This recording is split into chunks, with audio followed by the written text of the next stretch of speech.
The boring history for sleep's tale. Why medieval peasants' sleep was deeper than ours today in the deep hours of a winter night, when the world lies suspended between yesterday and tomorrow, I find myself once again unable to sleep. The clock on my desk shows 2:47 a.m., and outside my window, the modern city hums with its restless energy. Streetlights banishing darkness. Late-night traffic carrying insomniacs to destinations that cannot wait for dawn. The blue glow of screens flickering behind curtained windows where others, like me, struggle against the tyranny of sleeplessness. But tonight, as I sit surrounded by my books and papers, I am not fighting my wakefulness. Instead, I am embracing it, allowing it to carry me back through the centuries to a time when people understood that sleep was not a single block of unconsciousness, but a gentle rhythm that included natural periods of quiet wakefulness. Tonight, I am remembering the story of the Midnight Watchers, those forgotten guardians of an ancient wisdom that our modern world desperately needs to rediscover. The tale I am about to tell you is not entirely fiction, though I have taken the liberty of imagining the lives and conversations of people whose names have been lost to history.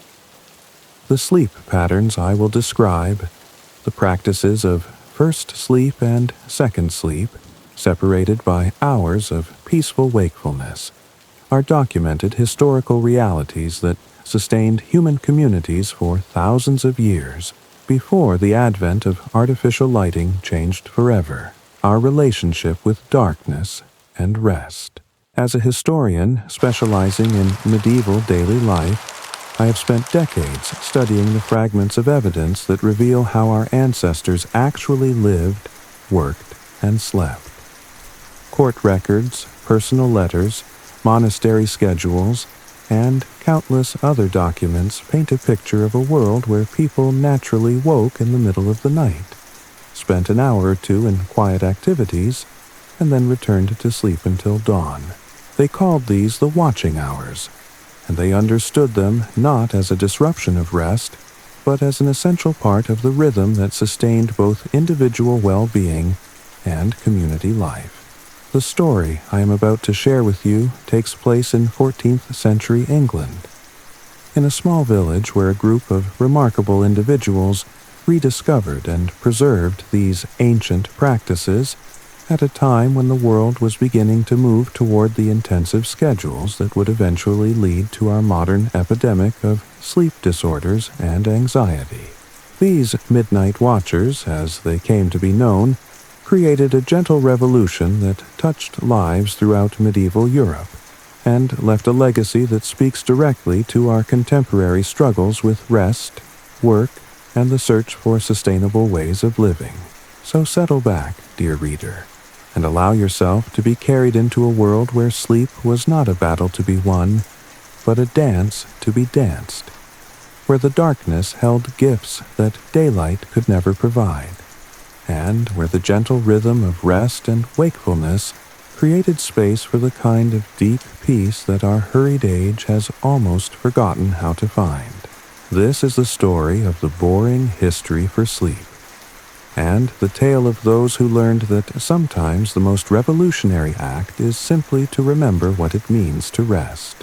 The autumn rain drummed against the shutters of Edmund's modest chamber as he lay on his straw mattress, wrapped in rough woolen blankets that smelled of sheep and wood smoke. The scent carried memories of his childhood, when his grandmother would tell him stories during the long winter evenings, her voice weaving tales of ancient times when the world moved to different rhythms than the hurried pace that seemed to consume everyone around him. Hey guys, tonight we begin with a story that will transport you back to a time when sleep wasn't broken. It was beautifully divided, like a gentle river that splits around an island before flowing together again. Close your eyes, and let me take you to the year 1347, to a small village called Thornwick in the English countryside. where a young scribe named Edmund Blackthorne is about to discover that his restless nights aren't a curse, but a gift from centuries past. The autumn rain drummed against the shutters of Edmund's modest chamber as he lay on his straw mattress, wrapped in rough woolen blankets that smelled of sheep and wood smoke. The scent carried memories of his childhood, when his grandmother would tell him stories during the long winter evenings, her voice weaving tales of ancient times when the world moved to different rhythms than the hurried pace that seemed to consume everyone around him. It was well past midnight, what the villagers called the first dark, and Edmund had awakened as he always did, his mind clear and alert despite having slept for only 4 hours. The transition from sleep to wakefulness had been gentle, natural, like a flower opening to the morning sun. There was no jarring alarm, no violent wrench from dreams to consciousness, just the peaceful emergence into awareness that his body had learned to expect at this hour. In our modern world, we might have called Edmund an insomniac, prescribed him sleeping pills, or suggested he count sheep. We might have worried about his sleep efficiency, measured his REM cycles, or recommended blackout curtains and white noise machines. But in medieval Thornwick, Edmund's midnight wakefulness was as natural as the rooster's dawn chorus, as expected as the evening prayers that marked the end of each day's labor. He was experiencing what his ancestors had known for generations, the sacred time between sleeps, when the soul was said to be closest to the divine and the mind most receptive to wisdom. This wasn't a disorder to be cured or a problem to be solved. It was a gift to be treasured, a doorway to a different kind of consciousness that daylight hours could never provide. Edmund stretched his lean frame, feeling the familiar stirring of purpose that came with these midnight hours. His muscles, which had been tense from the day's work of copying manuscripts at the monastery, relaxed into the gentle alertness that characterized this special time. The wooden floor was cold beneath his bare feet as he padded to the small table where his writing materials waited, arranged with the careful precision of someone who had performed this ritual countless times before. The table itself was a simple affair, crafted by the village carpenter from oak that had grown in the forests surrounding Thornwick for more than a century.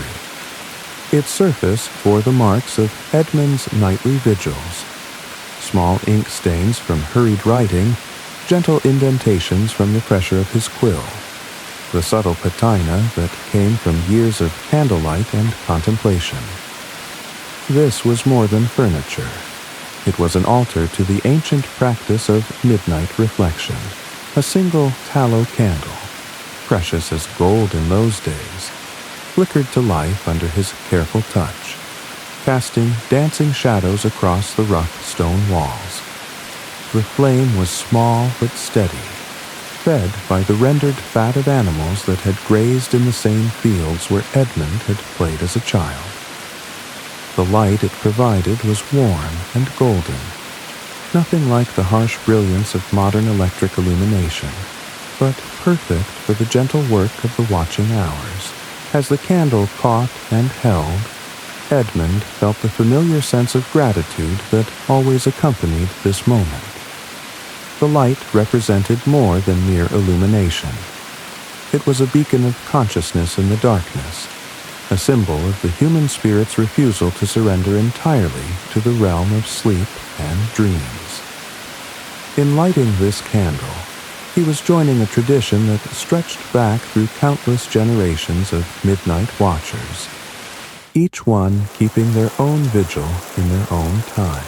This was Edmund's time, not the hurried daylight hours filled with copying manuscripts for the monastery, where Brother Francis would hover over his shoulder and critique his penmanship, where the scratching of multiple quills created a constant background of urgent activity, not the evening hours spent helping his elderly mother with household tasks, mending clothes by the fire while she told him the same stories he had heard since childhood. Her voice growing weaker each year, but her memory of the old tales remaining sharp and clear. These midnight hours belonged to him alone, a sanctuary of solitude in a world where privacy was rare and personal time even rarer. In these hours he was not Edmund the scribe, Edmund the dutiful son, or Edmund the faithful parishioner. He was simply Edmund, free to explore the depths of his own consciousness, to wrestle with questions that had no easy answers, to commune with the deeper mysteries of existence that daylight thinking could never fully grasp. As he settled into his wooden chair, Edmund pulled his woolen cloak tighter around his shoulders and opened his leather-bound journal. The book was his most precious possession, more valuable to him than the few coins he managed to save from his modest wages, more treasured than the silver cross that had belonged to his father. Its pages contained the record of 3 years of midnight vigils, a chronicle of dreams and visions, insights and revelations that had emerged from the sacred darkness of the watching hours. The journal's leather cover was worn smooth by his hands, its binding carefully maintained with the techniques he had learned from the monastery's bookbinders. Inside, page after page of his careful script recorded not just his dreams, but his interpretations of them, his observations of how the insights gained during the watching hours affected his daily life, his growing understanding of the profound wisdom embedded in the ancient practice of biphasic sleep. Tonight, like every night for the past 3 years, he would spend these precious hours writing, not the religious texts that filled his days, copying the same psalms and prayers over and over until his hand cramped and his eyes burned, but something far more personal and meaningful. He was documenting the dreams and visions that came to him during his first sleep, and the insights that bloomed in his mind during these watching hours like flowers opening in a hidden garden. The candlelight revealed pages covered in Edmund's careful script, each letter formed with the precision of someone who understood that words were sacred vessels for human thought and experience. The ink he used was made from oak galls and iron, mixed according to a recipe that had been passed down through generations of scribes, creating a deep black that would last for centuries. These were not casual jottings or temporary notes, but permanent records of experiences that Edmund sensed were part of something much larger than his individual life. His writing filled the pages with observations that would have amazed modern sleep researchers, though Edmund had no way of knowing how revolutionary his insights truly were. He wrote of how his dreams in the first sleep were always more vivid, more meaningful than those that came in the second sleep before dawn. The first sleep dreams seemed to emerge from a deeper place in his consciousness, carrying messages and symbols that required careful interpretation, but often proved remarkably prophetic. He noted how his body felt different during these midnight hours, not tired despite having been awake for nearly 20 hours, but peacefully alert, as if he existed in a state between waking and sleeping that was somehow more real than either pure consciousness or complete unconsciousness. His mind worked differently during these hours, making connections that eluded him during the busy daylight, seeing patterns and relationships that remained invisible under the harsh light of practical necessity. Through his small window, Edmund could see other flickering lights in the village, tiny beacons of consciousness scattered throughout the darkness like stars fallen to earth. He wasn't alone in his midnight vigil, and this knowledge filled him with a sense of connection that transcended the physical boundaries of his small chamber. Each light represented another soul keeping watch, another member of the ancient community of midnight watchers who understood that the darkness held gifts that daylight could never provide. In the cottage next door, Old Martha was likely spinning wool by candlelight, her gnarled fingers working the familiar patterns while her mind wandered through memories of her youth, when she had danced at harvest festivals and courted the young man who would become her husband. The rhythm of her spinning wheel created a gentle background sound that seemed to synchronize with Edmund's breathing, connecting them in the shared meditation of midnight work. Martha's spinning wasn't just about producing thread for weaving, it was a form of moving meditation, a way of keeping her hands busy while her mind explored the deeper territories of memory and reflection. During the day, surrounded by the noise and activity of village life, such profound introspection was impossible.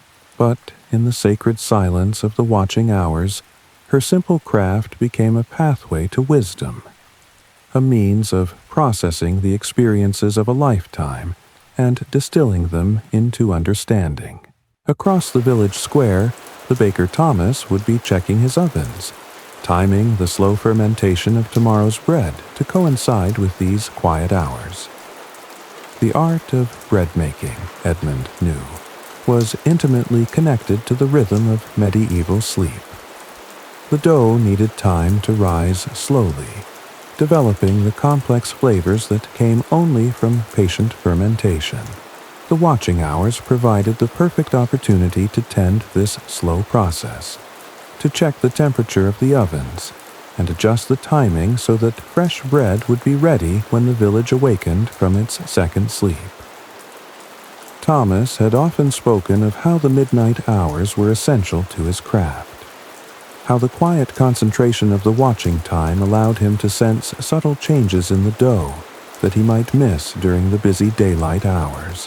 His bread was renowned throughout the region, and Edmund suspected that its superior quality came not just from Thomas's skill, but from the meditative attention he brought to his work during the sacred hours of darkness. This was the rhythm of medieval life, not the relentless push toward continuous sleep that our modern world demands, but a gentle ebb and flow that honored both rest and wakefulness, both the need for unconscious restoration and the equally important need for conscious reflection. It was a rhythm that recognized that human beings were not machines that could be optimized for maximum efficiency, but complex creatures whose deepest needs could only be met through practices that honored the full spectrum of consciousness. Edmund dipped his quill in the small pot of ink he'd mixed from oak galls and iron, the familiar ritual marking the beginning of his nightly writing practice. The quill had been carefully prepared from a goose feather, its tip cut and shaped according to techniques passed down through generations of scribes. The feel of it in his hand was as familiar as his own heartbeat, an extension of his thoughts and intentions that allowed him to transfer the insights of the watching hours onto the permanent record of parchment. Tonight, he began to write about the dream that had awakened him from his first sleep, a vision so vivid and meaningful that it seemed to pulse with its own inner light even in the waking world. In his dream, he had been walking through a vast library filled with books that glowed with their own inner radiance, each volume pulsing with the accumulated wisdom of generations. The library seemed to stretch infinitely in all directions, its shelves reaching toward a ceiling that disappeared into starlit darkness. As he had wandered through this impossible space, Edmund had become aware that he was not alone. Other figures moved between the shelves, some familiar and some strange, all united by a common purpose that he could sense but not quite articulate. There was old Martha, but younger, her hair still dark and her hands smooth, carefully selecting volumes that seemed to call to her. There was Thomas the baker, reading from a book whose pages were made of bread, its words written in grains of wheat that rearranged themselves as he watched. At the center of this dream library, seated at a desk that seemed to be carved from a single massive tree trunk, was an ancient monk whose face was kind but serious. His robes were simple brown wool, but they seemed to shimmer with an inner light that reminded Edmund of the way candle flames danced in the darkness. When the monk looked up from his writing, his eyes held depths that seemed to contain centuries of accumulated wisdom. "The night is not for sleeping alone, young scribe," the monk had said, his voice carrying the weight of absolute authority. "It is for listening to the whispers that daylight drowns. The watching hours are not empty time to be filled with activity, but sacred space to be honored with attention. In these hours, the boundary between the conscious and unconscious mind becomes thin, allowing wisdom to flow like water from a hidden spring." The monk had gestured to the glowing books that surrounded them. Each of these volumes represents the accumulated insight of a soul who learned to listen during the watching hours. Your own book is here, though you cannot yet see it. Every night that you spend in faithful vigil, every insight you record, every connection you make between the world of dreams and the world of waking, all of this adds pages to your volume in the great library of midnight wisdom. As Edmund wrote about this dream, he felt the familiar sense of connection that came during these hours, not just to his own thoughts and experiences, but to something larger and more enduring. The dream library seemed to represent the collective wisdom of all who had ever kept midnight vigil, a repository of insights that transcended individual lifetimes and connected the watchers across centuries of human experience. He could sense the presence of his neighbors in their own midnight activities, could almost feel the collective consciousness of the village during these sacred hours. It was as if the darkness itself was a living thing that connected all who were awake within it, creating a web of shared awareness that strengthened and supported each individual watcher while contributing to something greater than the sum of its parts. The rain continued its gentle percussion against the shutters, and Edmund found himself remembering his grandmother's stories about the midnight hours. She had told him that in the old days, before the coming of the Christian monks, the Celtic people had called this time the thin hour, when the veil between the world of the living and the world of spirits was at its most transparent. During these hours, she had said, the ancestors could speak to the living, offering guidance and wisdom to those who knew how to listen. Whether or not one believed in such things, there was something undeniably special about these hours. Edmund had noticed that his most creative thoughts came to him now, that problems that seemed insurmountable during the day often revealed their solutions in the gentle clarity of midnight contemplation. His fellow scribes at the monastery had begun to seek him out for advice, marveling at his ability to find elegant solutions to complex theological questions that had puzzled scholars for generations. What they didn't know was that Edmund's wisdom came not from his daylight studies, though he was certainly diligent in his copying work, but from these quiet hours of reflection, when his mind was free to wander and make connections that the busy day obscured. The watching hours provided a different quality of consciousness, one that was less focused on immediate practical concerns and more open to the deeper patterns and relationships that governed human experience. As he wrote, Edmund became aware of a soft sound from the room below, his mother's voice barely audible, reciting her evening prayers. She too was awake during these hours, though she spent them in devotion rather than writing. This was another gift of the medieval sleep pattern. It provided natural time for spiritual practice, for the kind of deep prayer and meditation that required solitude and silence. His mother's prayers were not the hurried recitations of someone trying to fulfill a religious obligation before rushing off to other tasks. They were the slow, meditative communions of someone who had found the perfect time for spiritual connection, when the mind was quiet and the heart was open to divine influence. Edmund had often listened to her midnight prayers, finding in their gentle rhythm a counterpoint to his own writing practice. Ave Maria, gratia plena. Her voice drifted up through the thin wooden floor, each word given weight and consideration. Dominus tecum, benedicta tu in mulieribus, et benedictus fructus ventris tui, Jesus. The familiar Latin phrases seemed to take on new meaning in the sacred darkness, becoming not just words but vessels for genuine spiritual experience.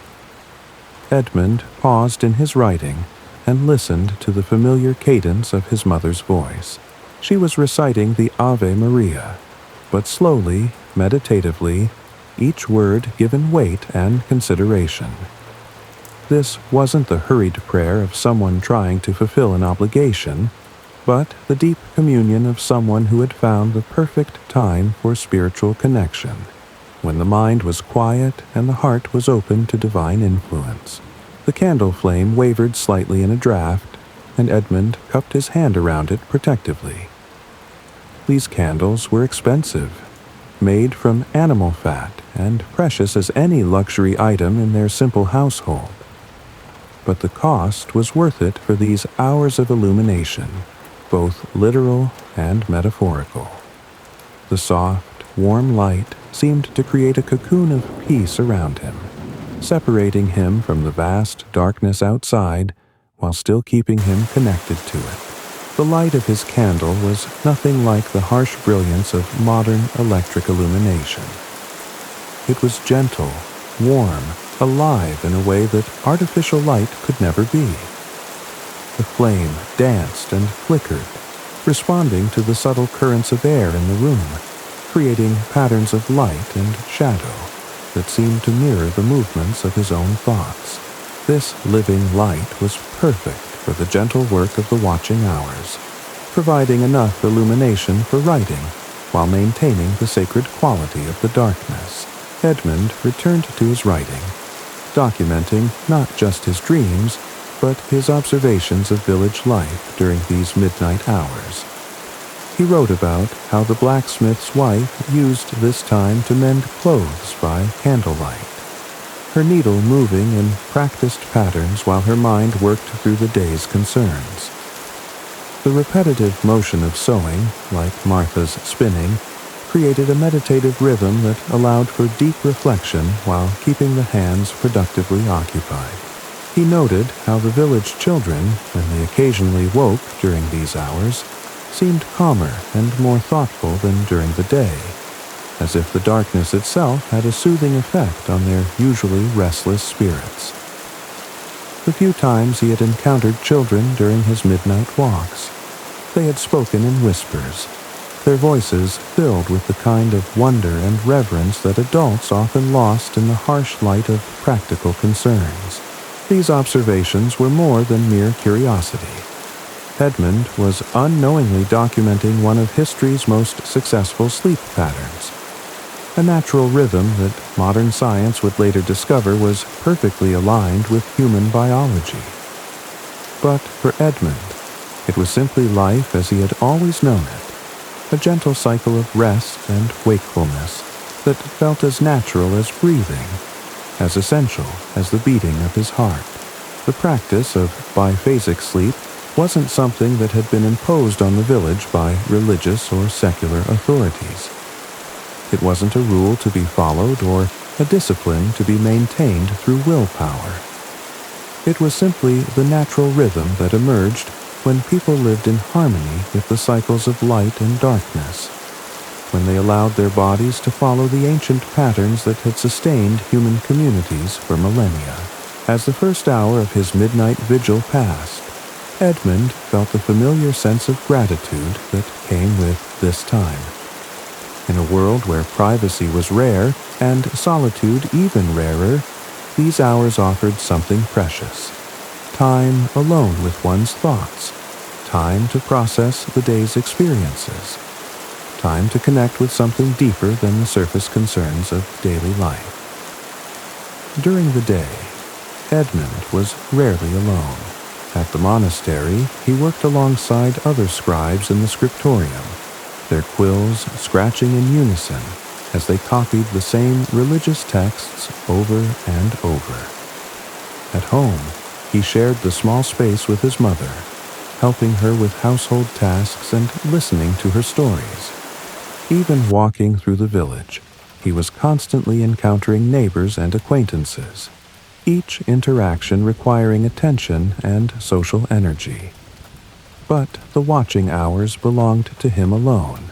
In these sacred hours, he could explore the depths of his own consciousness without interruption, could follow his thoughts wherever they led without concern for social expectations or practical obligations. This solitude wasn't loneliness. It was a profound form of communion with the deepest aspects of his own nature. The rain was beginning to soften, and Edmund could hear the distant sound of the night watchman making his rounds, his footsteps echoing softly on the wet cobblestones. Even the watchman's schedule honored the medieval sleep pattern. He made his first round during the midnight hours when many villagers were naturally awake, then again just before dawn as people prepared for their second sleep. The watchman, old Henrik, was himself a midnight watcher, though his vigil took the form of protecting the village rather than personal reflection. Edmund had often encountered him during his occasional walks through the village during the watching hours, and they had developed a friendship based on their shared understanding of the sacred nature of these midnight hours. Henrik would often stop by Edmund's cottage during his rounds, not to check on anything in particular, but simply to share a few words with another soul who understood the special quality of the watching time. Their conversations were always brief and quiet, conducted in the whispered tones that seemed appropriate to the sacred darkness, but they carried a depth of understanding that daylight conversations rarely achieved. The village sleeps peacefully tonight, Henrik would say, and Edmund would nod, understanding that this was more than a simple report on security. It was an acknowledgement of the collective well-being of their community, a recognition that the watching hours created a kind of protective consciousness that extended beyond individual experience to encompass the entire village. Edmund closed his journal and stretched, feeling the pleasant tiredness that would soon call him back to his straw mattress for the second sleep. But first, he would spend a few more minutes in quiet contemplation, watching the candle flame dance and listening to the gentle sounds of the night. This was the gift that medieval people understood, and that our modern world has largely forgotten. That sleep need not be a single, unbroken block of unconsciousness, but could be a gentle rhythm that included time for reflection, creativity, and spiritual connection. In trying to optimize our sleep for maximum efficiency, we may have lost something essential: the peaceful hours of midnight wakefulness that our ancestors treasured as much as sleep itself. The watching hours weren't about productivity in the modern sense of the word. They weren't about accomplishing tasks or meeting deadlines or maximizing output.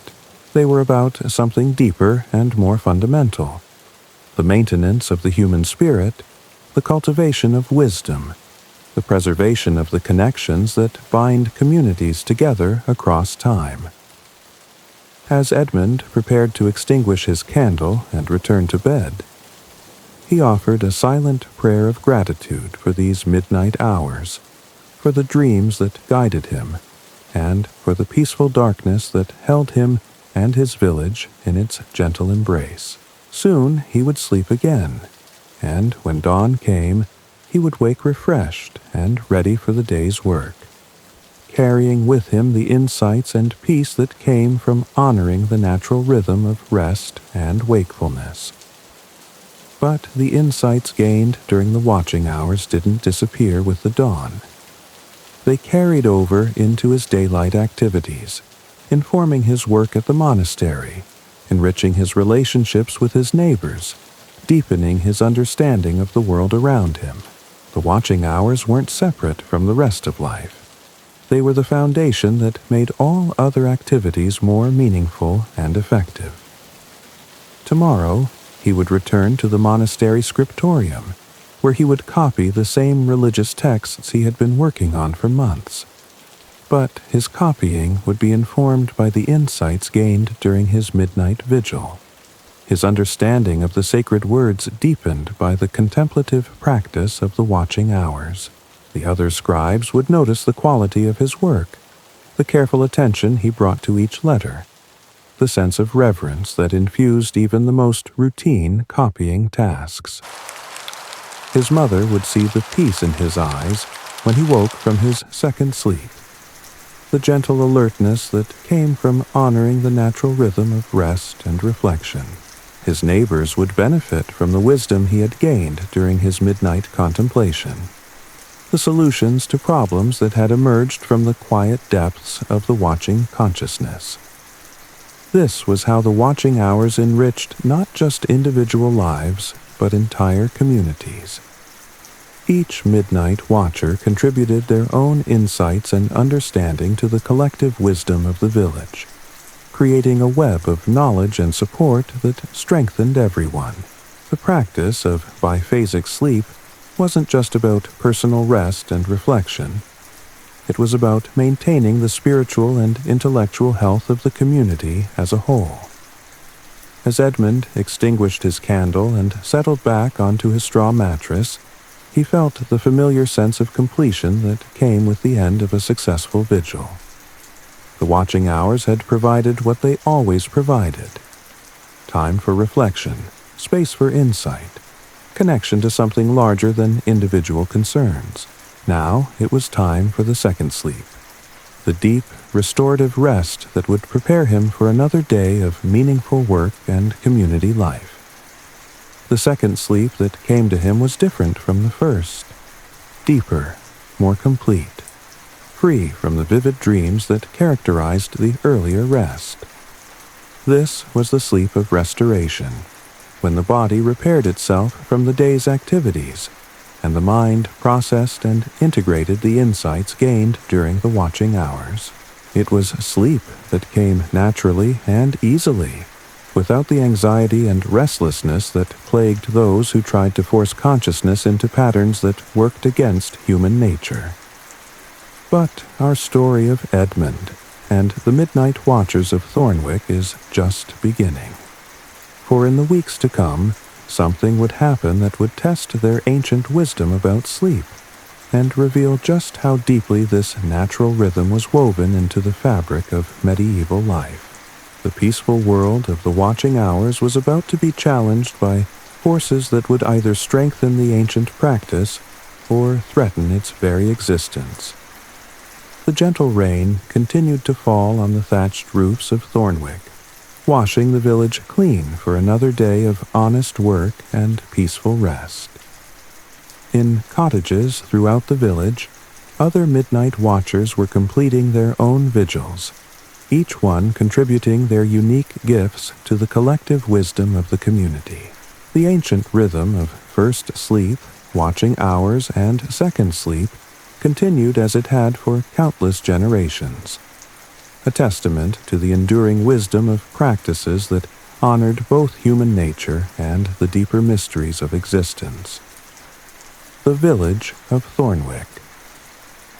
The village of Thornwick lay nestled in a valley between gentle hills, where the River Wye curved through meadows that had been farmed for countless generations.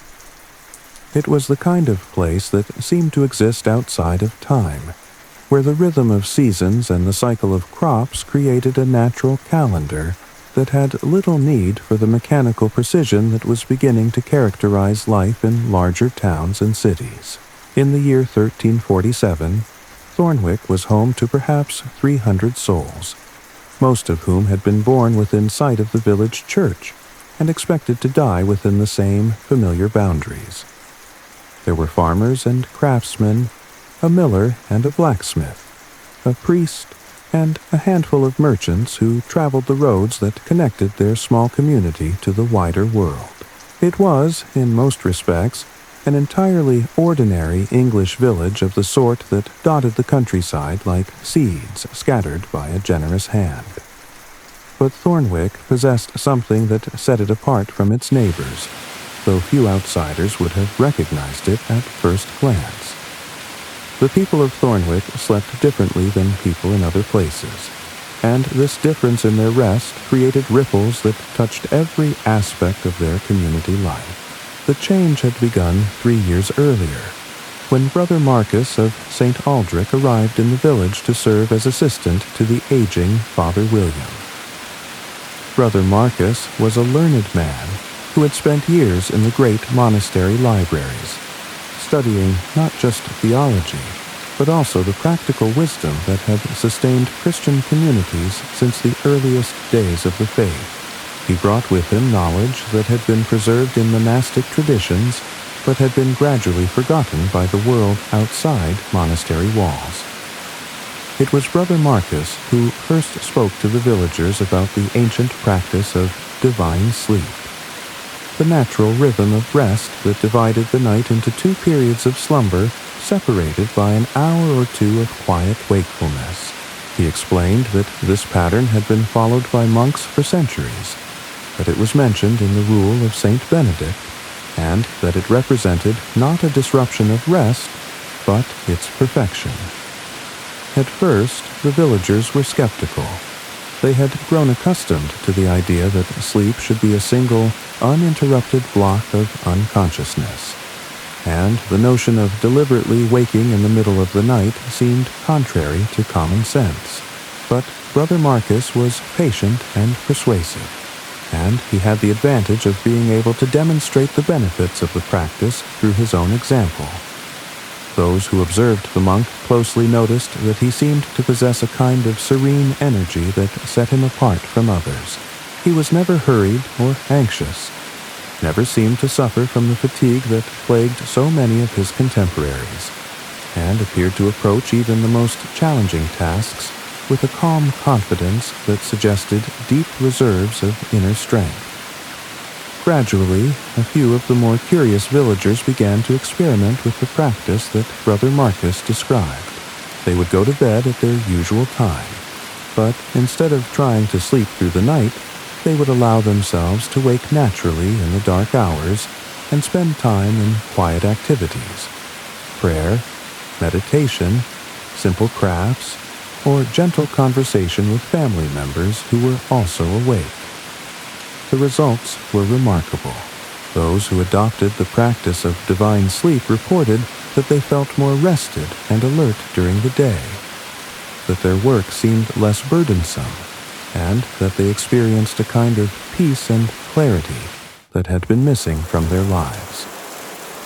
The watching hours, as they came to be called, provided time for reflection and creativity that the busy daylight hours made impossible.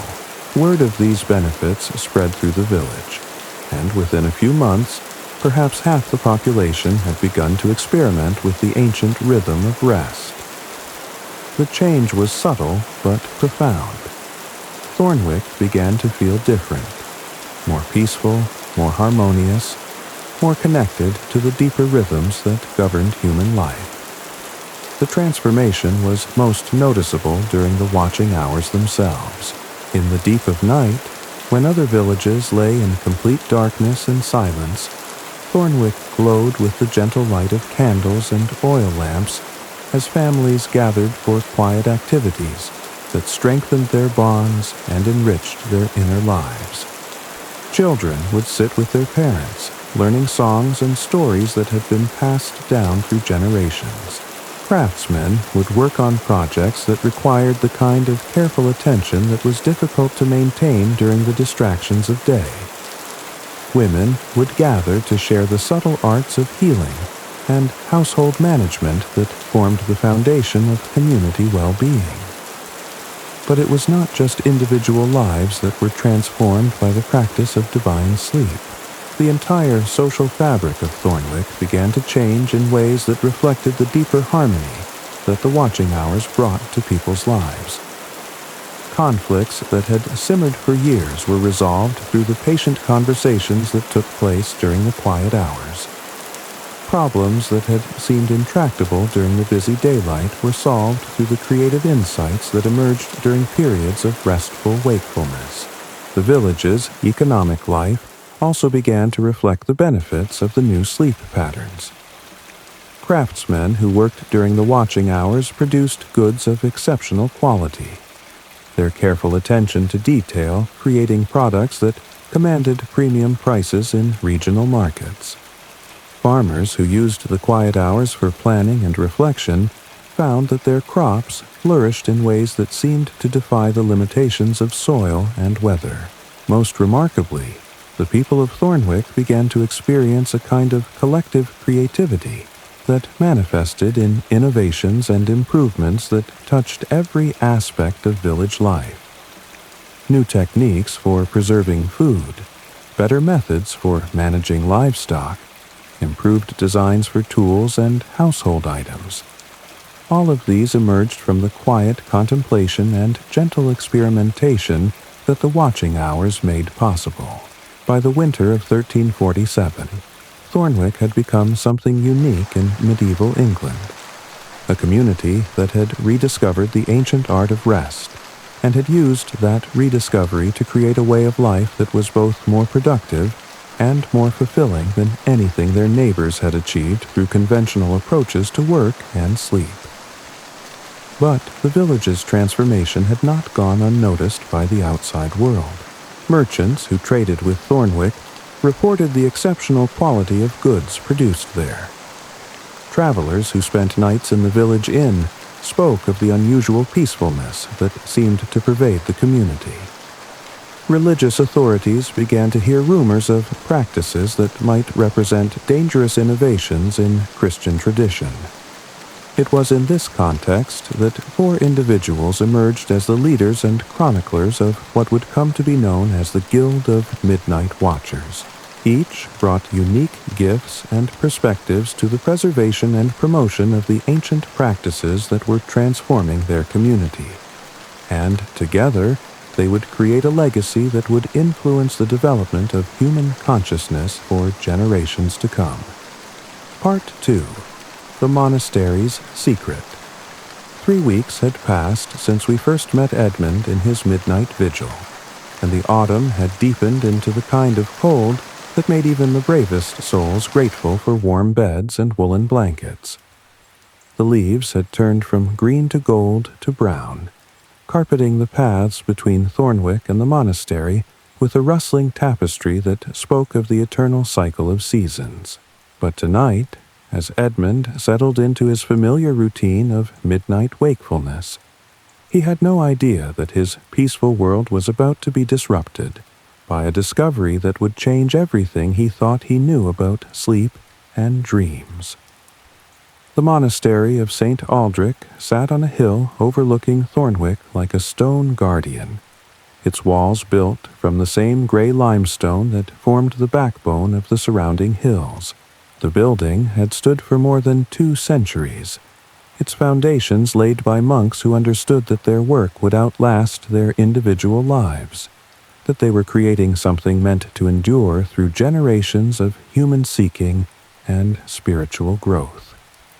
Within those ancient walls, Brother Marcus, a monk whose own midnight practices had become legendary among his brothers, was making a discovery that would soon draw Edmund into a mystery spanning centuries. Brother Marcus was 43 years old, a man who had entered the monastery as a young novice and had spent the past 25 years in devoted service to God and learning. But it was his fascination with the natural rhythms of prayer and contemplation that had led him to become what we might call today a medieval sleep researcher. The monk's cell was simple, furnished only with a narrow bed, a wooden desk, and shelves lined with carefully maintained manuscripts. But it was the collection of journals and records that filled those shelves that made his quarters unique within the monastery. For the past 5 years, Brother Marcus had been keeping detailed records of the midnight activities of his fellow monks, documenting patterns that seemed to connect their spiritual lives with their sleep and waking cycles in ways that the official rules of monastic life had never formally recognized. What he had discovered was remarkable, though he had been careful to keep his findings private until he could understand their full implications. The monks, who embraced the natural rhythm of biphasic sleep, who woke naturally in the middle of the night for prayer and contemplation, reported far more profound spiritual experiences than those who tried to sleep through the night in one continuous block, rising only for the official prayers of matins and lauds. Brother Marcus had begun his investigation almost by accident. As the monastery's librarian, he was responsible for maintaining the collection of manuscripts and books that represented centuries of accumulated religious knowledge. Part of this responsibility involved tracking which texts were being used by which monks, and he had noticed that certain brothers seemed to do much of their studying during the hours between midnight and dawn. At first, he had assumed this was simply a matter of personal preference, or perhaps an attempt to find quiet time for study away from the busier daylight hours. But, as he observed more carefully, he began to see patterns that suggested something deeper was at work. The monks who studied during the midnight hours weren't just more productive. They seemed to understand the texts more deeply, to make connections and insights that eluded their brothers who confined their studies to conventional hours. Brother Marcus had begun keeping careful records, noting which monks followed, which sleep patterns, and correlating this information with their reported spiritual experiences, their contributions to theological discussions, and their overall sense of well-being and spiritual fulfillment. The results had been so consistent and striking that he had eventually felt compelled to examine his own practices and those of the monastic community more systematically. Tonight, as Brother Marcus sat in the monastery's scriptorium surrounded by his carefully maintained records, he was examining something that had arrived that afternoon. A collection of manuscripts from a monastery in France that had been destroyed during a recent conflict. The loss of the French monastery was tragic. Centuries of accumulated wisdom had been scattered to the winds, and only a small portion of their library had been saved by monks who had fled with whatever texts they could carry. Among these rescued texts was something extraordinary, a detailed account of medieval sleep practices written by a monk named Brother Augustine nearly 200 years earlier. The manuscript was bound in leather that had darkened with age, its vellum pages yellowed but still perfectly legible. The text was written in Latin, as was customary for scholarly works of the period, but Brother Augustine's prose had a poetic quality that made even the most technical observations seem like hymns of praise. The manuscript bore the title De Somno Divino et Horis Vigiliae, on divine sleep and the hours of watching. As Brother Marcus read, his excitement grew with each page. Augustine's account described practices that perfectly matched what he had been observing in his own community, but with a level of detail and theoretical understanding that far exceeded his own investigations. According to Augustine's account, the practice of biphasic sleep wasn't just natural or even beneficial. It was sacred, a gift from God that allowed mortals to experience a state of consciousness that bridged the gap between earthly awareness and divine revelation. Augustine wrote of sleep as a form of prayer, of the watching hours as a time when the soul was most receptive to divine inspiration, and of the entire cycle of rest and wakefulness as a reflection of the eternal rhythm of creation itself. In the beginning, Augustine had written, God created the heavens and the earth, and divided the light from the darkness. so too must the faithful divide their rest, honoring both the darkness that brings dreams and visions, and the gentle light of consciousness that allows for contemplation and prayer.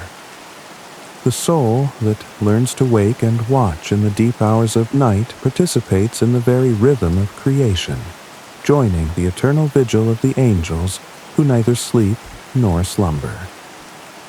Brother Marcus read with growing excitement as Augustine described what he called somnus divinus, divine sleep. This wasn't simply a matter of sleeping in two phases, but a complete spiritual practice that integrated rest, dreams, contemplation, and prayer into a unified approach to spiritual development. According to Augustine, those who mastered this practice could achieve levels of spiritual insight and divine communion that were impossible through conventional means. The manuscript described the hora vigilia, the hour of watching, in terms that perfectly matched Brother Marcus's own observations.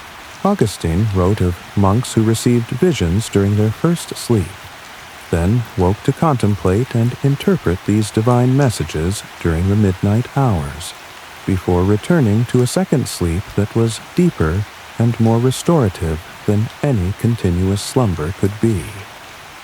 The first sleep, Augustine had written, is the time of receiving, when the soul, freed from the distractions of earthly concerns, opens itself to divine communication. The dreams that come during this blessed rest are not mere phantoms of the mind, but messages from the realm of spirit, encoded in symbols that require the gentle wisdom of the watching hours to decode. But what truly captured Brother Marcus's attention was Augustine's description of certain individuals who seemed particularly gifted in this practice. People he called custodes noctis, or night guardians. These were individuals whose midnight consciousness seemed especially clear, who could remember their dreams with perfect clarity, and whose insights during the watching hours proved remarkably prophetic and wise. According to Augustine's manuscript, these night guardians weren't just spiritually gifted. They served a practical purpose in medieval communities. They were the ones who could sense approaching weather changes during their midnight vigils, who could detect the early signs of illness in their communities, who could solve complex problems that had puzzled others during daylight hours. Their gifts weren't supernatural, Augustine insisted, but natural abilities that emerged when human consciousness was allowed to function according to its deepest rhythms. The night guardians, Augustine had written, are not chosen by divine favor alone, but by their willingness to honor the ancient rhythm of rest and wakefulness. Any soul that learns to wake and watch with proper reverence may discover within themselves the gifts of the custodes noctis. For these abilities are not foreign to human nature, but are the natural flowering of consciousness when it is allowed to follow the patterns established by the Creator. As Brother Marcus read deeper into the manuscript, he began to realize that Augustine's descriptions of the night guardians matched perfectly with what he had observed in certain members of his own community. Brother Thomas, who seemed to have an uncanny ability to predict changes in weather that affected the monastery's agricultural work. Sister Catherine from the nearby convent, who often provided guidance to villagers facing difficult decisions, her advice proving remarkably wise and prescient. And, most remarkably, what he had heard about a young scribe in the village below, named Edmund Blackthorn. The villagers spoke of Edmund with a mixture of respect and wonder, though they seemed unaware of the true significance of his gifts. They told stories of how he had predicted the early frost that had saved the harvest, warning the farmers to bring in their crops just days before an unexpected cold snap would have destroyed them. They spoke of how he had sensed the approach of the plague that had threatened a neighboring village. his warnings allowing Thornwick to take precautions that had kept the disease from spreading to their community. More remarkably, they told of how Edmund's advice during midnight conversations had solved disputes that had festered for months, how his insights had helped families resolve conflicts that had seemed intractable, how his gentle wisdom had brought peace to situations that had threatened to tear the community apart. What they didn't realize was that Edmund's gifts weren't supernatural. They were the natural result of a sleep pattern that had been practiced and perfected over centuries. Brother Marcus set down the manuscript and walked to the window of the scriptorium. Below him, the village of Thornwick lay in darkness, broken only by the occasional flicker of candlelight from windows where the midnight watchers pursued their quiet activities. Somewhere down there, Edmund was likely awake, writing in his journal or contemplating the dreams that had come to him during his first sleep. The monk made a decision that would change both their lives. Tomorrow he would invite Edmund to the monastery, not as a scribe seeking work, but as someone who might help him understand the deeper mysteries of medieval sleep. For Brother Marcus had discovered something else in Augustine's manuscript, a warning about what happened when communities lost touch with the natural rhythm of biphasic sleep. According to Augustine, there had been periods in history when various pressures, war, social upheaval, changes in religious practice, had caused people to abandon the traditional sleep pattern in favor of continuous nighttime slumber. During these periods, Augustine noted, communities became more anxious, less creative, more prone to conflict and spiritual emptiness. The loss of the midnight watching hours, he argued, was not just a change in sleep habits, it was a loss of an essential human capacity for reflection and connection. When the watching hours are abandoned, Augustine had written, the soul loses its connection to the deeper rhythms of creation. The dreams of the first sleep become mere phantoms, their divine messages unheard and unheeded. The community loses its night guardians, those blessed souls who serve as bridges between the realm of spirit and the world of flesh. Without their guidance, the people wander in darkness, driven by earthly concerns alone, cut off from the wisdom that flows like a hidden river through the hours of sacred night. Brother Marcus shivered, though whether from the cold night air or from the implications of Augustine's warning, he couldn't say. He had noticed troubling signs in recent months. Reports from other monasteries of monks struggling with sleeplessness, of communities where the old practices were being abandoned in favor of what some called more efficient sleep schedules. The changes were subtle but disturbing. Younger monks, influenced by new ideas coming from the universities, were beginning to question the value of the traditional midnight prayers. Some argued that it would be more efficient to sleep through the night and use the saved time for additional daytime work or study. They spoke of maximizing productivity, of using time more rationally, of bringing monastic life into alignment with what they called modern understanding. There were whispers of new ideas coming from the universities in Paris and Oxford, suggestions that continuous sleep was more natural, more productive than the traditional pattern of first sleep and second sleep. Some of the younger monks had begun to experiment with these ideas, forcing themselves to sleep through the night and using their former midnight hours for additional daytime work. But Brother Marcus had observed the results of these experiments, and they troubled him deeply. The monks who abandoned the midnight watching hours seemed to lose something essential. Their dreams became less vivid, their spiritual insights less profound, their ability to solve complex problems diminished. They worked longer hours, but their work lacked the depth and creativity that came from minds refreshed by the natural rhythm of rest and contemplation. Brother Francis, a young monk who had been among the first to adopt the new sleep schedule, had initially seemed more productive. He spent his former midnight hours copying additional manuscripts, and his output of completed texts had increased significantly. But the quality of his work had suffered in ways that were difficult to quantify, but impossible to ignore.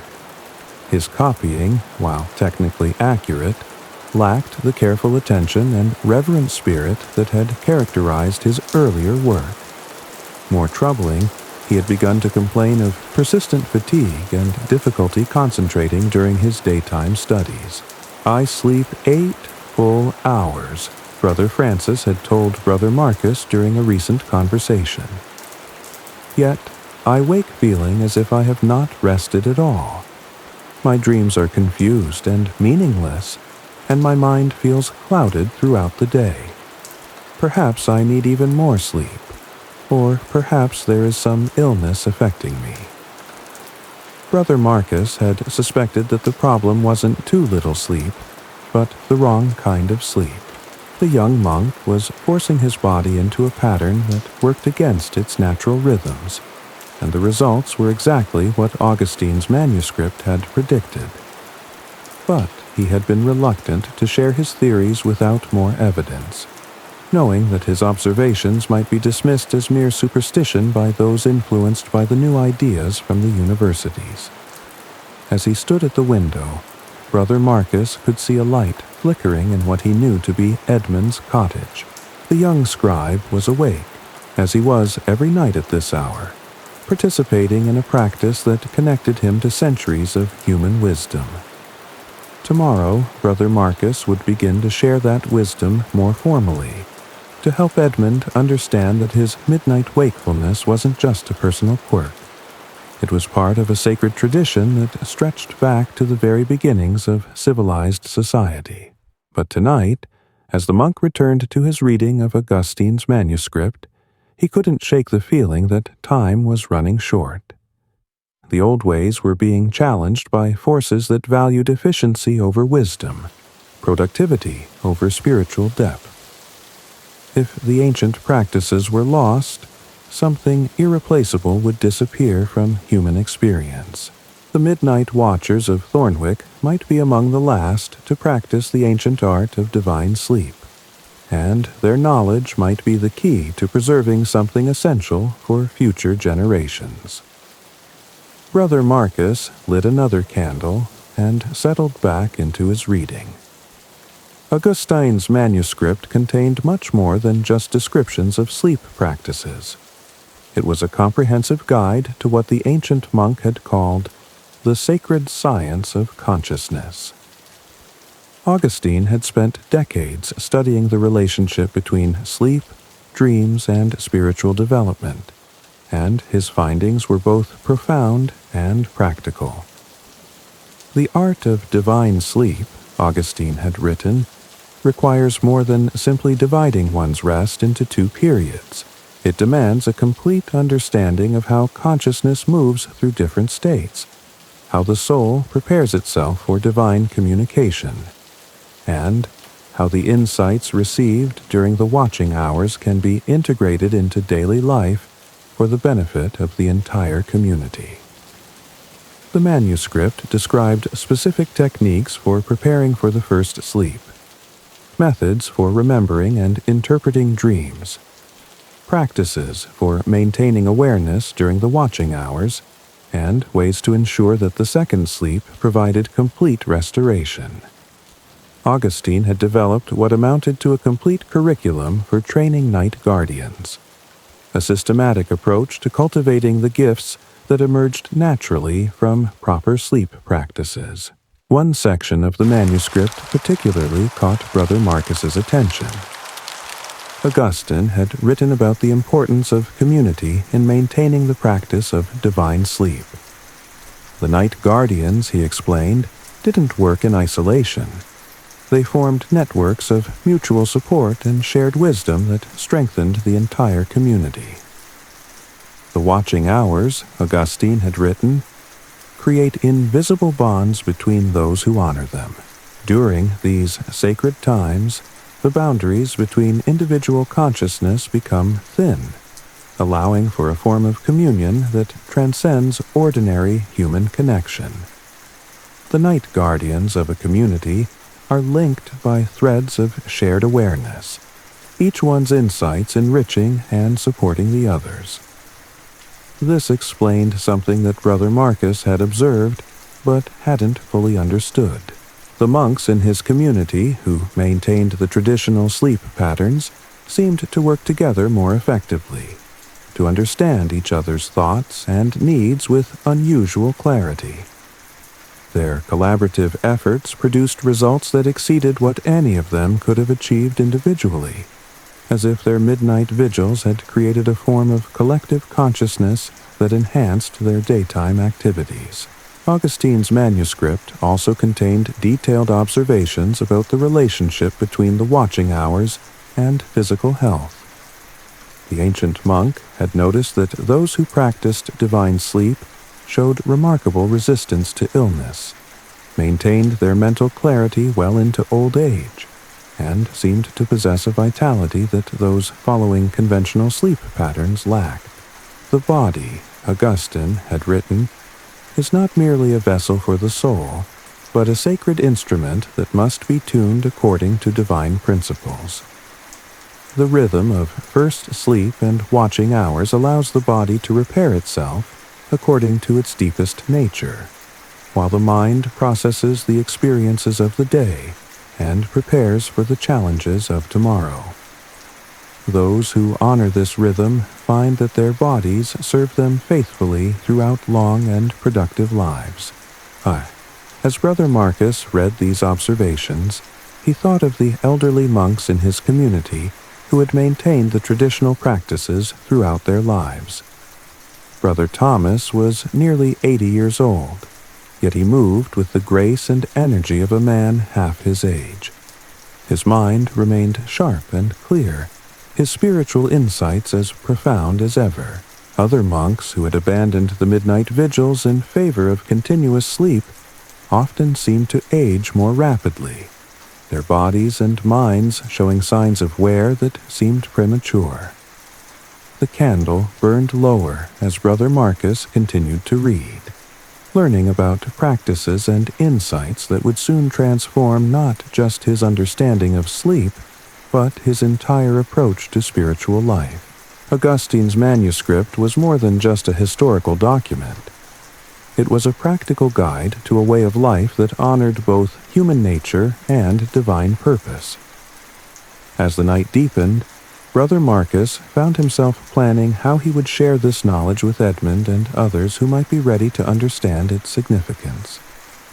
The manuscript would need to be copied carefully, its wisdom preserved and transmitted to those who could benefit from its teachings. But more than that, the practices it described would need to be tested and refined for contemporary circumstances. Augustine had written his manuscript 2 centuries earlier, in a world that was different in many ways from the one Brother Marcus inhabited. The challenges facing medieval communities had evolved, the pressures and distractions had changed, but the fundamental human need for the watching hours remained constant. The task would be to adapt Augustine's wisdom to current circumstances while preserving its essential insights. Brother Marcus made notes in the margins of his own journal as he read, recording observations and questions that he would explore with Edmund and others.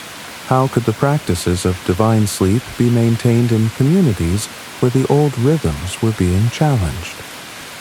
What modifications might be necessary to accommodate the changing demands of medieval life?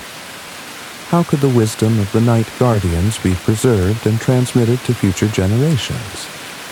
These questions would require more than theoretical study.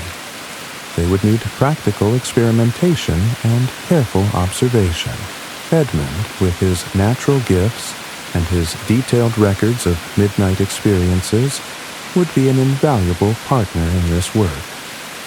Together, they might be able to develop a comprehensive understanding of how the ancient practices could be preserved and strengthened for the challenges ahead.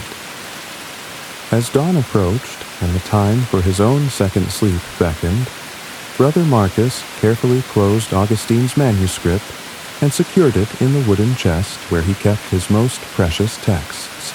Tomorrow would bring new opportunities and new challenges, but tonight had provided something invaluable. A deeper understanding of the sacred tradition he had been unconsciously serving throughout his monastic life. The watching hours weren't just a quaint medieval custom or a relic of a simpler time. They were a profound spiritual practice that addressed fundamental human needs, that transcended historical periods and cultural changes. The wisdom contained in Augustine's manuscript was as relevant to Brother Marcus's world as it had been to the ancient monks, and it would likely remain relevant for generations to come. Brother Marcus extinguished his candle and prepared for his second sleep, his mind filled with plans and possibilities. In a few hours, he would wake refreshed and ready to begin the important work of sharing Augustine's wisdom with those who could benefit from it. The ancient tradition of the Night Guardians was about to be renewed and strengthened, and Edmund Blackthorne would play a crucial role in that renewal.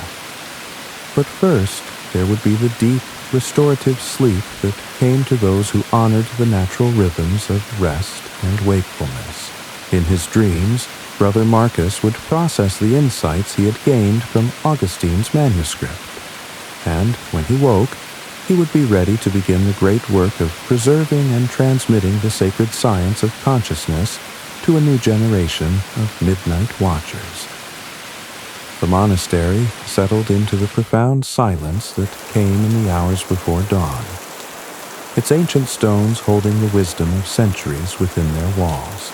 In the village below, other midnight watchers were completing their own vigils, each one contributing their unique gifts to the collective wisdom of the community. The eternal rhythm of first sleep, watching hours, and second sleep continued as it had for countless generations, a testament to the enduring power of practices that honored both human nature and divine purpose. And in the village below, Edmund continued his own midnight vigil, unaware that his simple practice of waking, writing, and contemplating was about to become part of something much larger. A quest to preserve the wisdom of the ages before it was lost forever. The peaceful world of the watching hours was about to be challenged and transformed, but it was also about to be strengthened by the rediscovery of ancient wisdom that would guide it through the trials ahead. Brother Marcus and the monastic tradition. Brother Marcus of St. Aldrich was 35 years old when he arrived in Thornwick, though his serene demeanor and prematurely gray hair made him appear both older and younger than his actual age. He possessed the kind of timeless quality that comes to those who have spent years in contemplation, whose lives have been shaped more by inner development than by external events. The monastery of St. Aldrich, where Brother Marcus had spent the previous 15 years of his life, was renowned throughout England for its scholarly traditions and its preservation of ancient Christian practices. Founded in the 8th century by Irish monks who had brought with them the wisdom of the Celtic Church, St. Aldrich had maintained an unbroken tradition of learning and spiritual development that had survived Viking raids, Norman conquest, and the countless political upheavals that had shaped medieval England. It was at St. Aldrich that Brother Marcus had first learned about the practice of divine sleep, though the monks there simply called it the night office, and considered it as natural and necessary as breathing. The monastic schedule divided the night into periods of rest and prayer, with the community gathering for matins in the deep hours of darkness before returning to their cells for additional sleep until dawn. Brother Marcus had been drawn to monastic life not by a dramatic conversion experience, but by a gradual recognition that the world outside the monastery walls had lost touch with something essential to human well-being. As a young man growing up in York, He had observed the increasing pace of commercial life, the growing emphasis on productivity and efficiency, and the corresponding decline in the kind of reflective practices that had sustained human communities for centuries. The monastery offered an alternative, a way of life that honored both the need for productive work and the requirement for contemplative rest. The monks of St. Aldrich were not idle dreamers, but practical men who managed extensive agricultural operations, maintained one of the finest libraries in northern England, and provided education and medical care to the surrounding communities. But they accomplished all of this within a framework that recognized the fundamental importance of balance between activity and rest, between engagement with the world and withdrawal into the depths of the soul. During his years at St. Aldrich, Brother Marcus had become particularly interested in the historical development of Christian sleep practices. He studied the writings of the Desert Fathers, who had developed many of the contemplative techniques that later became standard in monastic communities. He researched the Rule of Saint Benedict, which provided detailed instructions for the organization of monastic life, including specific guidelines for the timing and structure of rest periods. He examined the practices of Celtic monasticism, which had maintained particularly close connections to the natural rhythms that governed human consciousness. What Brother Marcus discovered in his research was that the practice of divided sleep was not a monastic innovation, but a preservation of patterns that had been natural to human beings throughout history. Before the advent of artificial lighting, people in all cultures had naturally awakened during the night hours, and had used this time for activities that required quiet concentration and reflection.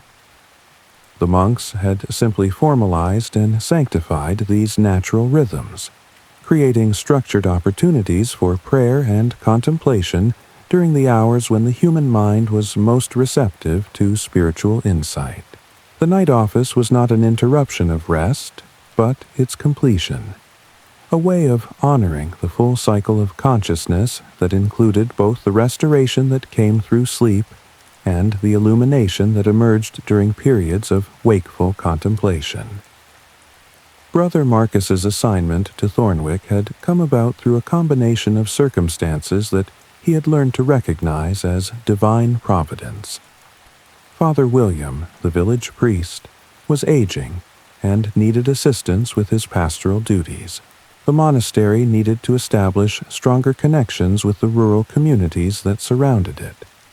And Brother Marcus himself had begun to feel called to share the wisdom he had acquired during his years of study and contemplation.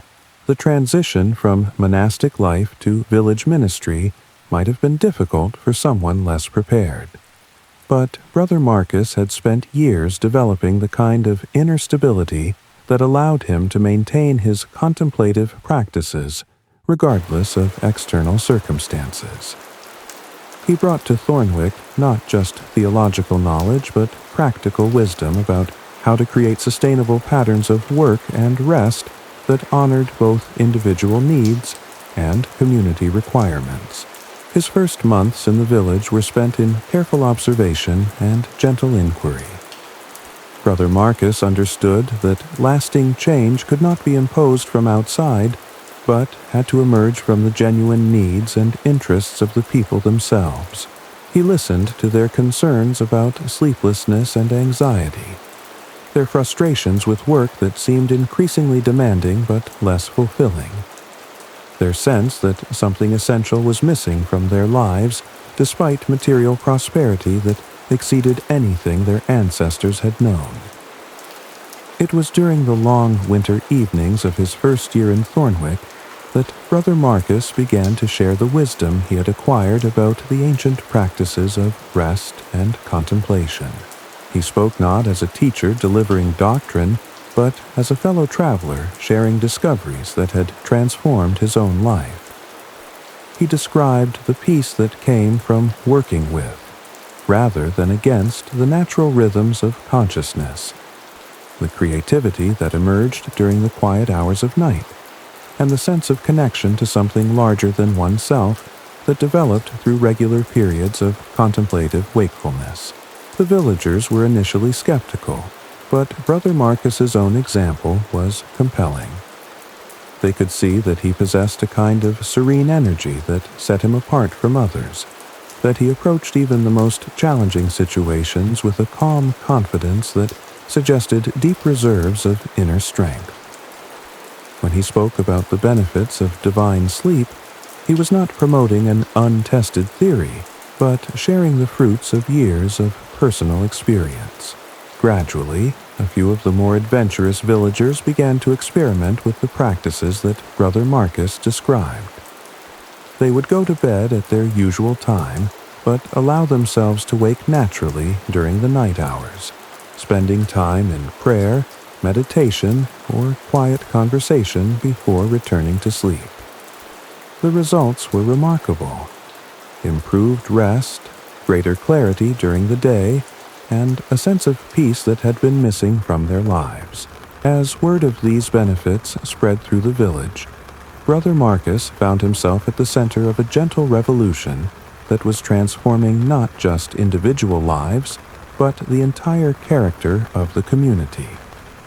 The watching hours became a time when families strengthened their bonds, when craftsmen perfected their skills, when the wisdom of older generations was passed on to younger ones, and when the entire village seemed to breathe with a deeper, more natural rhythm.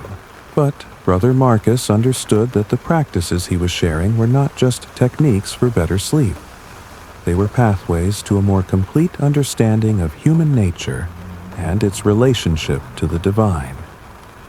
The watching hours provided access to states of consciousness that were normally hidden beneath the busy activities of daylight life.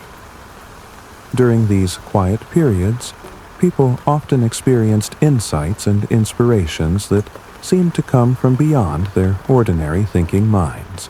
The monk began to document these experiences, collecting accounts of the dreams, visions, and creative inspirations that emerged during the practice of divine sleep.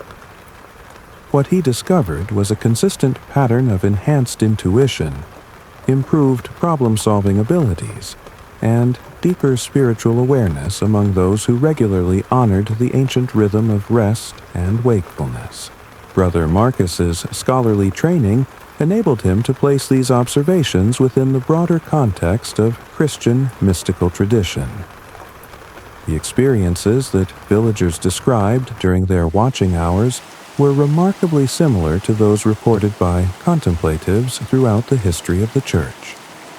The quiet hours of night seemed to provide natural access to the kinds of spiritual states that mystics had traditionally achieved through years of disciplined practice. This discovery had profound implications for Brother Marcus's understanding of his ministry. He began to realize that he was not simply helping people sleep better. He was facilitating their access to dimensions of consciousness that had been largely forgotten by the modern world.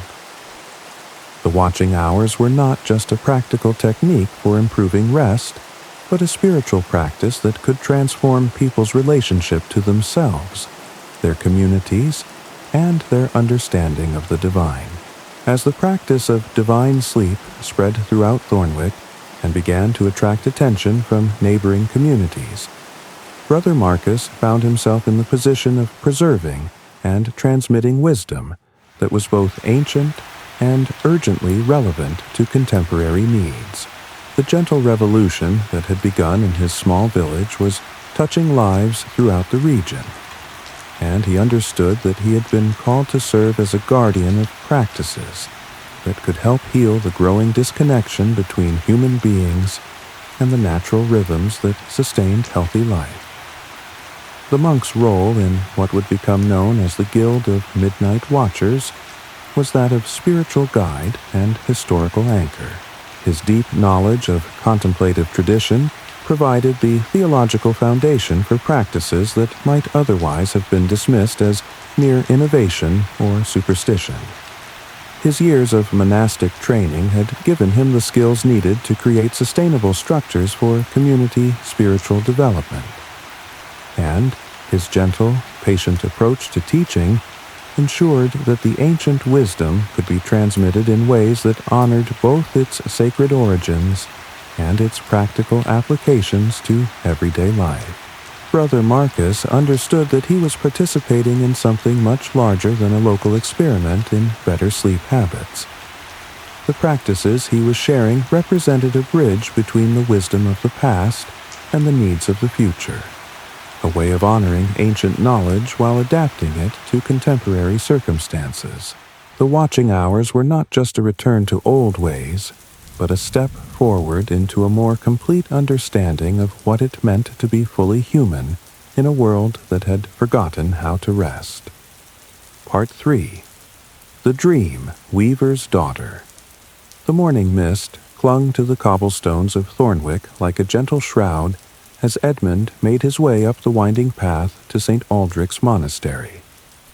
The path was worn smooth by centuries of pilgrims and visitors, its stones polished by countless footsteps of those who had sought wisdom and solace within the monastery's ancient walls.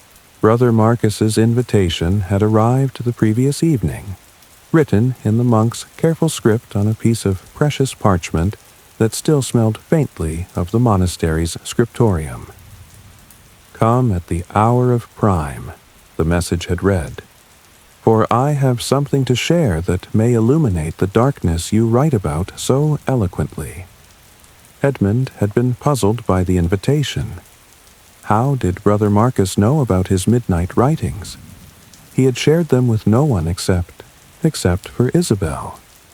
Isabel Weaver was the daughter of Master Thomas, the village's most skilled weaver, and she possessed a gift that made her both revered and slightly feared among the villagers. Isabel could interpret dreams with an accuracy that seemed almost supernatural, her insights proving so consistently accurate that people came to her from villages miles away, seeking understanding of the visions that visited them during their first sleep. What made Isabel's gift even more remarkable was that she herself experienced the most vivid and prophetic dreams of anyone in the region. During her midnight waking hours, she would sit by her loom and weave patterns that seemed to emerge from her subconscious mind. Intricate designs that often proved to be symbolic representations of future events. Her tapestries were sought after not just for their beauty, but for the wisdom they contained, the way they seemed to capture truths that ordinary consciousness could never grasp. Isabel was 22 years old, with the kind of serene beauty that came from a life lived in harmony with natural rhythms. Her hair was the color of autumn leaves, her eyes the deep green of forest shadows, and her hands moved with the graceful precision of someone who had spent years perfecting her craft. But it was the quality of her attention that made her truly remarkable. The way she seemed to listen not just to words, but to the deeper meanings that lay beneath the surface of ordinary conversation. She had inherited her gifts from her grandmother, a woman known throughout the region as the Wise Woman of Thornwick. The old woman had been dead for 5 years now, but her influence lived on in the techniques and wisdom she had passed to her granddaughter. Isabel's loom was the same one her grandmother had used, its wooden frame worn smooth by generations of skilled hands, its mechanisms adjusted and refined over decades of use. The loom itself was a work of art, crafted from oak that had grown in the ancient forests surrounding Thornwick. Its frame was decorated with carvings that depicted the cycle of seasons, the phases of the moon, and symbols that represented the eternal rhythm of sleep and wakefulness. When Isabel worked at her loom during the midnight hours, the patterns she created seemed to emerge from some deep well of ancestral wisdom, as if the loom itself was guiding her hands. Edmund had first met Isabel 3 months earlier, when his mother had fallen ill with a fever that the village healer couldn't break. The illness had come suddenly, striking the elderly woman with a force that left her delirious and barely conscious. The village healer, old Margaret, had tried all her traditional remedies: willow bark tea for the fever, honey and herbs for the cough, poultices and prayers for the general weakness, but nothing seemed to help. Desperate for guidance, Edmund had sought out the Dreamweaver's daughter, carrying with him the journal where he recorded his midnight visions. He had heard stories of Isabel's gift for interpretation, but he had never sought her help before, preferring to puzzle out the meanings of his dreams through his own contemplation. But his mother's illness had filled him with a fear that clouded his usual clarity, making it impossible for him to understand the confusing and frightening dreams that had been coming to him since she had fallen sick. Isabel's cottage stood at the edge of the village, surrounded by a garden where she grew the plants she used to dye her threads. The garden was a marvel of careful planning and natural beauty, with herbs and flowers arranged in patterns that seemed to mirror the designs she wove into her tapestries. Lavender grew beside roses, mint beside marigolds, creating combinations of color and fragrance that changed with the seasons and the time of day. The cottage itself was larger than most village homes, built to accommodate the great loom that dominated the main room. The walls were lined with skeins of thread in every color imaginable. Some dyed with traditional plant materials, others created through techniques that Isabel had developed through years of experimentation. The threads seemed to glow in the candlelight, creating an atmosphere that was both practical and magical. Isabel had been awake when Edmund arrived at her cottage, as he had somehow known she would be. She sat at her loom in the candlelit room, her fingers moving through the warp and weft with practiced ease while her mind worked through the meaning of a dream that had come to her that very night. The tapestry, taking shape under her hands, depicted a scene that Edmund couldn't quite decipher. Figures moving through a landscape that seemed to shift and change as he watched.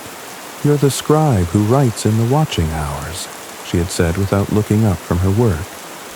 It wasn't a question, but a statement of fact delivered with the quiet confidence of someone who knew many things that weren't immediately apparent to others. "How did you know?" Edmund had asked, though he wasn't entirely surprised. There was something about Isabel that suggested she knew many things that ordinary observation couldn't explain, as if her gift for interpreting dreams extended to understanding the waking world as well. "Your dreams have been calling to mine," she had replied simply, her hands never pausing in their work. "For weeks now, I've been seeing images of a young man writing by candlelight, recording visions that dance like flames across parchment. The dreams told me you would come, though they didn't tell me why." That night, Isabel had interpreted Edmund's recorded dreams with a precision that left him speechless. She had seen in his visions not just personal guidance, but messages that concerned the entire village. His dream of the glowing library had been a warning about the coming winter. The books represented stored knowledge, and their inner light suggested that wisdom would be needed to survive the harsh months ahead. More remarkably, she had woven these interpretations into a tapestry that seemed to capture the very essence of Edmund's midnight experiences. The fabric showed a figure writing by candlelight, surrounded by swirling patterns that represented dreams and visions, all connected by threads of silver that seemed to glow with their own inner light. The tapestry was beautiful, but it was also functional, a permanent record of insights that might otherwise have been lost to memory. "Your mother's illness," Isabel had said as she worked, "is reflected in your dreams as a great storm threatening a small house. But the storm passes, and the house stands firm. She will recover, but slowly, and she will need the kind of care that can only be given by someone who understands the deeper rhythms of healing. Isabel had been right. Edmund's mother had indeed recovered, but it had taken weeks of careful nursing, and her recovery had followed exactly the pattern that Isabel had seen in the dream interpretation. The fever had broken gradually.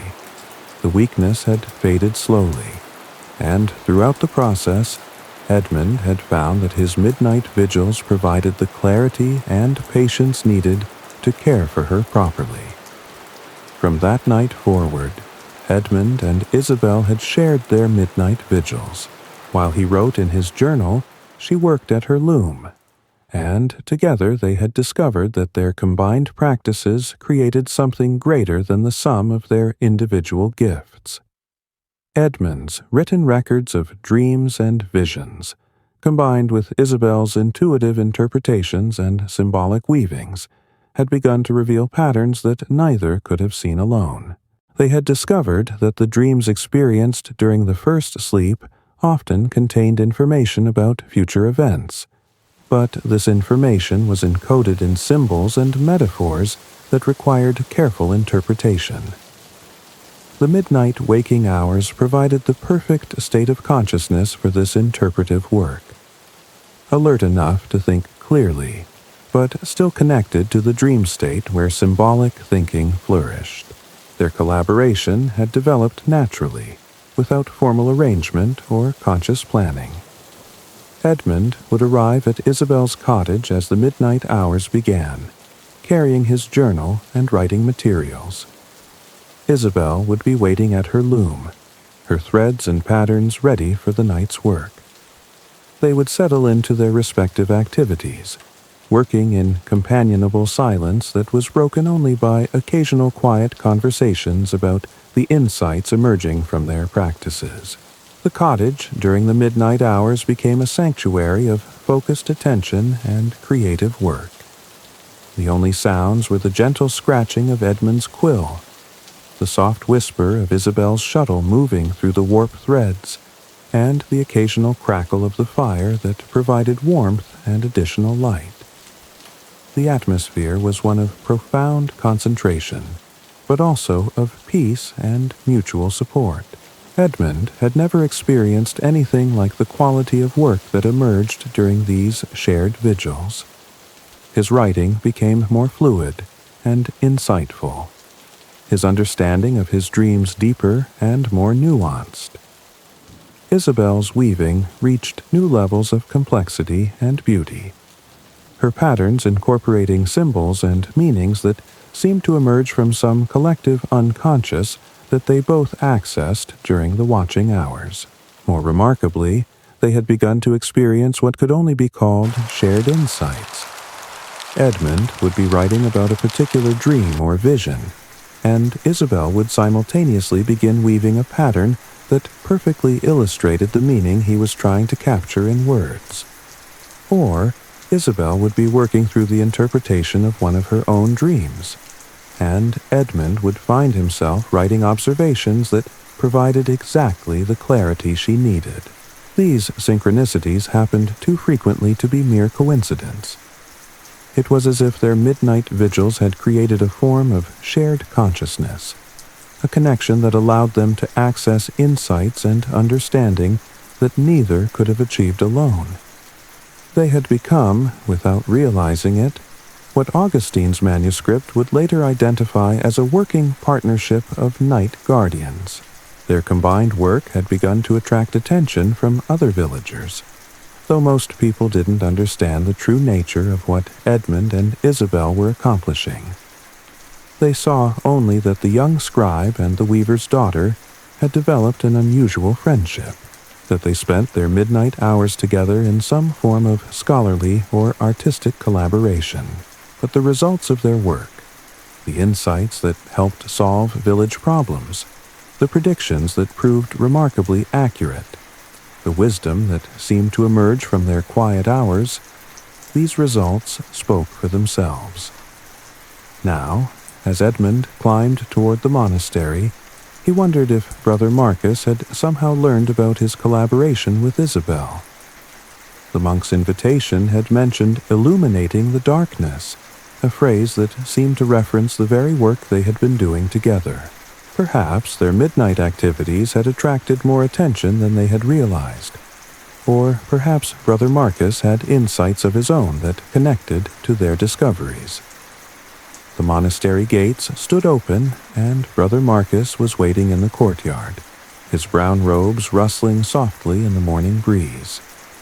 The monk's face bore an expression of excitement barely contained by monastic discipline, and his eyes held the bright intensity of someone who had made an important discovery. Edmund had seen that expression before, on the faces of scholars who had found the missing piece to a puzzle they had been working on for years. "Edmund," Brother Marcus said, clasping the young scribe's hands in greeting. "I have been waiting for this day with great anticipation. Come, there is much to show you, and I believe you will find it as fascinating as I have." The monk led Edmund through corridors lined with stone arches, their footsteps echoing softly in the ancient spaces. The monastery was built in the Romanesque style, with thick walls and small windows that created an atmosphere of solidity and permanence. The corridors were lit by oil lamps that cast a warm, steady light, very different from the flickering candles that Edmund was accustomed to during his midnight vigils. They passed through the cloister, where monks were engaged in their morning activities, some tending the gardens, others copying manuscripts in the outdoor scriptorium. Still others engaged in quiet conversation or private prayer. The atmosphere was one of purposeful activity, but also of peace and contemplation. Edmund could sense that this was a community that understood the value of both work and reflection, activity and rest. The monastery's famous library was their destination, and when Brother Marcus opened its heavy wooden doors, Edmund gasped in amazement. The room was vast, filled with manuscripts and books that represented centuries of accumulated knowledge. The walls were lined with shelves that reached from floor to ceiling, each one packed with volumes bound in leather and vellum. The air smelled of parchment and ink, of beeswax, and the subtle fragrance of dried herbs that were used to protect the books from insects and decay. But it was what Brother Marcus showed him next that took Edmund's breath away.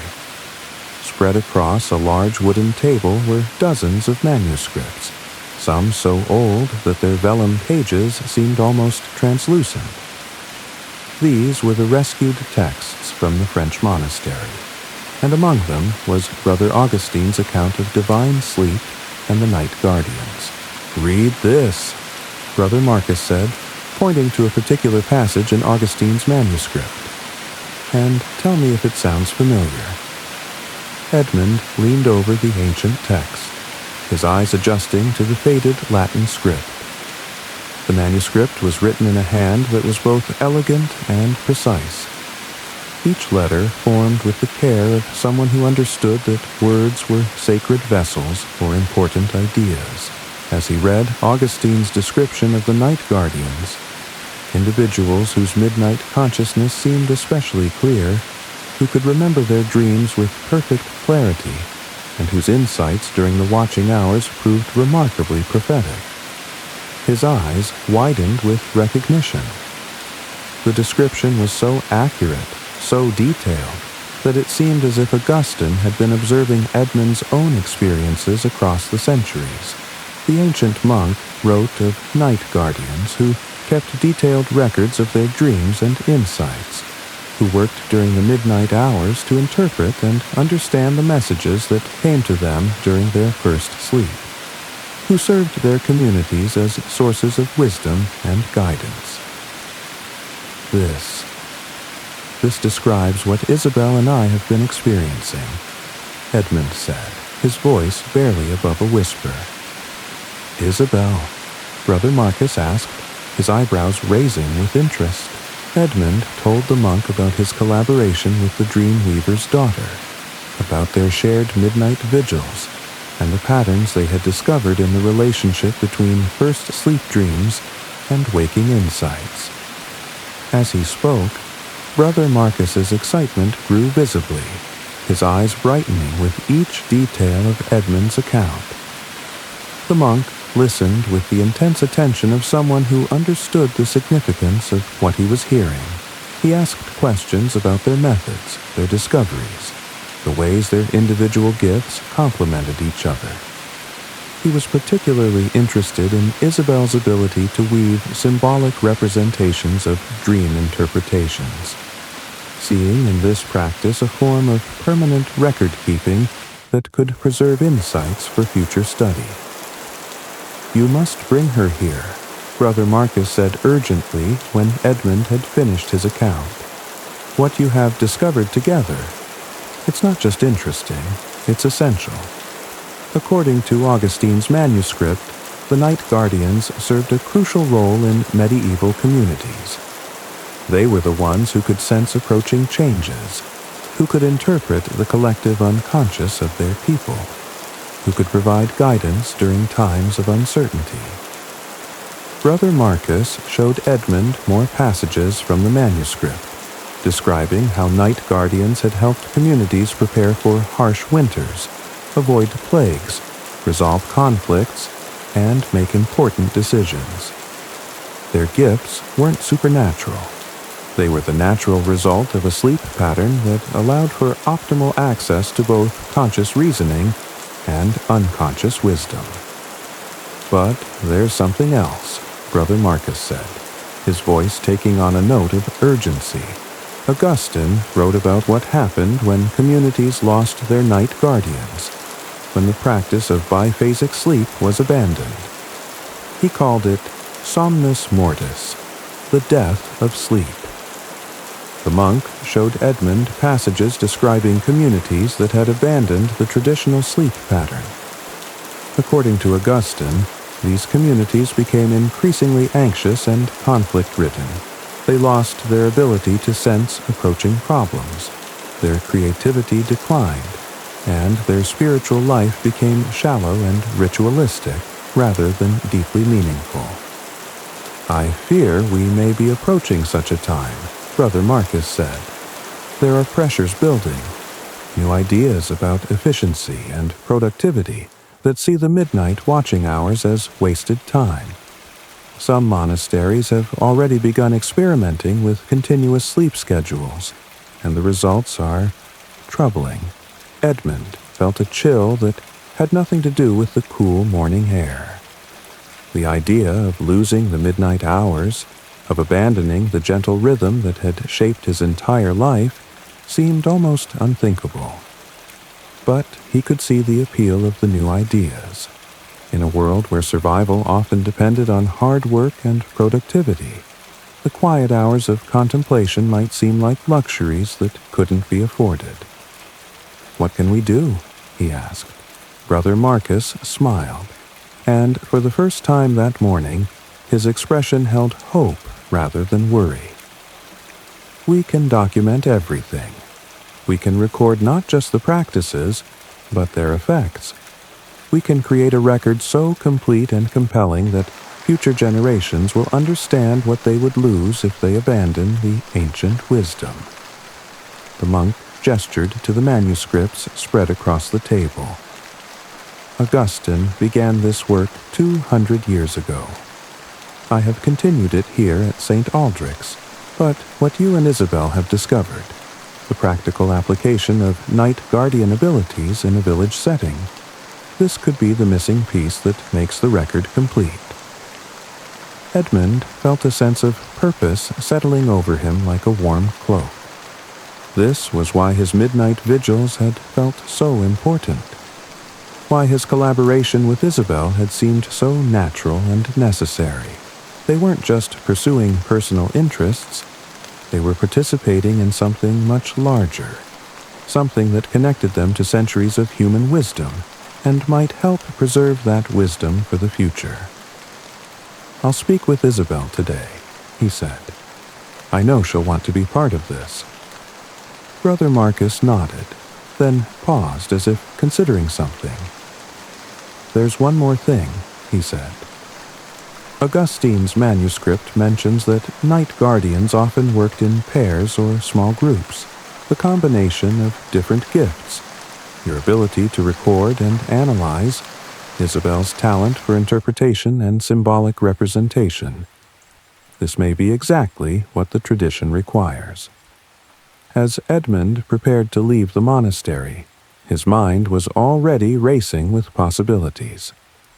The collaboration with Isabel that had begun as a personal quest for understanding had revealed itself to be part of something much more significant.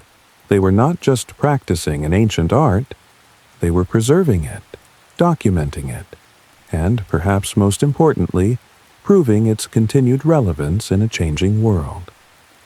The walk back to Thornwick seemed shorter than the journey up, as if the knowledge he now carried had somehow lightened his steps. By the time he reached the village, the morning mist had lifted, and the day was bright with autumn sunshine. But Edmund's thoughts were already turning toward evening, toward the candlelit hours when he and Isabel would begin their new role as guardians of an ancient tradition. He found Isabel in her garden, tending to the plants she used for dyeing her threads. She was kneeling beside a patch of madder root, carefully harvesting the red-tinged roots that would produce the deep crimson threads she used in her most important tapestries. Her hands were stained with earth and plant juices, but she worked with the same careful attention she brought to her weaving, understanding that every aspect of her craft was connected to every other aspect. "Edmund," she said, looking up as he approached, "I've been expecting you. I had a dream last night about ancient books and hidden wisdom. I think you have something important to tell me." As Edmund described his morning at the monastery, Isabel listened with the same intense attention that Brother Marcus had shown. She asked questions about Augustine's manuscript, about the descriptions of night guardians, about the monks' plans for documenting and preserving the ancient practices. Her questions showed that she understood not just the practical implications of what Edmund was telling her, but the deeper significance of their role in preserving ancient wisdom. "This explains so much," she said when Edmund had finished. "I've always felt that our midnight work was part of something larger, but I never understood what that something might be.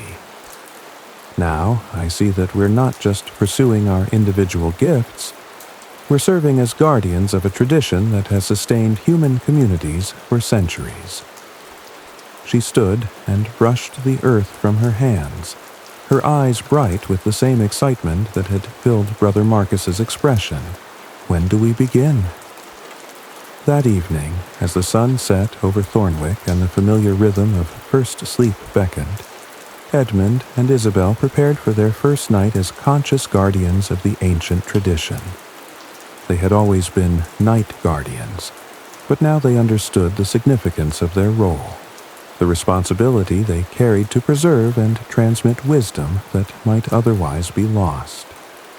Their cottage vigil that night had a different quality than their previous collaborations.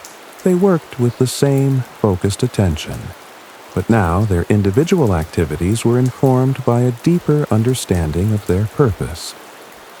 Edmund's writing became more systematic, more conscious of the need to create records that could be understood and used by future generations. Isabel's weaving incorporated symbols and patterns that she now recognized as part of an ancient visual language that had been used by night guardians for centuries. As they worked, they felt the presence of all those who had come before them.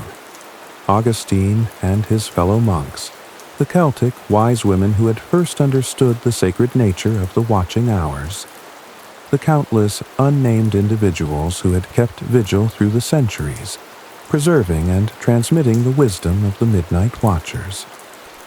They were part of an unbroken chain of consciousness that stretched back through time and would, they hoped, continue far into the future, but they also sensed the challenges that lay ahead.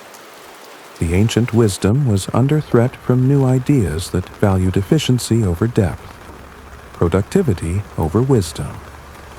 Their work as night guardians would involve not just preserving the old practices, but finding ways to adapt them to changing circumstances, to demonstrate their continued relevance in a world that was increasingly skeptical of traditional ways. The night passed in focused work and quiet contemplation, and when dawn came, Edmund and Isabel felt that they had crossed a threshold. They were no longer just individuals pursuing their own spiritual and creative development. They were guardians of a sacred tradition, keepers of wisdom that had the power to transform communities and preserve essential aspects of human nature that might otherwise be lost. Their partnership had deepened into something that transcended ordinary friendship or collaboration. They had become what Augustine's manuscript described as a working unit of night guardians, their individual gifts complementing each other in ways that created something greater than either could achieve alone. Together, they would face the challenges ahead, working to preserve and strengthen the ancient tradition of the Midnight Watchers for the generations to come. But as they settled into their second sleep as the dawn light grew stronger, neither of them could have anticipated how quickly those challenges would arrive, or how profoundly their work would be tested by forces that saw the watching hours not as sacred time, but as obstacles to progress and efficiency. The peaceful world of the Midnight Watchers was about to face its greatest trial, and Edmund and Isabel would find themselves at the center of a conflict that would determine the future of the ancient wisdom they had sworn to protect. Isabel the Weaver. Isabel Fairfax possessed hands that seemed to hold magic, though she would have laughed at such a description and insisted that her abilities came from nothing more mysterious than years of patient practice and careful attention to the subtle languages that fibers spoke to those who knew how to listen. At 32, she was the finest weaver in Thornwick, and perhaps in all the surrounding counties, but her true gift lay not just in the technical mastery of her craft, but in her ability to capture in cloth the dreams and visions that emerged during the watching hours. Isabel had been born into a family of textile workers whose skills had been passed down through generations of women who understood that weaving was both practical craft and sacred art. Her grandmother had taught her that every thread carried within it the story of the plant or animal that had produced it, and that the weaver's task was not just to create useful cloth, but to honor these stories by combining them into patterns that reflected the deeper harmonies that governed all life. The young woman had shown exceptional talent from her earliest childhood, mastering techniques that normally took years to learn, and developing innovations that improved both the efficiency and the beauty of the weaving process. By the time she reached adulthood, Isabel's textiles were sought after by merchants who traveled from distant cities to acquire cloth that combined superior quality with artistic beauty that set it apart from anything else available in regional markets. But it was not until Isabel began to practice divine sleep that her weaving truly transcended the boundaries between craft and art. The watching hours provided her with access to states of consciousness, where she could perceive patterns and relationships that were invisible during the busy activities of daylight. During these quiet periods, she would often experience visions of textile designs that seemed to emerge from some deeper source of creativity than her ordinary thinking mind. Isabel's first experience with divine sleep had come about through her friendship with Brother Marcus, who had recognized in the young weaver a kindred spirit whose artistic sensibilities made her particularly receptive to the spiritual dimensions of the ancient sleep practices. The monk had spent many evenings discussing with Isabel the relationship between contemplative states and creative inspiration, sharing insights from the monastic tradition about how periods of quiet wakefulness could open the mind to sources of wisdom that were normally hidden beneath the surface of everyday consciousness. When Isabel began to experiment with the practice of divided sleep, she discovered that the watching hours provided exactly the kind of peaceful, focused attention that her most ambitious weaving projects required. The quiet hours of night were free from the interruptions and distractions that made complex creative work difficult during the day, and the state of relaxed alertness that characterized the period between first and second sleep seemed to enhance her ability to perceive the subtle relationships between colors, textures, and patterns that determined the success or failure of her designs. But Isabel's most remarkable discovery was that the dreams and visions she experienced during divine sleep could be translated directly into textile patterns that captured something essential about the states of consciousness from which they emerged. Working during the watching hours, guided by the images and insights that arose during her periods of rest, she began to create tapestries and cloth that seemed to carry within their patterns a kind of visual music that affected everyone who saw them. The process was unlike anything Isabel had experienced during her years of conventional weaving. Instead of beginning with predetermined designs and working to execute them as precisely as possible, she would enter the watching hours with only the most general sense of what she wanted to create, allowing the specific patterns and color combinations to emerge organically from the interplay between her conscious intentions and the deeper currents of inspiration that flowed during the quiet hours of night. The results were extraordinary. Isabel's divine sleep textiles, as they came to be known, possessed a quality that customers found difficult to describe but impossible to ignore. The patterns seemed to shift and change depending on the light and the angle from which they were viewed, creating an impression of depth and movement that made the cloth appear almost alive. The color combinations were both harmonious and surprising, following rules that seemed to transcend the conventional principles of design while creating effects that were undeniably beautiful. But perhaps most remarkably, people who spent time in rooms decorated with Isabel's divine sleep textiles reported that they experienced improved rest and enhanced creativity. The patterns seemed to have a calming effect that made it easier to achieve the kind of relaxed alertness that characterized the watching hours, while the subtle visual rhythms embedded in the cloth appeared to support the natural cycles of consciousness that divine sleep required. Isabel began to understand that her weaving was becoming something more than decorative art. It was evolving into a form of visual meditation that could help others access the states of consciousness that she experienced during her own practice of divine sleep. The patterns she created during the watching hours seemed to carry within them a kind of encoded wisdom that could be transmitted to anyone who spent time contemplating them with the proper attention.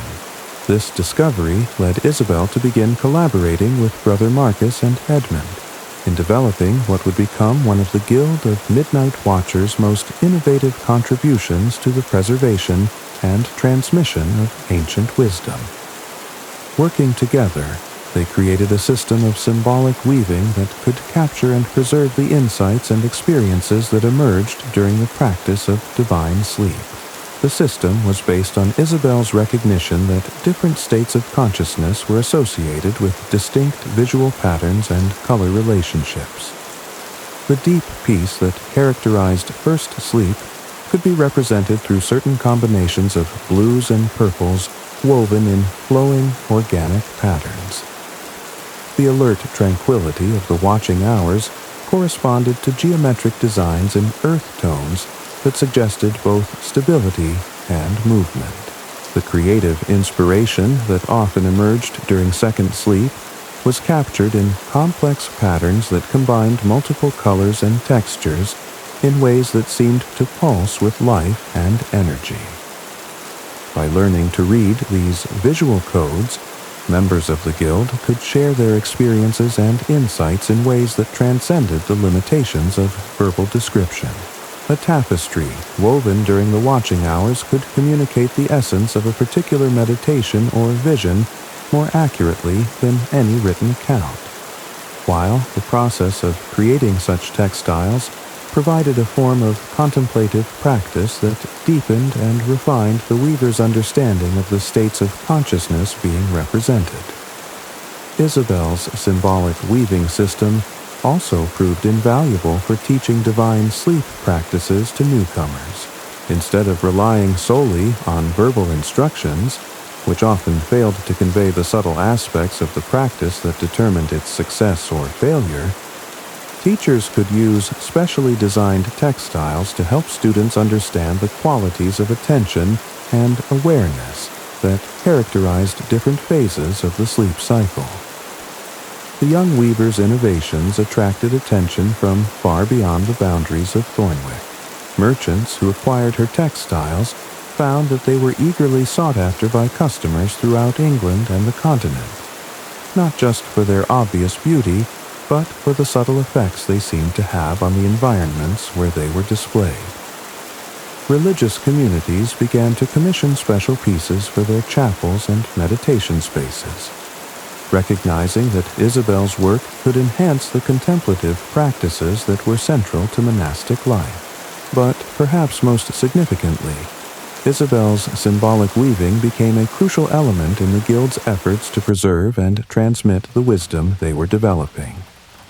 Unlike written records, which could be lost or destroyed, textiles were durable, portable, and inherently valuable, making them ideal vehicles for preserving important knowledge across generations and geographic boundaries.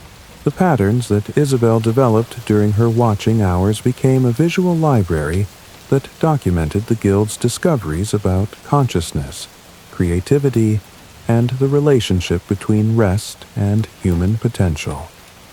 Each tapestry was both a work of art and a repository of wisdom, a beautiful object that could be appreciated for its aesthetic qualities, while also serving as a guide for those seeking to understand and practice the ancient arts of divine sleep. As Isabel's reputation grew, she found herself in the unique position of being both artist and teacher, craftsperson and spiritual guide. The watching hours that had initially provided her with time for uninterrupted creative work had evolved into periods of profound communion with sources of inspiration that seemed to transcend her individual consciousness. During these quiet hours, she often felt as though she was serving as a conduit for patterns and designs that existed in some realm beyond ordinary perception, translating visions of beauty and harmony into forms that could be shared with others. The process of creating her most ambitious pieces required months of work during successive watching hours, with each night's session building upon the insights and progress of previous sessions. Isabel would begin each period of nighttime weaving by entering a state of receptive meditation, opening herself to whatever images or impulses might arise from the deeper levels of consciousness that divine sleep made accessible. She would then allow these inspirations to guide her hands as she selected threads, chose colors, and developed patterns that seemed to emerge organically from the interplay between conscious intention and unconscious wisdom. The resulting textiles were unlike anything that had been produced through conventional weaving methods. They possessed a coherence and complexity that reflected the extended periods of focused attention that their creation required, while their patterns seemed to capture something essential about the states of consciousness from which they had emerged. People who viewed Isabel's divine sleep tapestries often reported that they experienced a sense of recognition, as though the patterns were somehow familiar despite being unlike anything they had seen before. Isabel's role in what would become the Guild of Midnight Watchers was that of the artist mystic, the creative practitioner whose work demonstrated the practical applications of the spiritual insights that Brother Marcus preserved and Edmund documented. Her textiles provided tangible evidence that the practice of divine sleep could enhance human creativity in ways that produced results of lasting value, while her teaching methods showed how artistic practices could be used to transmit wisdom that was difficult to communicate through purely intellectual means. The young weaver understood that her work was contributing to something much larger than the development of new artistic techniques. The patterns she created during the watching hours were part of a broader effort to preserve and transmit knowledge that could help human beings reconnect with natural rhythms and capacities that were being lost in the increasingly artificial environment of medieval urban life. Isabel's textiles became ambassadors for the Guild's work, carrying the influence of divine sleep practices far beyond the boundaries of Thornwick and into communities throughout Europe, where they served as both inspiration and instruction for those seeking to rediscover the ancient arts of rest and contemplation.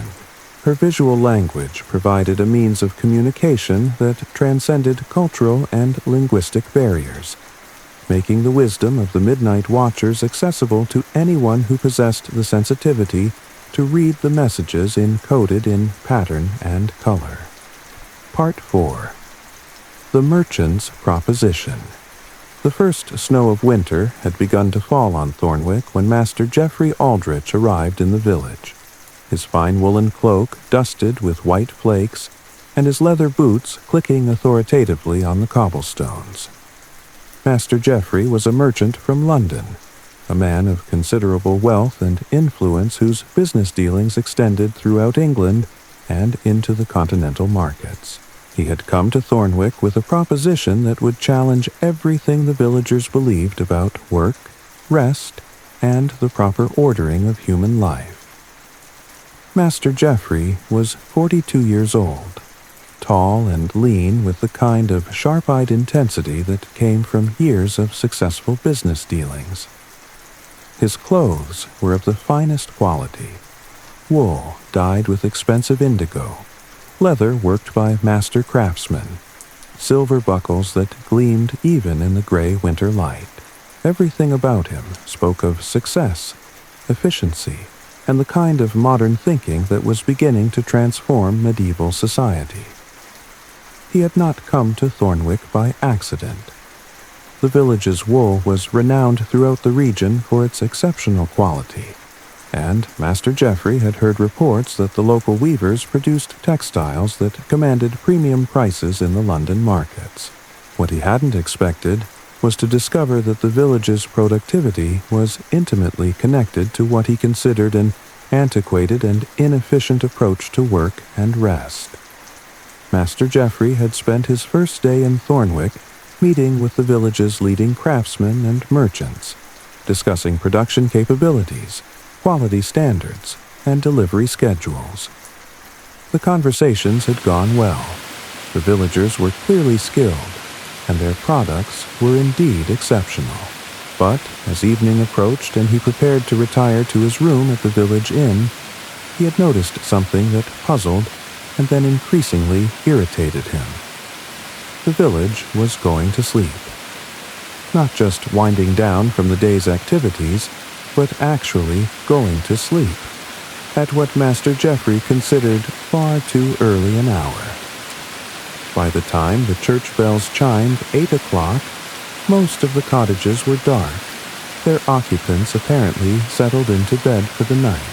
This seemed to the London merchant like a tremendous waste of productive time.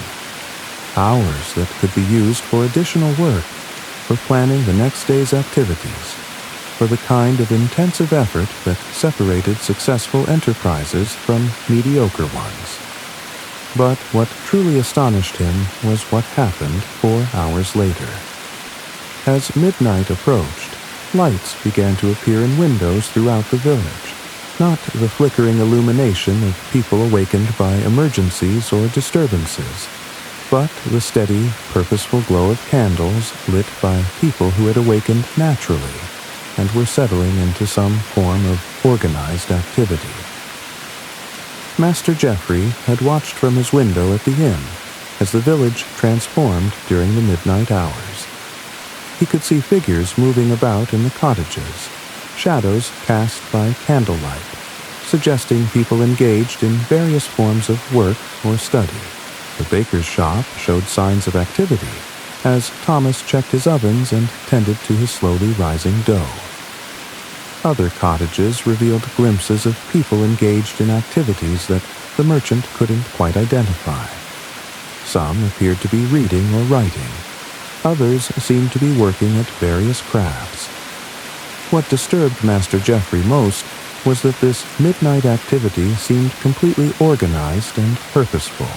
This wasn't a few individuals suffering from sleeplessness or dealing with unusual circumstances.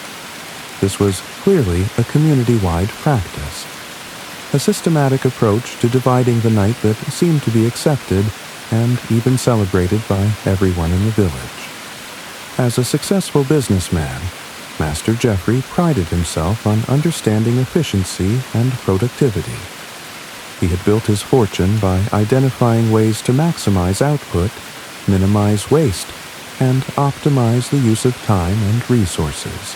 From his perspective, the Thornwick sleep pattern represented a fundamental misunderstanding of how to organize human activity for maximum effectiveness.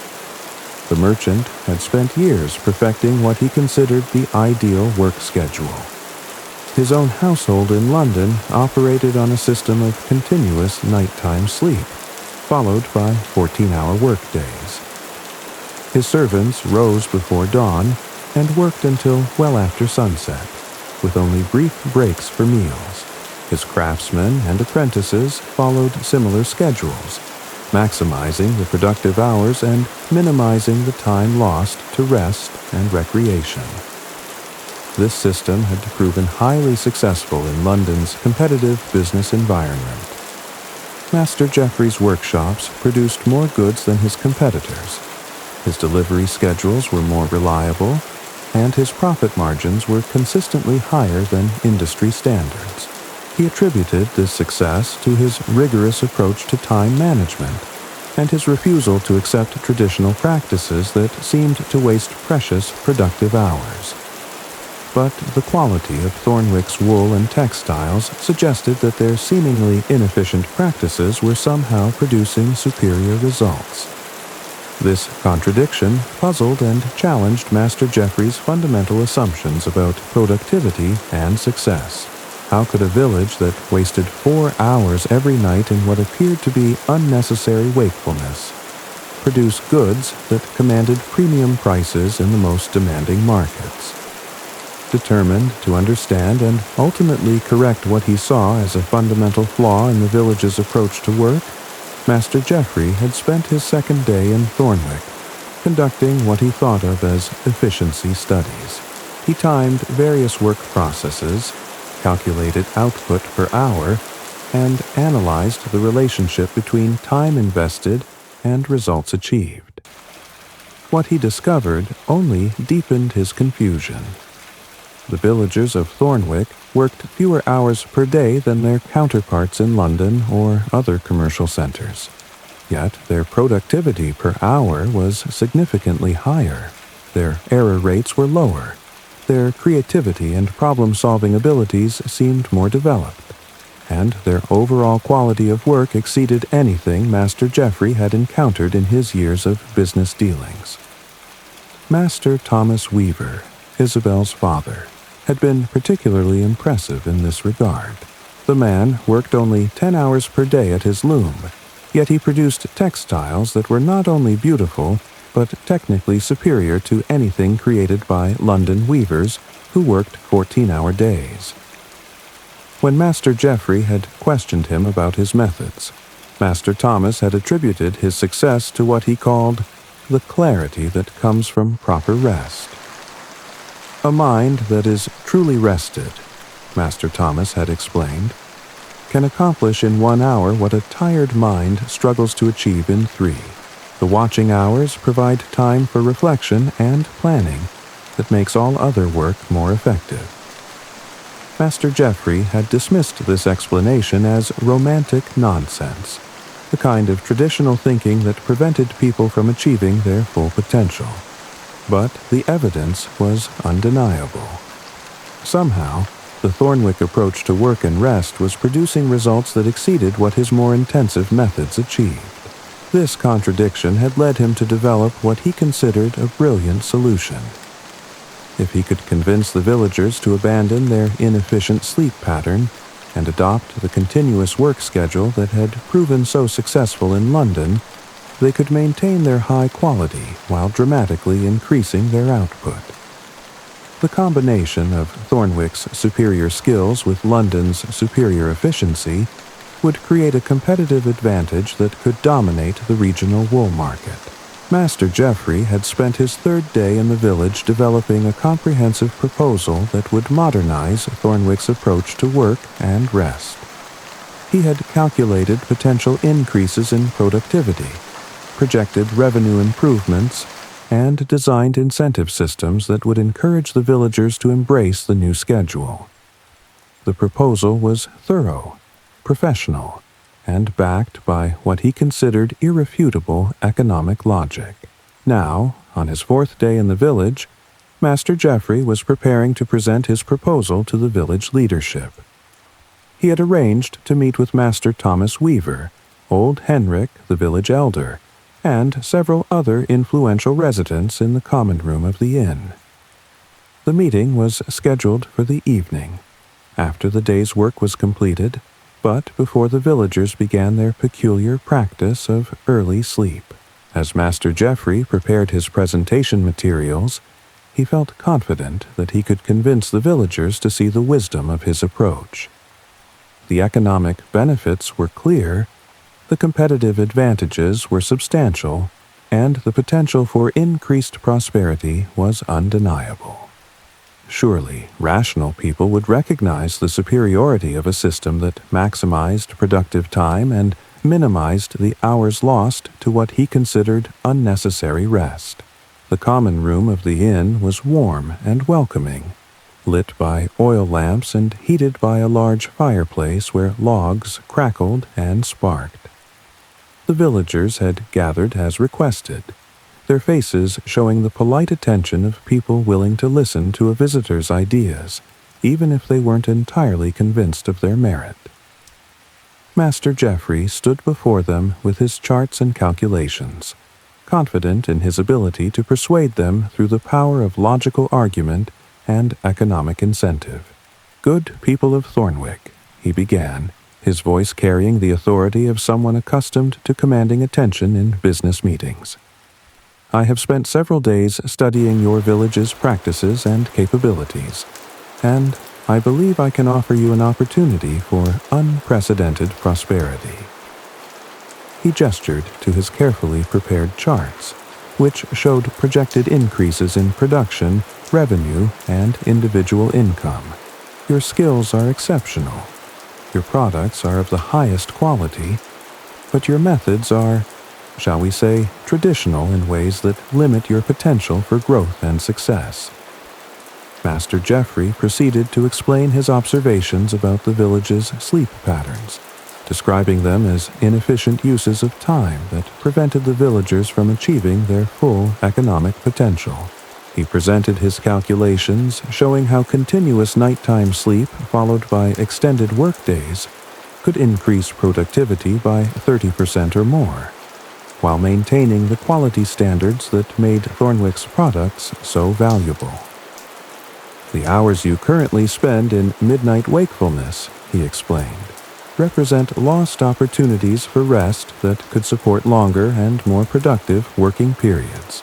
By consolidating your sleep into a single, uninterrupted period, you would wake more refreshed and capable of sustained effort throughout extended workdays." The villagers listened politely, but Master Geoffrey could see skepticism growing in their expressions. Master Thomas Weaver was the first to speak, his voice carrying the quiet authority of someone who had spent decades perfecting his craft. "Master Geoffrey," he said, "I appreciate your interest in our welfare, and I don't doubt that your methods have proven successful in London. But I wonder if you truly understand what you're asking us to give up." The weaver gestured toward the window, where the first lights of the midnight watchers were beginning to appear in cottage windows throughout the village. Those lights represent more than just wakefulness. They represent time for reflection, for creativity, for the kind of deep thinking that produces not just more work, but better work. Old Henrik nodded in agreement. The watching hours have been part of our way of life for generations. They're not just about sleep, they're about wisdom, about understanding, about the connections that hold our community together. Master Geoffrey felt his confidence wavering slightly. He had expected some resistance to change. That was natural when proposing improvements to traditional practices. But the villagers seemed to be suggesting that their inefficient sleep pattern provided benefits that went beyond mere rest. Benefits that his calculations hadn't accounted for. "I understand your attachment to tradition," he said, trying to maintain his persuasive tone. "But surely you can see that the economic advantages of the new system would more than compensate for any intangible benefits you might lose." It was then that Edmund spoke up from where he had been sitting quietly in the back of the room. "Master Geoffrey, may I ask about your own sleep in London? Do you follow the continuous pattern you're recommending to us?" The question caught the merchant off guard. "Of course," he replied. "I sleep 7 hours each night, from 11 until 6, then work from early morning until late evening. It's a highly efficient system that maximizes productive time." "And how do you feel?" Isabel asked quietly. "Are you well rested? Do you wake refreshed and clear-minded?" Master Geoffrey hesitated. The truth was that he had been struggling with sleep problems for years. Despite his 7 hours of continuous rest, he often woke feeling tired and anxious. His mind raced with business concerns, making it difficult to fall asleep and causing him to wake frequently during the night. He had attributed these problems to the natural stresses of successful business life. But Isabel's question made him wonder if there might be other factors involved. "Sleep can be challenging in London," he admitted reluctantly. "The pace of business life creates certain pressures that can affect rest. But that's simply the price of success in a competitive environment." Brother Marcus, who had been invited to the meeting as someone familiar with both traditional practices and scholarly approaches to understanding them, leaned forward with interest. "Master Geoffrey, have you ever experienced the kind of sleep pattern that our villagers practice? The gentle rhythm of first sleep, midnight wakefulness, and second sleep?" "Certainly not," Master Geoffrey replied with some indignation. "I'm a practical man with serious responsibilities. I don't have time for such romantic notions about sleep and dreams." "Then, perhaps," Brother Marcus suggested gently, "you're not qualified to judge the value of practices you've never experienced. Would you be willing to try our way for just one night, to understand what you're asking these good people to give up?" The challenge hung in the air like incense, and Master Geoffrey found himself in a difficult position. As a businessman, he prided himself on making informed decisions based on complete information. But, as someone committed to efficiency and productivity, the idea of deliberately disrupting his sleep schedule seemed foolish and potentially harmful to his business effectiveness. The villagers waited quietly for his response, their faces showing neither hostility nor eagerness, but rather the patient attention of people who understood that important decisions required careful consideration. Master Geoffrey realized that his credibility with these people depended on his willingness to understand their perspective, even if he ultimately disagreed with it. "Very well," he said finally. "One night. But I want it understood that this is purely for the sake of complete evaluation, not because I expect to change my fundamental assessment of the situation." Brother Marcus smiled with the satisfaction of someone who had achieved an important objective. "Excellent. I suggest you spend the night at the monastery, where we can provide proper guidance for your first experience with the ancient practice of divine sleep." As the meeting broke up and the villagers prepared to return to their homes for their first sleep, Master Geoffrey felt a mixture of apprehension and curiosity about the night ahead. He had built his success on rational analysis and systematic approaches to problem solving, but he was about to enter a realm where logic and efficiency might not be the most reliable guides. The walk to the monastery through the snow-covered village gave him time to reflect on the evening's conversation. The villagers' resistance to his proposal hadn't been based on fear of change or attachment to tradition for its own sake. Instead, they seemed to believe that their sleep pattern provided genuine benefits that his system couldn't replicate. This suggested that his analysis might be missing important factors, variables that he hadn't considered in his calculations of productivity and efficiency. As a successful businessman, Master Geoffrey had learned to pay attention when his assumptions were challenged by evidence that didn't fit his models. The quality of Thornwick's products, the evident health and satisfaction of its people, the sense of community and mutual support that seemed to pervade the village. These were all positive outcomes that his efficiency-focused approach hadn't predicted or explained. Perhaps, he thought as he approached the monastery gates, there was more to learn about the relationship between rest and productivity than he had previously understood. The night ahead would provide an opportunity to gather data from direct experience, to test his assumptions against the reality of practices that had sustained this community for generations. Brother Marcus was waiting for him at the monastery entrance, carrying a small oil lamp that cast a warm circle of light in the snowy darkness. The monk's face showed the peaceful alertness that Master Geoffrey was beginning to associate with the villagers of Thornwick, a quality of attention that seemed both relaxed and intensely focused. "Welcome, Master Geoffrey," the monk said warmly. "Tonight you will experience something that may change your understanding, not just of sleep, but of consciousness itself.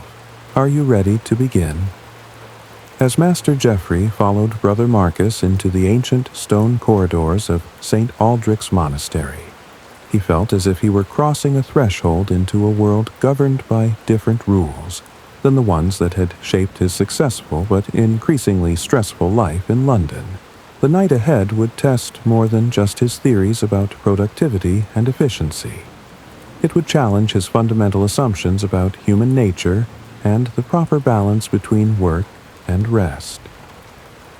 The monastery's guest quarters were simple but comfortable, furnished with a narrow bed, a wooden table, and a single chair.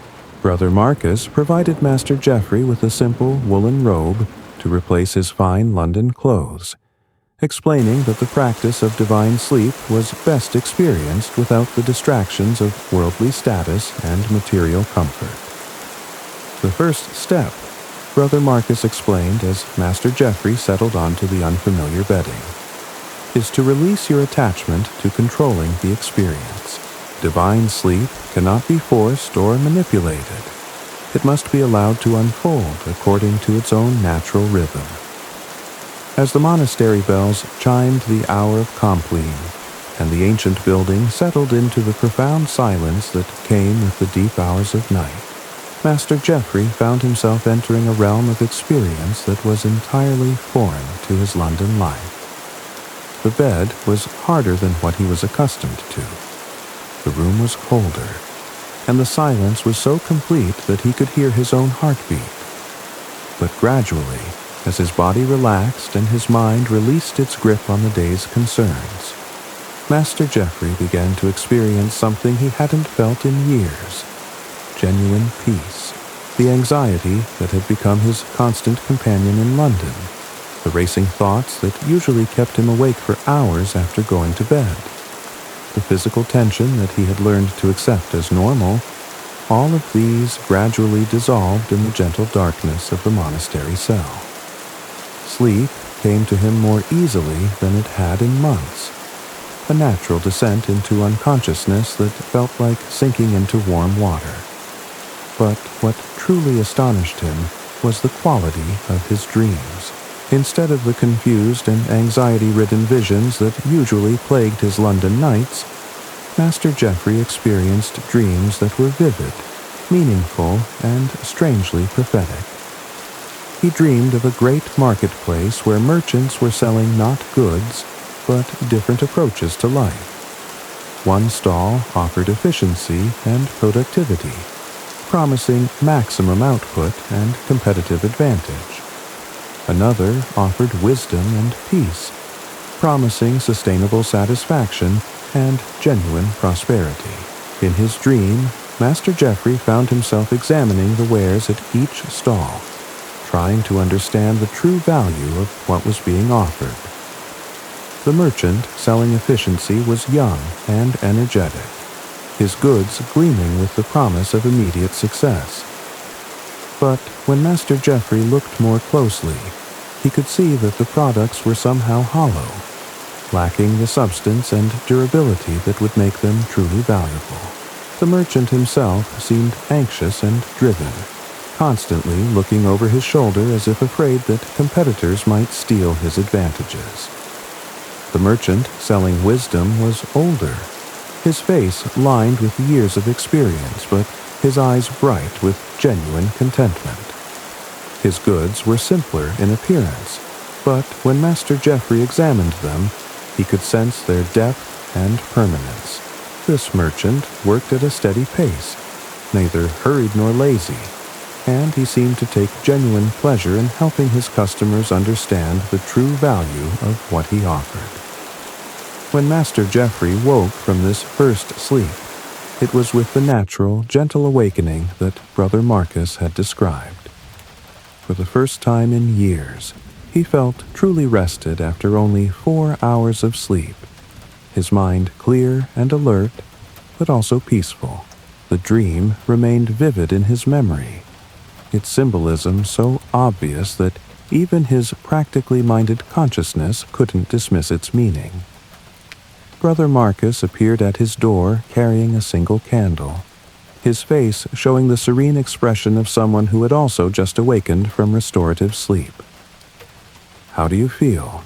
the monk asked quietly. "Different," Master Geoffrey admitted, surprised by his own honesty. "Rested, but also aware in a way that I haven't experienced in years." "Come," Brother Marcus said. "The watching hours begin now. This is when you will understand what the villagers were trying to tell you." As Master Geoffrey followed the monk through the quiet corridors of the monastery, he felt as if he were entering a sacred space, a realm of consciousness that existed between sleep and full wakefulness.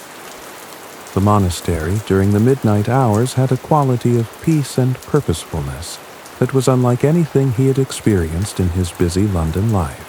In the scriptorium, other monks were engaged in their own midnight activities, some copying manuscripts by candlelight, others in quiet prayer or meditation, still others engaged in scholarly study or contemplation. The atmosphere was one of focused attention, but also of profound peace. These men weren't working because they had to, but because the midnight hours provided the perfect conditions for their most meaningful activities. Brother Marcus led Master Geoffrey to a small table where writing materials had been prepared. "Tonight," the monk said, "I want you to record your experiences, not as a businessman analyzing a potential investment, but as a human being exploring a different way of consciousness. As Master Geoffrey settled into the unfamiliar practice of midnight writing, something remarkable began to happen. His mind, freed from the constant pressure of business concerns and competitive anxiety, began to work in ways that felt both foreign and natural. Ideas came to him with unusual clarity. Connections became apparent that had been invisible during his busy daylight hours, and solutions to problems that had puzzled him for months suddenly seemed obvious. He found himself writing not just about his immediate experience, but about deeper questions that he had been avoiding for years. What was the true purpose of his business success? What kind of life was he creating for himself and those around him? What would it mean to build prosperity that was sustainable, not just economically, but humanly? The watching hours passed in a state of consciousness that Master Geoffrey had never experienced before. Alert and focused, but also peaceful and reflective. He began to understand that this wasn't just a different way of sleeping, but a different way of being human. A rhythm of consciousness that honored both the need for productive activity and the equally important need for reflection and inner development. As dawn approached and the time for second sleep beckoned, Master Geoffrey felt a profound shift in his understanding of work, rest, and human nature itself. The merchant who had arrived at the monastery, confident in his modern methods, was preparing to return to bed with a fundamentally changed perspective on what it meant to live and work sustainably. But the night's revelations were not yet complete. As Master Geoffrey settled back onto his simple monastery bed for the final hours of sleep before dawn, he carried with him not just new understanding, but a decision that would change the course of his business dealings, and, perhaps more importantly, his entire approach to life. The second sleep that came to him was deeper and more restorative than any rest he had experienced in years, and in that sleep he dreamed again. Dreams that would guide him toward a new way of conducting business, one that honored both efficiency and wisdom, productivity and peace. When morning came to St. Aldrich's Monastery, it would bring with it not just the dawn of a new day, but the beginning of a new understanding of what it truly meant to live and work in harmony with the ancient rhythms that had sustained human communities for countless generations. Edmund the Chronicler. Edmund Brightwater was perhaps the most unlikely member of what would become the Guild of Midnight Watchers. At 28, he was a man of methodical habits and scholarly inclinations who had come to Thornwick not in search of spiritual transformation, but in pursuit of practical solutions to the chronic insomnia that had plagued him since childhood. As the youngest son of a prosperous merchant family from Oxford, Edmund had received the kind of education that was becoming increasingly common among the emerging middle class of 14th century England. He could read and write in both Latin and English, had studied basic mathematics and accounting, and possessed the kind of analytical mind that was well suited to the commercial activities that were beginning to dominate urban life. But Edmund's scholarly gifts had been overshadowed by a problem that had affected every aspect of his existence. He could not sleep properly. From his earliest childhood, he had struggled with what his family's physicians called an excess of melancholic humors that prevented him from achieving the kind of restful sleep that seemed to come naturally to others. The condition had worsened as Edmund entered adulthood and began to take on responsibilities in his father's trading business. The pressure to maintain complex financial records, to negotiate with suppliers and customers, and to make decisions that affected the livelihood of dozens of employees, had created a level of mental activity that made peaceful rest almost impossible. Edmund would lie awake for hours each night, his mind racing through the events of the day, and the challenges that awaited him tomorrow. When he finally did fall asleep, his rest was fitful and interrupted, filled with anxious dreams about business failures and social embarrassments. He would wake each morning feeling more tired than when he had gone to bed, and the accumulated exhaustion gradually began to affect his ability to function effectively in his professional and personal life. The young man had tried every remedy that contemporary medicine could offer. Physicians had prescribed various combinations of herbs and minerals designed to balance his humors and promote restful sleep. He had consulted with astrologers who created detailed charts showing the most auspicious times for rest based on the positions of celestial bodies. He had even sought help from folk healers who recommended everything from sleeping with particular stones under his pillow to consuming elaborate concoctions of exotic ingredients. Nothing had provided lasting relief. If anything, the constant focus on his sleep problems had made them worse, creating a cycle of anxiety and insomnia that seemed to feed on itself. Edmund had begun to resign himself to a life of chronic exhaustion and the limitations it imposed on his ability to achieve his personal and professional goals. It was in this state of frustrated desperation that Edmund had first heard about the unusual practices being developed in the village of Thornwick. A traveling merchant who had spent several nights at the village inn had returned to Oxford with stories about a community where people deliberately woke up in the middle of the night and claimed to sleep better as a result. The idea seemed counterintuitive to Edmund, whose entire approach to his sleep problems had been based on trying to achieve longer periods of uninterrupted rest. But his analytical mind was intrigued by the merchant's descriptions of the practical benefits that villagers reported from their unusual sleep patterns. If people in Thornwick were actually sleeping better by sleeping differently, then perhaps the conventional wisdom about rest was incomplete or incorrect. Edmund's decision to visit Thornwick had been motivated by scholarly curiosity as much as personal desperation.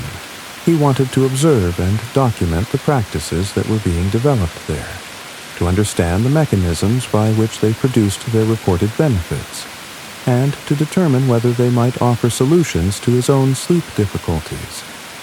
The young man had arrived in Thornwick in the early spring of 1347, intending to stay for perhaps a week or two while he gathered information about the village's unusual sleep practices.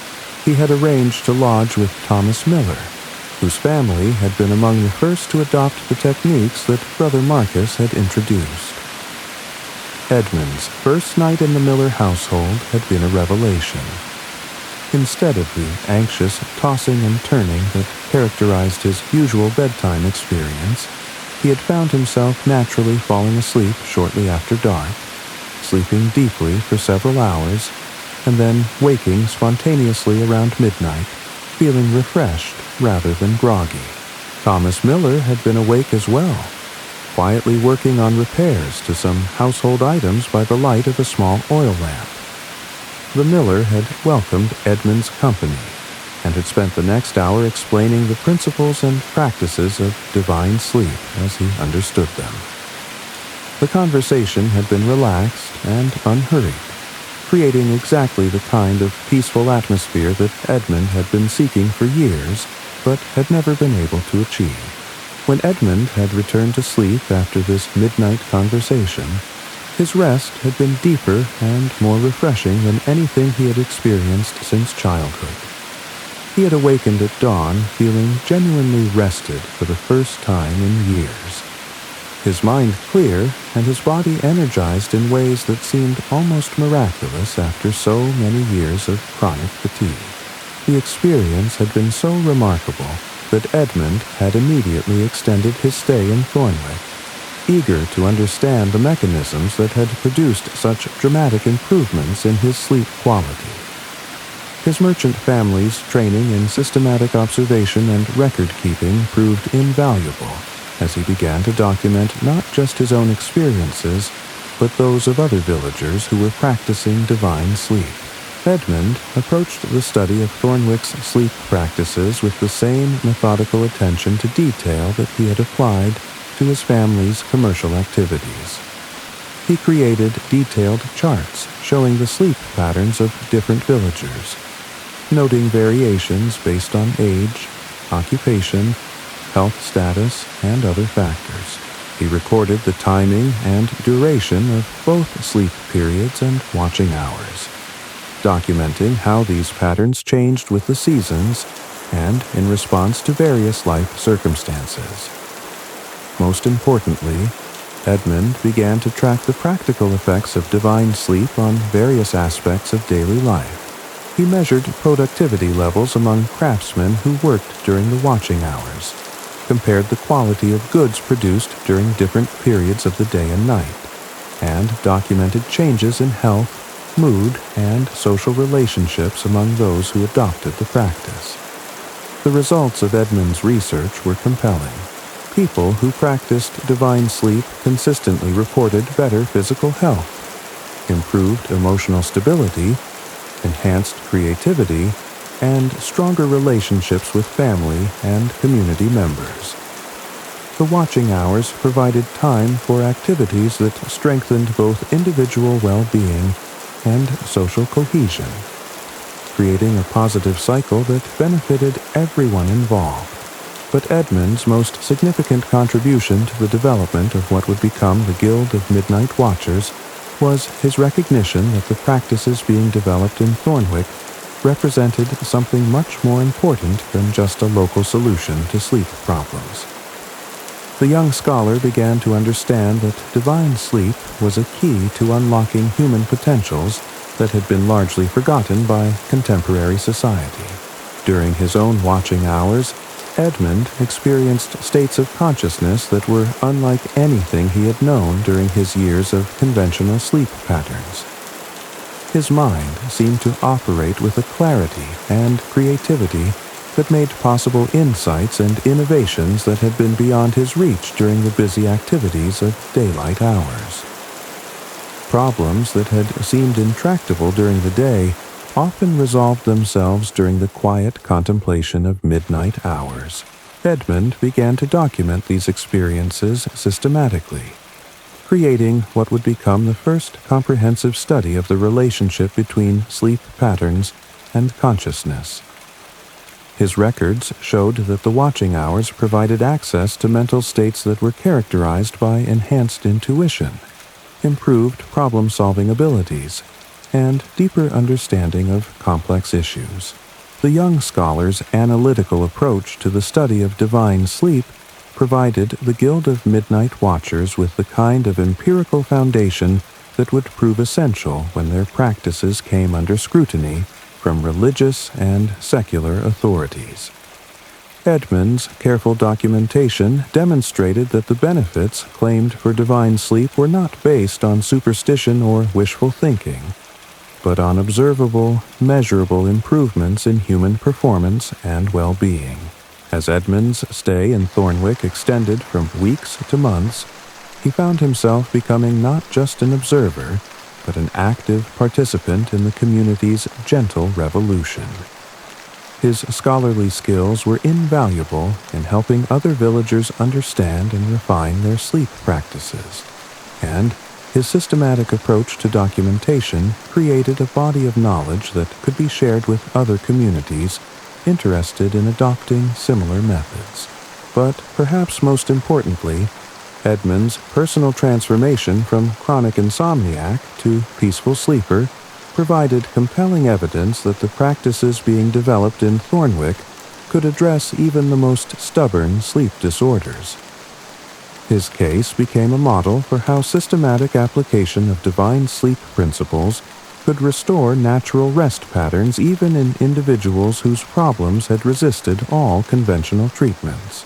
By the winter of 1347, Edmund had become so integral to the life of Thornwick that he had effectively abandoned his plans to return to Oxford and his family's merchant business. The village had become his laboratory, his home, and his calling. The young man who had arrived as a desperate insomniac seeking relief had been transformed into a scholar practitioner whose work was laying the foundation for a new understanding of human consciousness and its relationship to rest.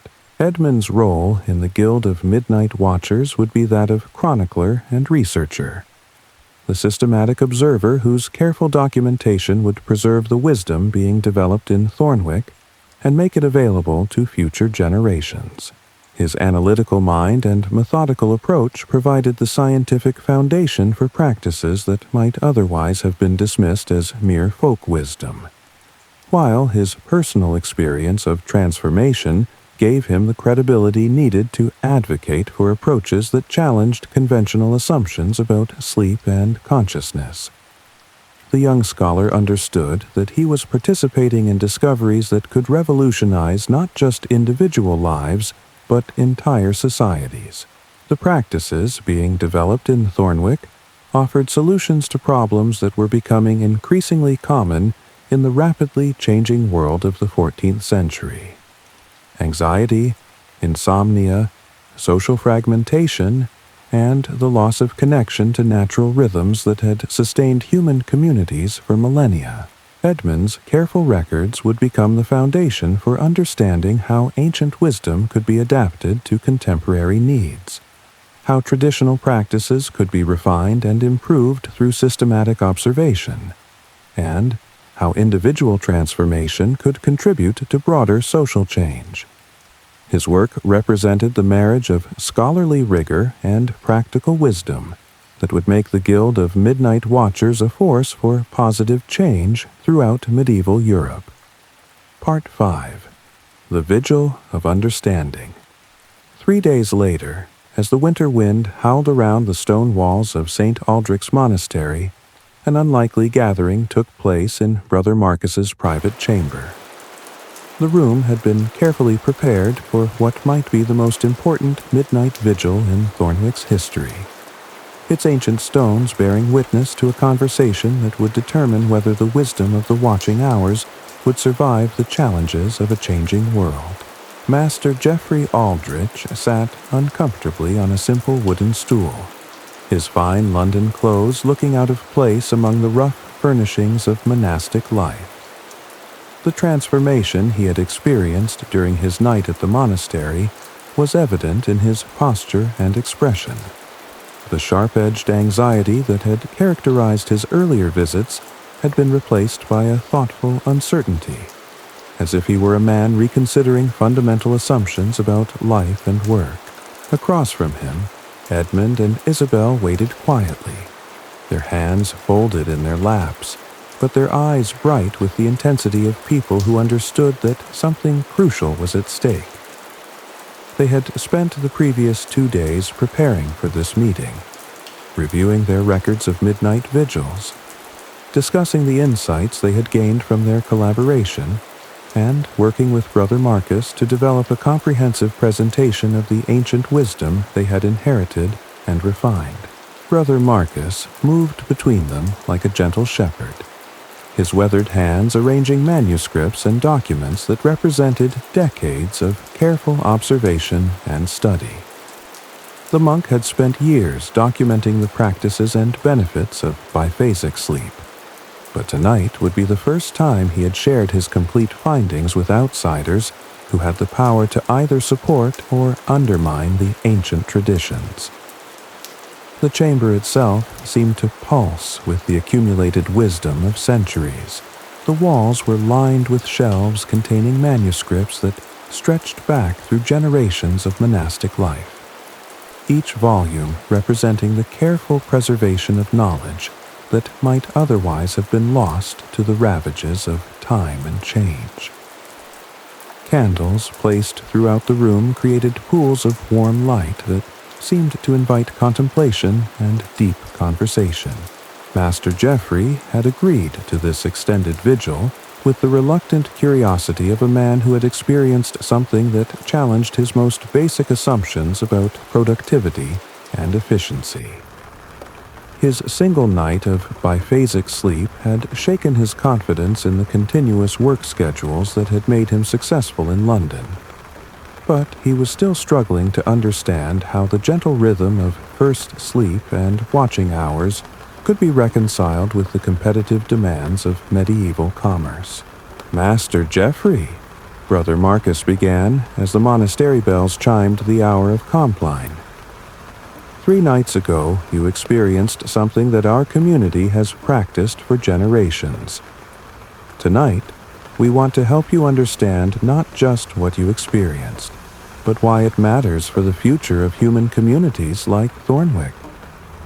The monk gestured to the manuscripts spread across the wooden table between them. These documents represent more than 2 centuries of careful observation and study. They describe not just the practice of divine sleep, but its effects on individuals and communities over extended periods of time.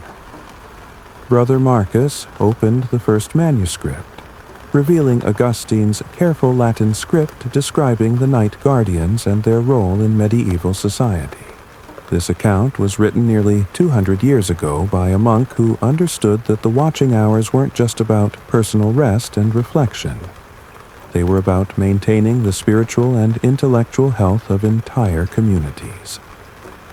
As Brother Marcus read selected passages from Augustine's work, Master Geoffrey found himself drawn into a comprehensive vision of human community that was far more sophisticated than anything he had encountered in his business dealings. Augustine had described the night guardians not as isolated individuals pursuing personal spiritual development, but as essential members of a complex social organism that required their unique gifts to function properly. According to Augustine's account, the night guardians served multiple functions within their communities. They were the early warning system that could sense approaching problems, weather changes, social tensions, economic difficulties, before they became critical. They were the problem solvers who could find creative solutions to challenges that had stumped conventional thinking. They were the wisdom keepers who preserved and transmitted essential knowledge across generations. But most importantly, they were the connectors who maintained the invisible bonds that held communities together.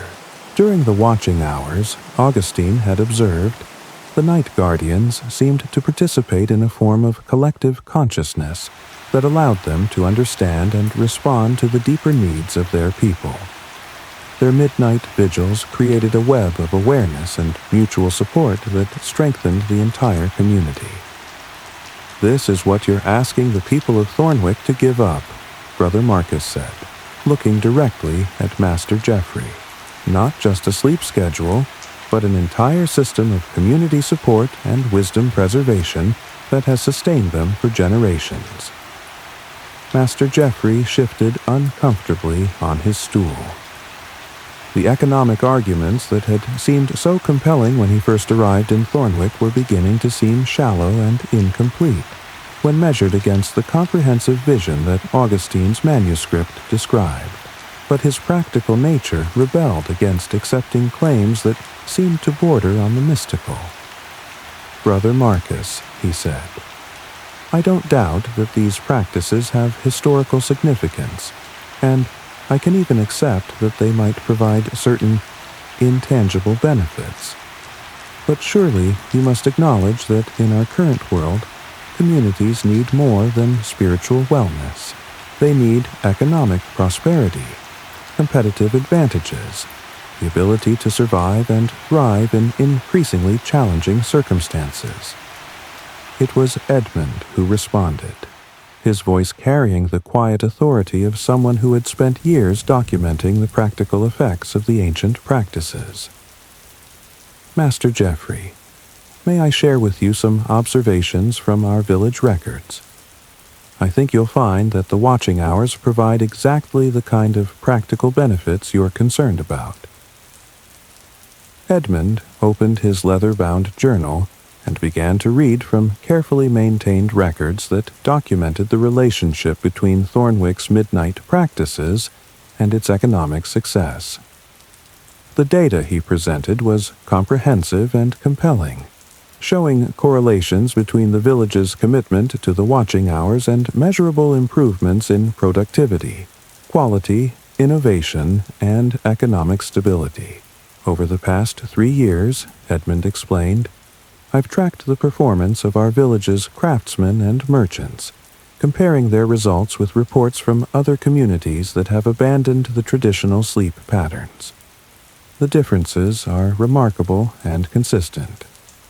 He showed Master Geoffrey detailed records indicating that Thornwick's weavers produced textiles of superior quality in less time than their counterparts in other villages. Their error rates were lower, their innovations more frequent, and their ability to adapt to changing market conditions more effective. Similar patterns appeared in every craft and trade that Edmund had studied. But the most significant finding, Edmund continued, is that these advantages have been sustained over years, not just months. Communities that adopt intensive work schedules often show initial improvements in output, but these gains typically decline over time as workers become exhausted and creativity diminishes. Thornwick's approach has proven sustainable over generations. Isabel added her own observations, describing how the midnight hours provided essential time for the kind of creative problem-solving that kept the village's crafts and trades at the forefront of regional markets. During the watching hours, she explained, our minds work differently than during the busy daylight. We see patterns and connections that escape us when we're focused on immediate tasks. This different kind of thinking is what allows us to innovate and improve continuously. She showed Master Geoffrey examples of her own work, tapestries that incorporated design innovations that had emerged during her midnight vigils, patterns that had been copied by weavers throughout the region and had become signature elements of Thornwick's textile production. These designs didn't come from conscious planning or systematic analysis, she said. They emerged from the deeper consciousness that becomes available during the watching hours. Master Geoffrey examined the tapestries with the practiced eye of someone who understood quality and market value. The work was indeed exceptional, incorporating technical innovations and aesthetic elements that he had never seen elsewhere. If Isabel was correct that these innovations had emerged from her midnight contemplations, then the watching hours were producing tangible economic value that his calculations had failed to account for. Brother Marcus opened another manuscript, this one containing his own observations of monastic communities that had experimented with different sleep patterns. I've been corresponding with monasteries throughout England and the continent, he explained, documenting the effects of various approaches to rest and work. The results consistently support what Augustine observed 2 centuries ago. The monks' records showed that monastic communities that maintained traditional biphasic sleep patterns demonstrated superior performance across multiple measures: scholarly productivity, spiritual development, community harmony, physical health, and even economic sustainability. Monasteries that had adopted continuous sleep schedules showed initial gains in certain areas, but these were typically offset by declines in creativity, wisdom, and long-term effectiveness. The pattern is clear and consistent, Brother Marcus said. Communities that honor the natural rhythm of first sleep and watching hours maintain their vitality and effectiveness over extended periods. Those that abandon these practices may achieve short-term gains, but they inevitably experience long-term decline in the very qualities that make human communities successful. As the night deepened and the conversation continued, Master Geoffrey found himself confronting evidence that challenged not just his specific proposals for Thornwick, but his entire understanding of how human communities could best organize themselves for sustainable prosperity. The data presented by Edmund, Isabel, and Brother Marcus was comprehensive, carefully documented, and impossible to dismiss as mere romantic attachment to tradition. But what troubled him most was the growing realization that his own life in London exemplified the problems that the ancient practices were designed to prevent.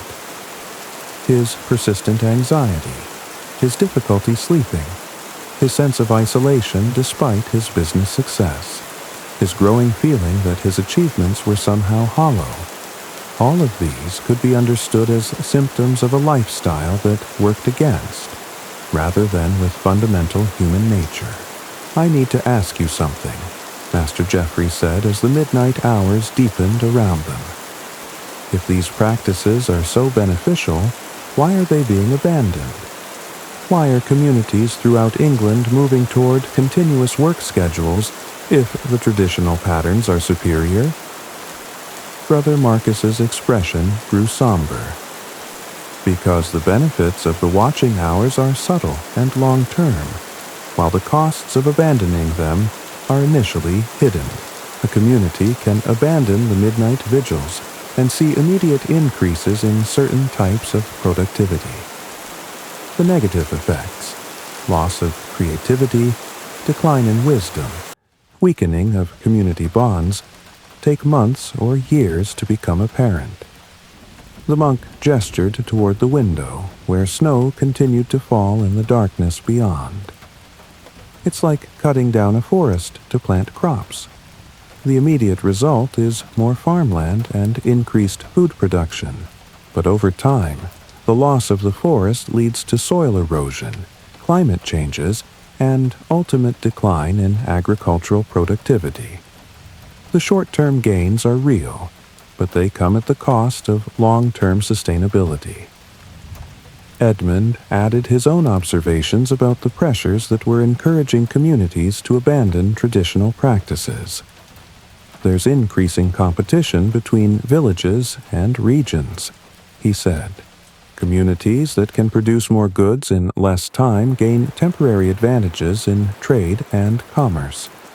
This creates pressure for everyone to adopt more intensive work schedules, even if these schedules ultimately prove unsustainable."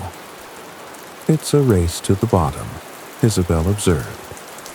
"Communities abandon practices that support long-term health and wisdom in order to compete with neighbors who have made the same mistake. Eventually, everyone is worse off, but no individual community feels it can afford to maintain the traditional practices unilaterally." Master Geoffrey recognized this pattern from his own business experience. He had seen industries where competitive pressures led to practices that benefited no one in the long term, but which individual companies felt compelled to adopt in order to survive in the short term.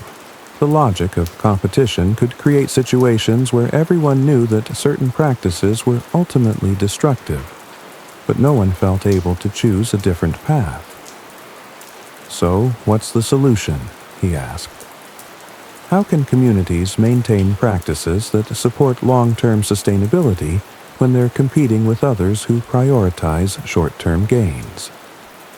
Brother Marcus smiled for the first time that evening. "That, Master Geoffrey, is exactly the right question, and I believe the answer lies in demonstrating that the ancient practices don't just support long-term sustainability. They actually provide competitive advantages that intensive work schedules cannot match." The monk opened the final manuscript of the evening, revealing pages covered with detailed economic analyses and projections. "I've been working with Edmund and Isabel to document not just the spiritual and social benefits of the watching hours, but their economic value as well. What we've discovered is that communities practicing divine sleep consistently outperform their competitors across multiple measures of success." The data they presented was remarkable. Villages and regions that maintained traditional sleep patterns showed higher rates of innovation, better quality control, more effective adaptation to changing market conditions, and greater long-term economic stability. Their products commanded premium prices. Their craftsmen were sought after by discerning customers, and their communities attracted skilled workers and successful merchants. The watching hours, Brother Marcus explained, provide something that intensive work schedules cannot. Time for the kind of deep thinking and creative problem-solving that produces genuine competitive advantages. Communities that maintain these practices don't just work harder than their competitors, they work smarter. Isabel added her own perspective on the economic value of the midnight vigils. During the watching hours, we solve problems that would otherwise require days or weeks of trial and error. We develop innovations that keep our products ahead of market trends. We maintain the kind of attention to quality that creates lasting customer relationships. These benefits more than compensate for any reduction in raw productive hours. As dawn approached and the time for second sleep beckoned, Master Geoffrey felt a profound shift in his understanding of work, rest, and human nature itself. The merchant who had arrived in Thornwick, confident in his modern methods, was preparing to return to bed with a fundamentally changed perspective on what it meant to build sustainable prosperity. But the night's revelations were not yet complete. As the 4 participants prepared for their final hours of sleep before dawn, Master Geoffrey made a decision that would surprise everyone in the room, including himself. "I want to propose something," he said, his voice carrying a determination that hadn't been there at the beginning of the evening. "Instead of asking Thornwick to abandon its traditional practices, I want to explore how we might use those practices to create a new model of commerce, one that proves the economic value of the ancient wisdom." Brother Marcus, Edmund, and Isabel exchanged glances of surprise and cautious hope. This was not the direction any of them had expected the conversation to take when the evening began. "What exactly are you proposing?" Edmund asked. Master Geoffrey stood and began pacing the small chamber, his mind working through possibilities that would have seemed impossible to him just days earlier. "I'm proposing that we create a formal partnership, a trading company that operates according to the principles of divine sleep and the watching hours. We'll use Thornwick as our base of operations, but we'll expand to work with other communities that maintain the traditional practices." He gestured toward the manuscripts spread across the table. "You've shown me evidence that these practices provide genuine competitive advantages. Let's test that evidence in the marketplace. Let's create a business model that proves the ancient wisdom can thrive in the modern world." The idea was audacious, and Master Geoffrey could see the mixture of excitement and apprehension in his companions' faces. They were being offered an opportunity to demonstrate the value of their traditions on a scale that could influence the entire region. But they were also being asked to risk those traditions in the competitive arena of medieval commerce. How would such a partnership work? Brother Marcus asked, his scholarly mind immediately focusing on the practical details of the proposal. Master Geoffrey's years of business experience took over as he began outlining a comprehensive plan. "I would provide the capital, the market connections, and the commercial expertise. Thornwick would provide the production capabilities, the traditional practices, and the quality standards. Together, we would create a trading network that specifically seeks out communities practicing the ancient sleep patterns." He explained his vision of a company that would become known throughout England for the exceptional quality of its products and the innovative approaches of its craftsmen. "We'll market not just goods, but a way of life. We'll demonstrate that sustainable practices produce superior results, and will help other communities adopt these practices for their own benefit." Isabel leaned forward with interest. you're talking about more than just a business arrangement. You're talking about preserving and spreading the ancient wisdom through commercial success. Exactly, Master Geoffrey replied. If we can prove that the watching hours provide genuine economic advantages, other communities will adopt them for practical reasons, not just out of respect for tradition. We'll create a market incentive for preserving practices that might otherwise be lost. Edmund was already seeing the broader implications of the proposal. This could be the solution to the problem we discussed earlier, the competitive pressures that force communities to abandon sustainable practices. If we can demonstrate that those practices actually provide competitive advantages, we reverse the incentive structure. Brother Marcus nodded thoughtfully. Augustine wrote about the need to adapt ancient wisdom to contemporary circumstances. This might be exactly the kind of adaptation that's needed to preserve the essential practices while allowing them to thrive in a changing world. As the four conspirators, for that's what they had become, continued to develop their plan, the scope of their vision expanded beyond anything any of them had originally imagined. They were talking about creating not just a successful business, but a new model for how human communities could organize themselves for sustainable prosperity. The partnership would begin with Thornwick as its center, but it would gradually expand to include other villages and regions that maintained traditional practices. Master Geoffrey's connections in London and other commercial centers would provide access to markets that valued quality and innovation above mere quantity.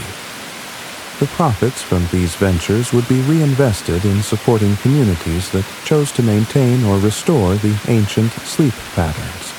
We'll need to be careful, Brother Marcus warned. There will be resistance from those who profit from the current system of intensive work schedules. Some will see our success as a threat to their own methods. Master Geoffrey's expression grew serious. You're right. We'll need to be prepared for competition and criticism. But we'll also have something our opponents lack: the genuine competitive advantages that come from working with human nature rather than against it. Isabel added her own concerns about the challenges they would face. We'll need to train people in the proper practices of divine sleep. It's not enough to simply tell communities to wake up at midnight. They need to understand how to use the watching hours effectively. This led to a discussion of what would become one of the partnership's most important innovations: a formal program for teaching the arts of the midnight vigil. Brother Marcus would develop a curriculum based on Augustine's manuscript and his own observations, while Edmund and Isabel would create practical guides for implementing the practices in village and workshop settings. We'll be creating the first school for night guardians, Edmund observed with wonder. A place where people can learn not just to practice divine sleep, but to understand its deeper purposes and applications. As dawn approached and the natural rhythm of second sleep beckoned, the four partners felt that they had crossed a threshold into something unprecedented in medieval commerce.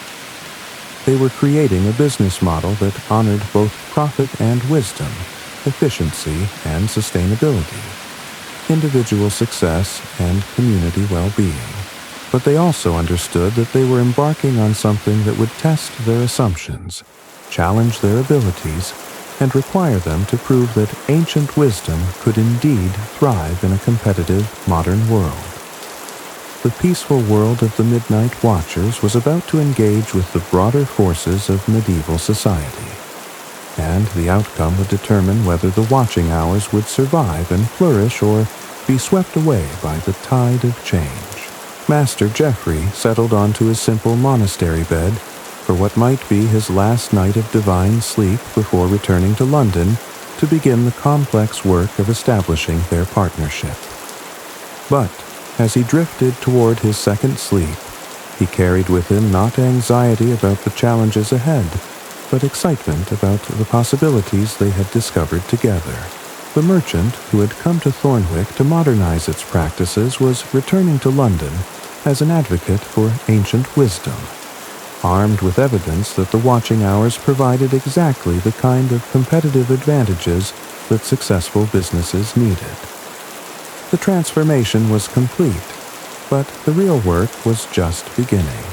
In the weeks that followed, as winter deepened and the partnership began to take shape, the four collaborators would discover that their midnight vigil had set in motion forces that would transform not just their own lives, but the entire relationship between work and rest in medieval society.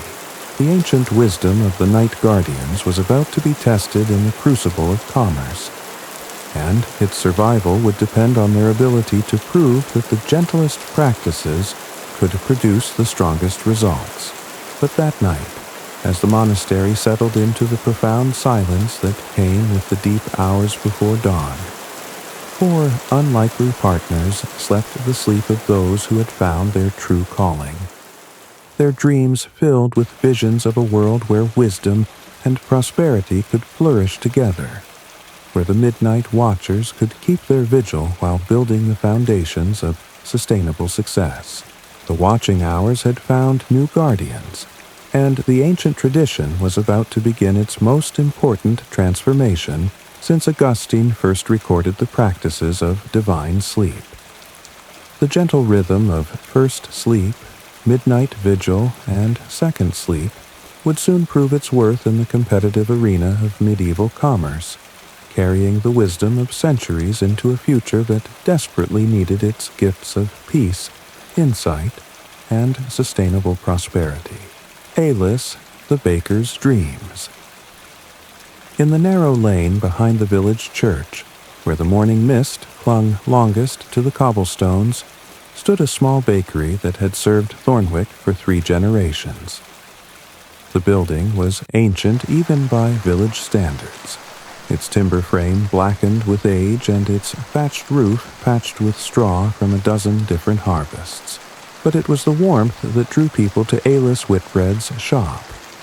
Not just the physical heat that radiated from her great stone ovens, but the deeper warmth of a place where the most essential human needs were understood and honored. Alice was 24 years old, with flour-dusted hands and eyes the color of honey, and she possessed a gift that set her apart from every other baker in the region. She could dream bread into existence, not in the mystical sense that Brother Marcus might have understood, but in the practical way that only someone who had spent years learning to listen to the subtle voices of yeast and grain could comprehend. The young woman had inherited the bakery from her grandmother, along with recipes that had been passed down through generations of women who understood that bread making was both practical craft and sacred art. But it was not until Alice began to practice divine sleep that she discovered the true depths of her inheritance and learned to access the wisdom that had been preserved in the ancient rhythms of her trade. Alice's introduction to divine sleep had come through her friendship with Isabel, whose textile workshop was located just a few doors down from the bakery. The 2 young women had often worked late into the evening, Isabel at her loom and Alice preparing dough for the next day's baking, and they had naturally fallen into conversations about their respective crafts and the challenges of maintaining traditional skills in a rapidly changing world. When Isabel began to experiment with the sleep practices that Brother Marcus had introduced, she shared her experiences with Alice, describing the enhanced creativity and deeper sense of connection to her work that emerged during the watching hours. The baker was intrigued by these accounts, particularly Isabel's descriptions of the vivid dreams and visions that often accompanied the practice of divine sleep. Alice had always been a vivid dreamer, but her dreams had typically been chaotic and fragmentary, filled with anxious images related to the daily pressures of running a business and maintaining the complex schedules that bread-making required. The idea that dreams could be sources of practical wisdom rather than simply expressions of worry and fatigue was both appealing and difficult to believe. But when Alice began to experiment with divine sleep, she discovered that the watching hours provided exactly the kind of peaceful, focused attention that the most delicate aspects of her craft required. Bread making was a process that demanded precise timing and careful attention to subtle changes in temperature, humidity, and the behavior of living organisms like yeast. The quiet hours of night, free from interruptions and distractions, proved to be ideal for the kind of patient observation that superior baking required. During her first weeks of practicing divine sleep, Alice began to notice improvements in the quality of her bread that seemed to have no obvious explanation. Loaves that she prepared during the watching hours had better texture, more complex flavors, and longer shelf life than bread made during the conventional daytime hours. Customers began to comment on the exceptional quality of her products, and demand for her bread increased to the point where she had to expand her production schedule. But it was the dreams that came during her periods of divine sleep that truly transformed Alice's understanding of her craft. Instead of the anxious, fragmentary images that had characterized her previous dream life, she began to experience vivid, coherent visions that seemed to offer direct instruction in advanced baking techniques. In these dreams, Alice found herself in a vast bakery that existed somewhere between memory and imagination, where her grandmother and great-grandmother worked alongside her, sharing secrets that had never been written down, but had been passed from hand to hand through generations of women who understood the sacred nature of their craft. The dream bakery was always warm, always filled with the sound of gentle conversation and quiet laughter, and always redolent with the aromas of bread that seemed to capture the very essence of nourishment and comfort. During these nocturnal visits to the dream bakery, Alice learned techniques that she had never encountered in her waking life. Her grandmother showed her how to read the subtle signs that indicated when dough had reached the perfect stage of fermentation, when ovens had achieved the ideal temperature for different types of bread, and when the mysterious transformation from raw ingredients to finished product was ready to begin. Her great-grandmother shared stories about the symbolic meaning of different bread shapes, explaining how the simple act of baking could carry messages of love, hope, and community support. She learned about the healing properties of various grains and herbs, and how these could be combined to create breads that nourished not just the body, but the spirit as well. Most remarkably, the women in Alice's dreams taught her to understand bread making as a form of meditation, a way of connecting with the fundamental processes that sustained all life. They showed her how the transformation of grain into bread mirrored the spiritual transformation that human beings could undergo through patient attention to the sacred in the ordinary. How the rising of dough reflected the expansion of consciousness that came through contemplative practice. When Alice woke from these dreams during the watching hours, she found that she could remember every detail of the instruction she had received, and that she could apply these lessons immediately to her work. The bread she produced during these midnight sessions had a quality that customers found difficult to describe but impossible to forget. It was more than just superior taste or texture. It was bread that seemed to carry within it the accumulated wisdom and love of generations of bakers who had understood their craft as a form of service to their communities. The transformation in Alice's baking attracted attention from far beyond the boundaries of Thornwick. Merchants who traveled the regional trade routes began to time their journeys to coincide with opportunities to purchase her bread, and word of her exceptional products spread throughout the countryside. Religious communities sent representatives to study her methods, recognizing that the bread she produced during the watching hours possessed qualities that made it particularly suitable for sacred meals and contemplative practices. But Alis's most significant contribution to the Guild of Midnight Watchers was her development of what came to be known as dream recipes, formulations for bread and other baked goods that were received during divine sleep, and that seemed to capture something essential about the states of consciousness from which they emerged. Working in collaboration with Brother Marcus, who provided theological context for her experiences, and with Edmund, who documented the practical effects of her innovations, Alis began to develop a systematic approach to dream-inspired baking that could be taught to others, and that could serve as a model for how traditional crafts could be enhanced through the practice of divine sleep. The process began with the establishment of proper conditions for receptive dreaming. Alis learned to prepare for her watching hours by creating an atmosphere of peaceful expectancy, clearing her mind of the day's concerns and opening herself to whatever instruction might emerge from the deeper levels of consciousness that divine sleep made accessible. During the watching hours themselves, she would often spend time in meditation before beginning her baking work, allowing any dream images or inspirations to surface and clarify before attempting to translate them into practical action.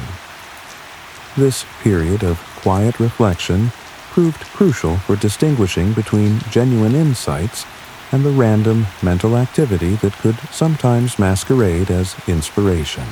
The actual baking work that followed was conducted in a spirit of contemplative attention, with Aeolus treating each step of the process as an opportunity for deeper understanding, rather than simply a means to a practical end. She learned to work with a quality of presence that allowed her to notice subtle changes and relationships that were normally hidden beneath the surface of routine activity. The results of this approach were consistently remarkable. Breads created according to dream recipes possessed qualities that set them apart from products made through conventional methods.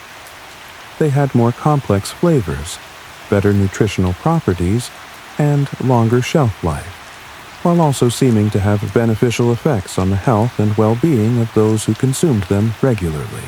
But perhaps most importantly, the process of creating dream recipes provided Alis with a practical method for accessing and applying the kind of traditional wisdom that was being lost as communities moved away from the natural rhythms that had sustained human culture for millennia. The dreams that guided her baking seemed to connect her with a lineage of knowledge that extended far beyond her individual experience, linking her to generations of women who had understood their craft as a sacred trust. Alis's role in the Guild of Midnight Watchers was that of the practical mystic, the skilled craftsperson whose work demonstrated how divine sleep could enhance traditional trades and professions in ways that produced tangible benefits for entire communities. Her dream recipes became models for how ancient wisdom could be preserved and transmitted through the medium of everyday activities, while her teaching methods showed how contemplative practices could be integrated into the most ordinary aspects of daily life.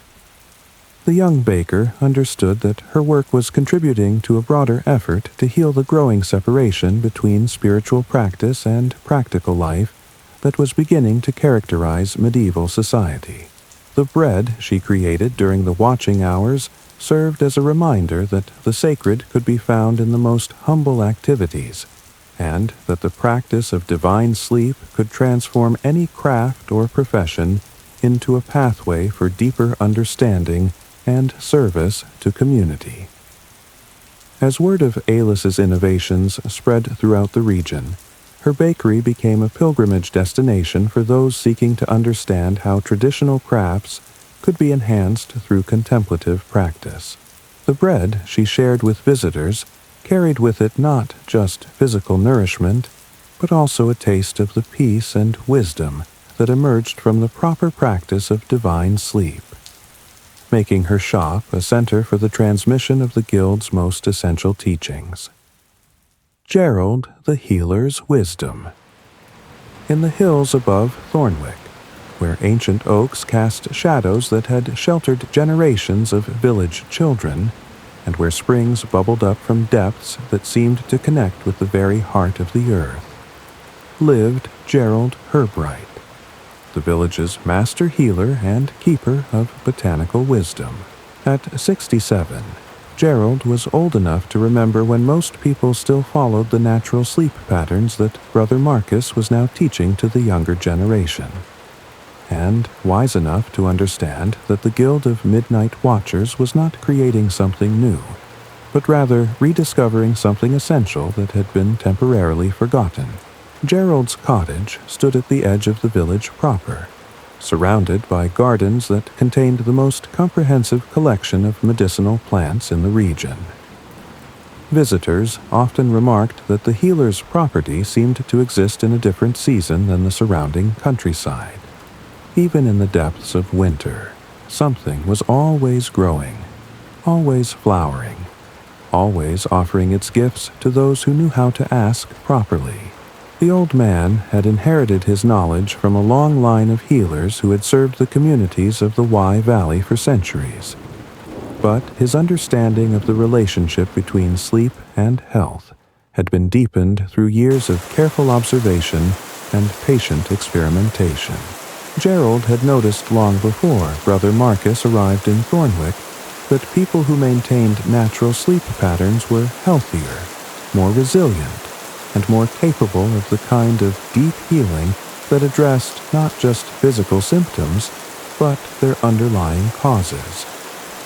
When the practice of divine sleep began to spread through the village, Gerald found himself in the unique position of being able to observe and document its effects on the health and well-being of the entire community. What he discovered confirmed his long-held suspicions about the relationship between rest and healing, while also revealing new possibilities for therapeutic intervention that had been hidden beneath the surface of conventional medical practice. Gerald's introduction to the Guild of Midnight Watchers had come through his professional relationship with Brother Marcus, who sought the healer's advice about the physical effects of the sleep practices he was teaching. The monk was careful to ensure that the techniques he shared were not only spiritually beneficial, but also medically sound, and he valued Gerald's expertise in matters related to human physiology and the subtle energies that governed health and disease. The two men had quickly discovered that they shared a common understanding of healing as a process that involved the whole person rather than just the treatment of isolated symptoms. Both recognized that true health required a harmony between physical, emotional, and spiritual aspects of human nature. And both had observed that this harmony was most easily achieved when people lived in accordance with natural rhythms, rather than fighting against them. Gerald's own practice of divine sleep had begun as a form of professional research, an attempt to understand from the inside the processes that he was observing in his patients. But the healer quickly discovered that the watching hours provided him with access to diagnostic insights and therapeutic inspirations that were not available during conventional waking consciousness.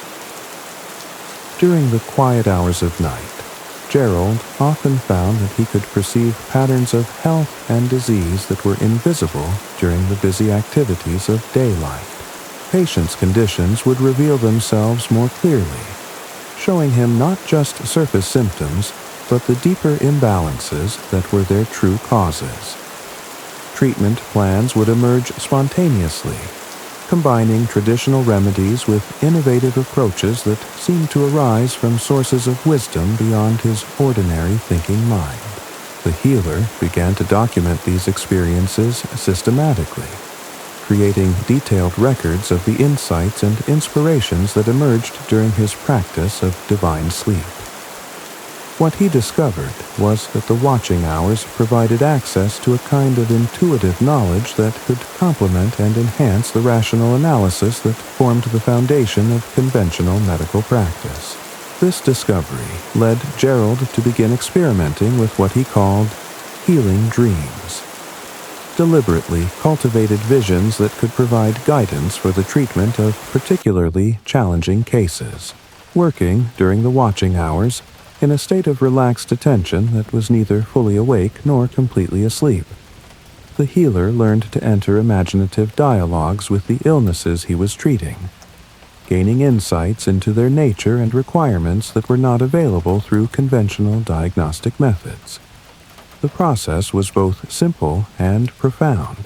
Gerald would begin by entering a state of meditative receptivity, clearing his mind of preconceptions and opening himself to whatever understanding might emerge.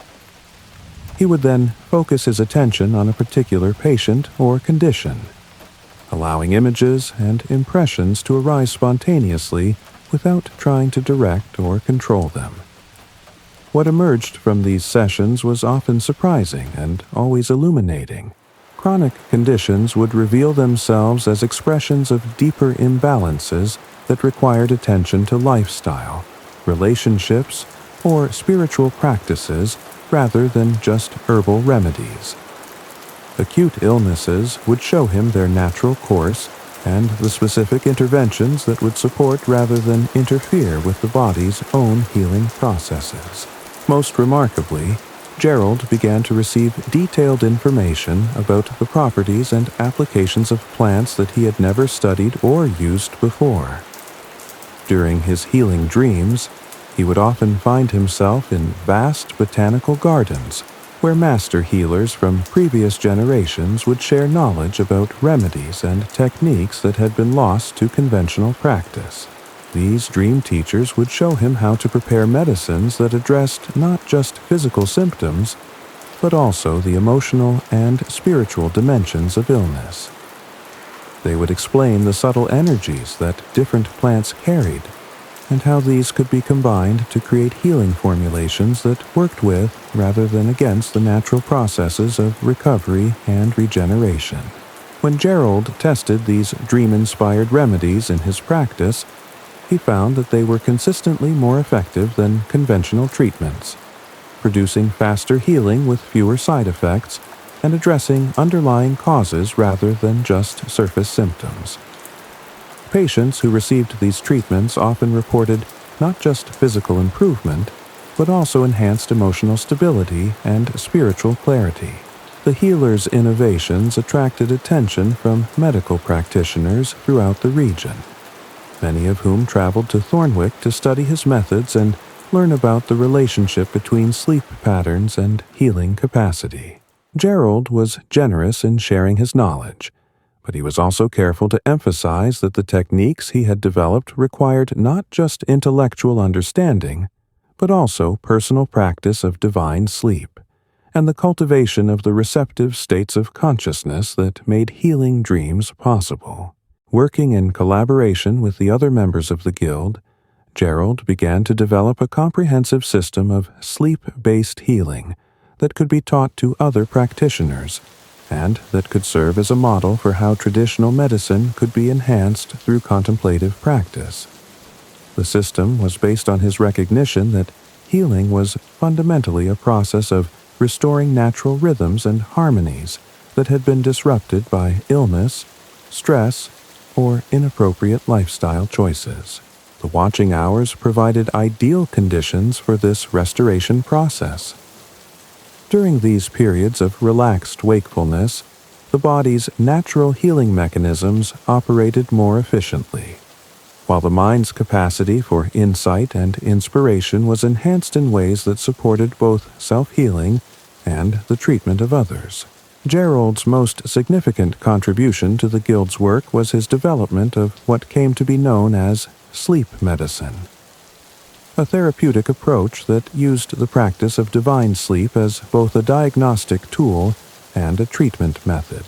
Patients who learned to honor their natural sleep rhythms often found that chronic conditions improved spontaneously, while healers who worked during the watching hours discovered that their therapeutic abilities were enhanced in ways that seemed to transcend the limitations of conventional medical knowledge. The old healer's role in the Guild of Midnight Watchers was that of the wise elder, the experienced practitioner whose years of observation and experimentation provided the foundation for understanding how ancient wisdom could be applied to contemporary challenges. His knowledge of traditional healing methods gave him the credibility needed to advocate for approaches that might otherwise have been dismissed as innovation or superstition, while his careful documentation of results provided the empirical evidence that skeptics required. Gerald understood that his work was contributing to a broader effort to preserve and transmit knowledge that could help human beings reconnect with natural processes that were essential for health and well-being. The healing practices he developed during the watching hours represented a bridge between ancient wisdom and contemporary needs, showing how traditional medicine could be enhanced rather than replaced by new understanding of consciousness and its relationship to physical health. As the Guild's influence spread throughout the region, Gerald's cottage became a center for the training of healers who wanted to integrate contemplative practices into their work. The gardens that surrounded his home served as living laboratories where students could learn to perceive the subtle energies and relationships that governed the healing properties of plants, while the healer himself provided guidance for those seeking to develop their own capacity for the kind of intuitive diagnosis and treatment that divine sleep made possible. The old man's teachings emphasized that healing was not something that one person did to another, but rather a collaborative process in which healer and patient worked together to restore the natural harmonies that supported health and well-being.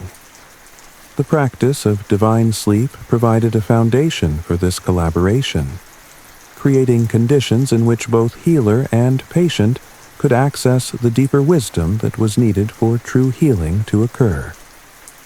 Young Thomas and the Dragons Beneath. Thomas Miller was 8 years old when the dragons first appeared beneath his bed, and unlike most children who might have been frightened by such nocturnal visitors, Thomas found them to be the most comforting companions he had ever known. The youngest of 5 children in the Miller family, Thomas had always been sensitive to the subtle currents that flowed through the household during the watching hours. But it was not until he began to practice divine sleep himself that he discovered the magical realm that existed in the space between waking and sleeping. The Miller family had been among the first in Thornwick to adopt the sleep practices that Brother Marcus introduced, and Thomas had grown up in a household where the watching hours were as natural and accepted as any other part of the daily routine. While his older siblings sometimes grumbled about being awakened in the middle of the night, Thomas had always looked forward to these periods of gentle wakefulness, when the house was filled with the soft sounds of quiet conversation and peaceful activity. Thomas's bedroom was located in the cottage's upper story, a small space under the eaves that he shared with his 2 brothers. The room was simply furnished with 3 straw mattresses, a wooden chest for clothes, and a small window that looked out over the village rooftops toward the hills where Gerald the healer maintained his gardens. During the day, it was an ordinary child's room, filled with the clutter and chaos that seemed to follow young boys wherever they went. But during the watching hours, Thomas's room was transformed into something magical. The shadows cast by the single candle that his mother left burning in the hallway seemed to dance and shift, creating shapes that suggested fantastic creatures and mysterious landscapes. The familiar sounds of the house, creaking timbers, settling stones, the distant murmur of adult conversation, became the soundtrack for adventures that existed somewhere between dream and reality. It was during one of these midnight transformations that Thomas first encountered the dragons that would become his most treasured secret. He had awakened naturally around midnight, as had become his habit since the family began practicing divine sleep, and was lying quietly in his bed, listening to the gentle sounds of his parents' conversation drifting up from the room below. As Thomas lay there in the comfortable drowsiness that characterized the watching hours, he became aware of a soft, rustling sound coming from beneath his bed. At first, he thought it might be mice, or perhaps his cat, Whiskers, who sometimes sought refuge under the furniture when the household dogs became too boisterous. But, as he listened more carefully, the sound seemed too regular and purposeful to be made by any ordinary animal. Curious, but not frightened. The atmosphere of the watching hours seemed to protect him from the fears that might have troubled him during ordinary nighttime. Thomas carefully lowered his head over the side of his mattress to peer into the darkness beneath his bed. What he saw there changed his understanding of what was possible in the world and began in friendship that would influence the rest of his life. Curled up in the space beneath his bed were 3 small dragons, each no larger than his father's house cat, their scales shimmering with colors that seemed to shift and change in the dim light. They were beautiful creatures, with delicate wings that looked like stained glass windows and eyes that held an intelligence and kindness that immediately put Thomas at ease. The largest of the dragons, whose scales were primarily deep blue with highlights of silver, looked up at Thomas with what appeared to be amusement rather than alarm at being discovered.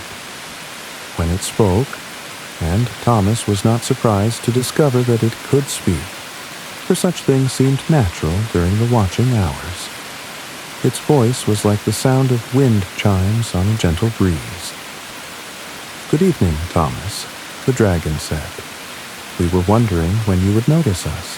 We've been waiting here for quite some time." "Waiting for me?"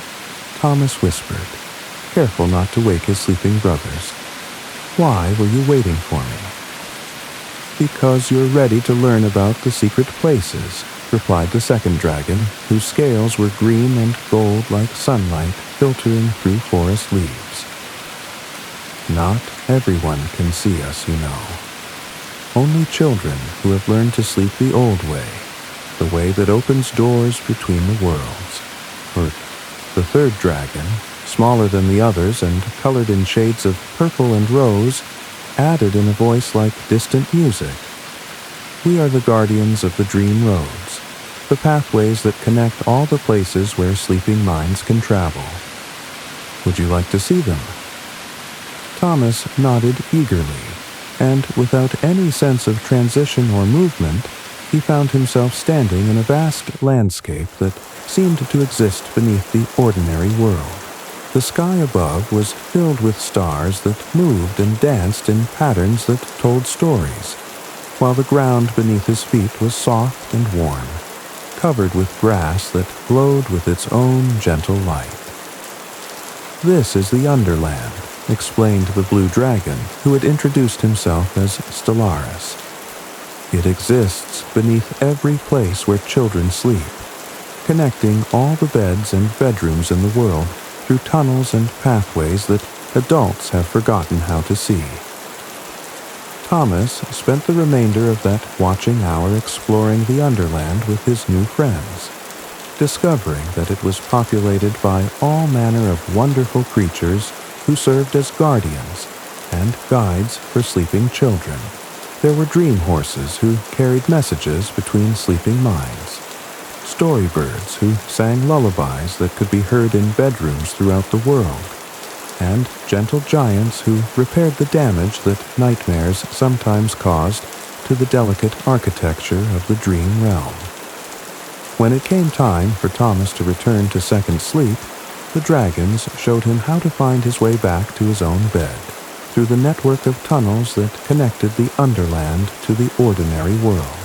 They promised to be waiting for him during future watching hours, and they kept their word, becoming his regular companions during the midnight adventures that soon became the highlight of his days. Over the following months, Thomas's relationship with the dragons deepened and expanded. They taught him about the geography of the dream realm, showing him how to navigate the pathways that connected sleeping minds, and how to recognize the landmarks that indicated different types of dreams. They explained the rules that governed travel in the Underland, the courtesies that should be observed when visiting other people's dreams, and the responsibilities that came with the ability to move freely between waking and sleeping consciousness. Most importantly, the dragons helped Thomas understand that his experiences in the Underland were not just fantasies, but genuine explorations of dimensions of reality that most people had forgotten how to access. The watching hours provided a natural bridge between ordinary consciousness and the deeper levels of awareness where imagination and reality merged into something that was more real than either alone. Thomas's adventures with the dragons began to influence his waking life in ways that amazed his family and the other members of the Guild of Midnight Watchers. The boy displayed an intuitive understanding of other people's emotional states that seemed to come from his ability to visit their dreams and observe their inner landscapes. He could often predict when someone was going to become ill, when conflicts were developing between neighbors, or when good fortune was approaching the village. But perhaps most remarkably, Thomas began to serve as a bridge between the adult members of the guild and the wisdom of the dream realm. During family conversations that took place during the watching hours, the boy would share insights and information that he claimed to have learned from the dragons, and these communications often proved to be remarkably accurate and helpful. Brother Marcus was particularly interested in Thomas's experiences, recognizing in the boy's descriptions of the Underland echoes of the mystical traditions that he had studied in the monastery libraries. The monk began to document Thomas's adventures, creating a record of childhood mysticism that provided valuable insights into the relationship between divine sleep and spiritual development. Edmund, too, was fascinated by Thomas's reports, seeing in them evidence for the existence of collective unconscious processes that connected individual minds in ways that conventional understanding could not explain.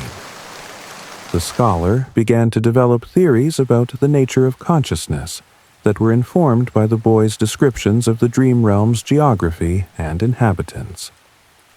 Isabel found that Thomas's stories provided inspiration for new textile patterns that seemed to capture something essential about the magical dimensions of the watching hours.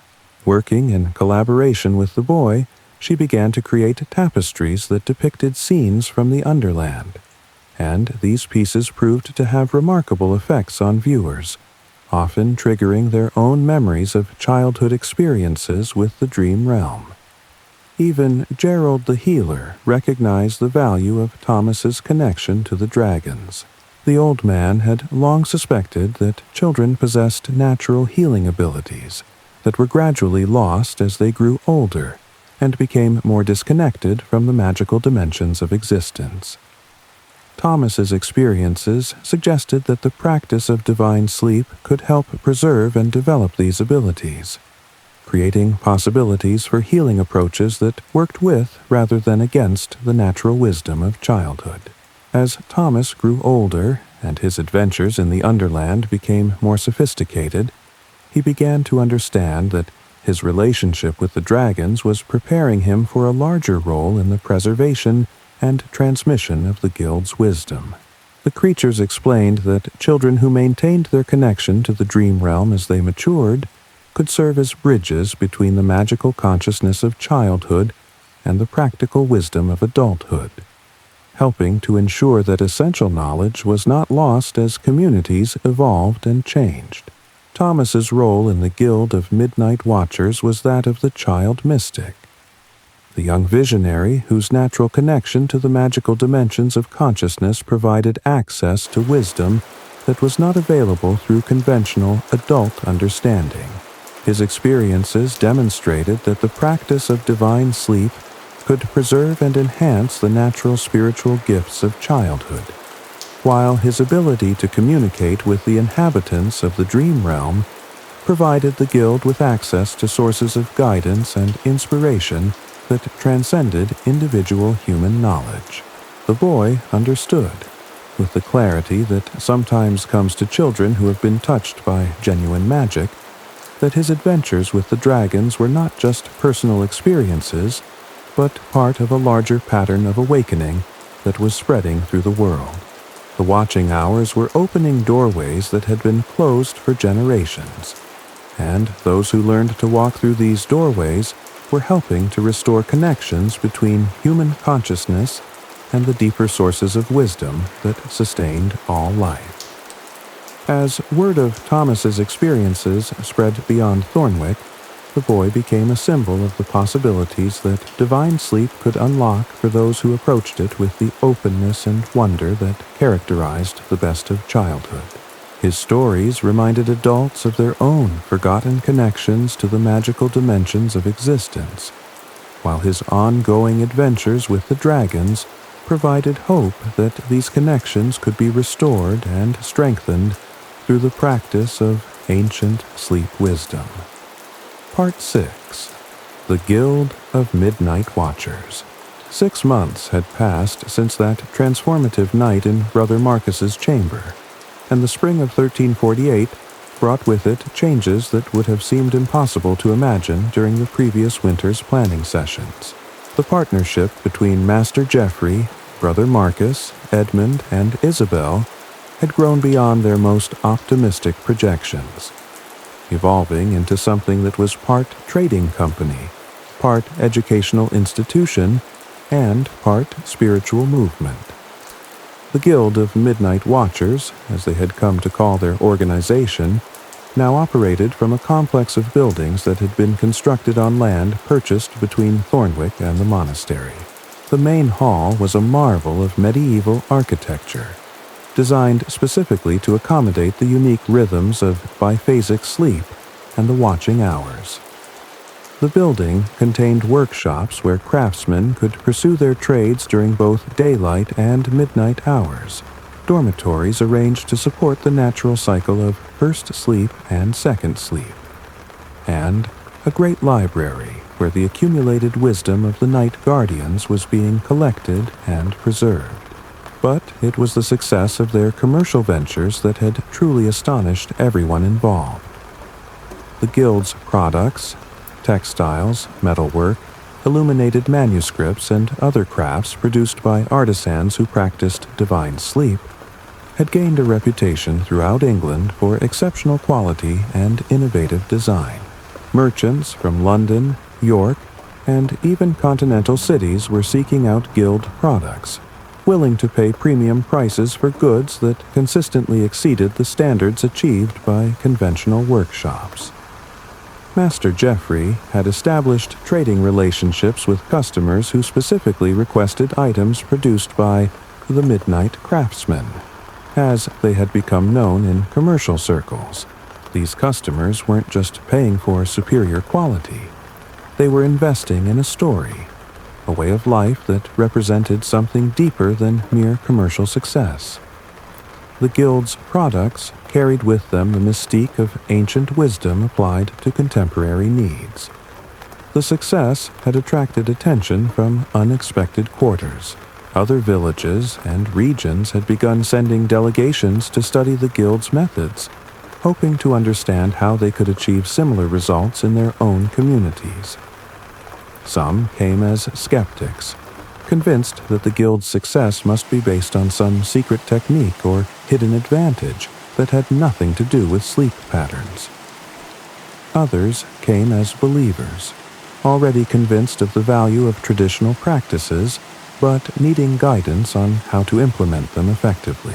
Edmund had become the guild's primary chronicler and teacher, his role evolving from village scribe to something approaching a medieval professor of consciousness studies.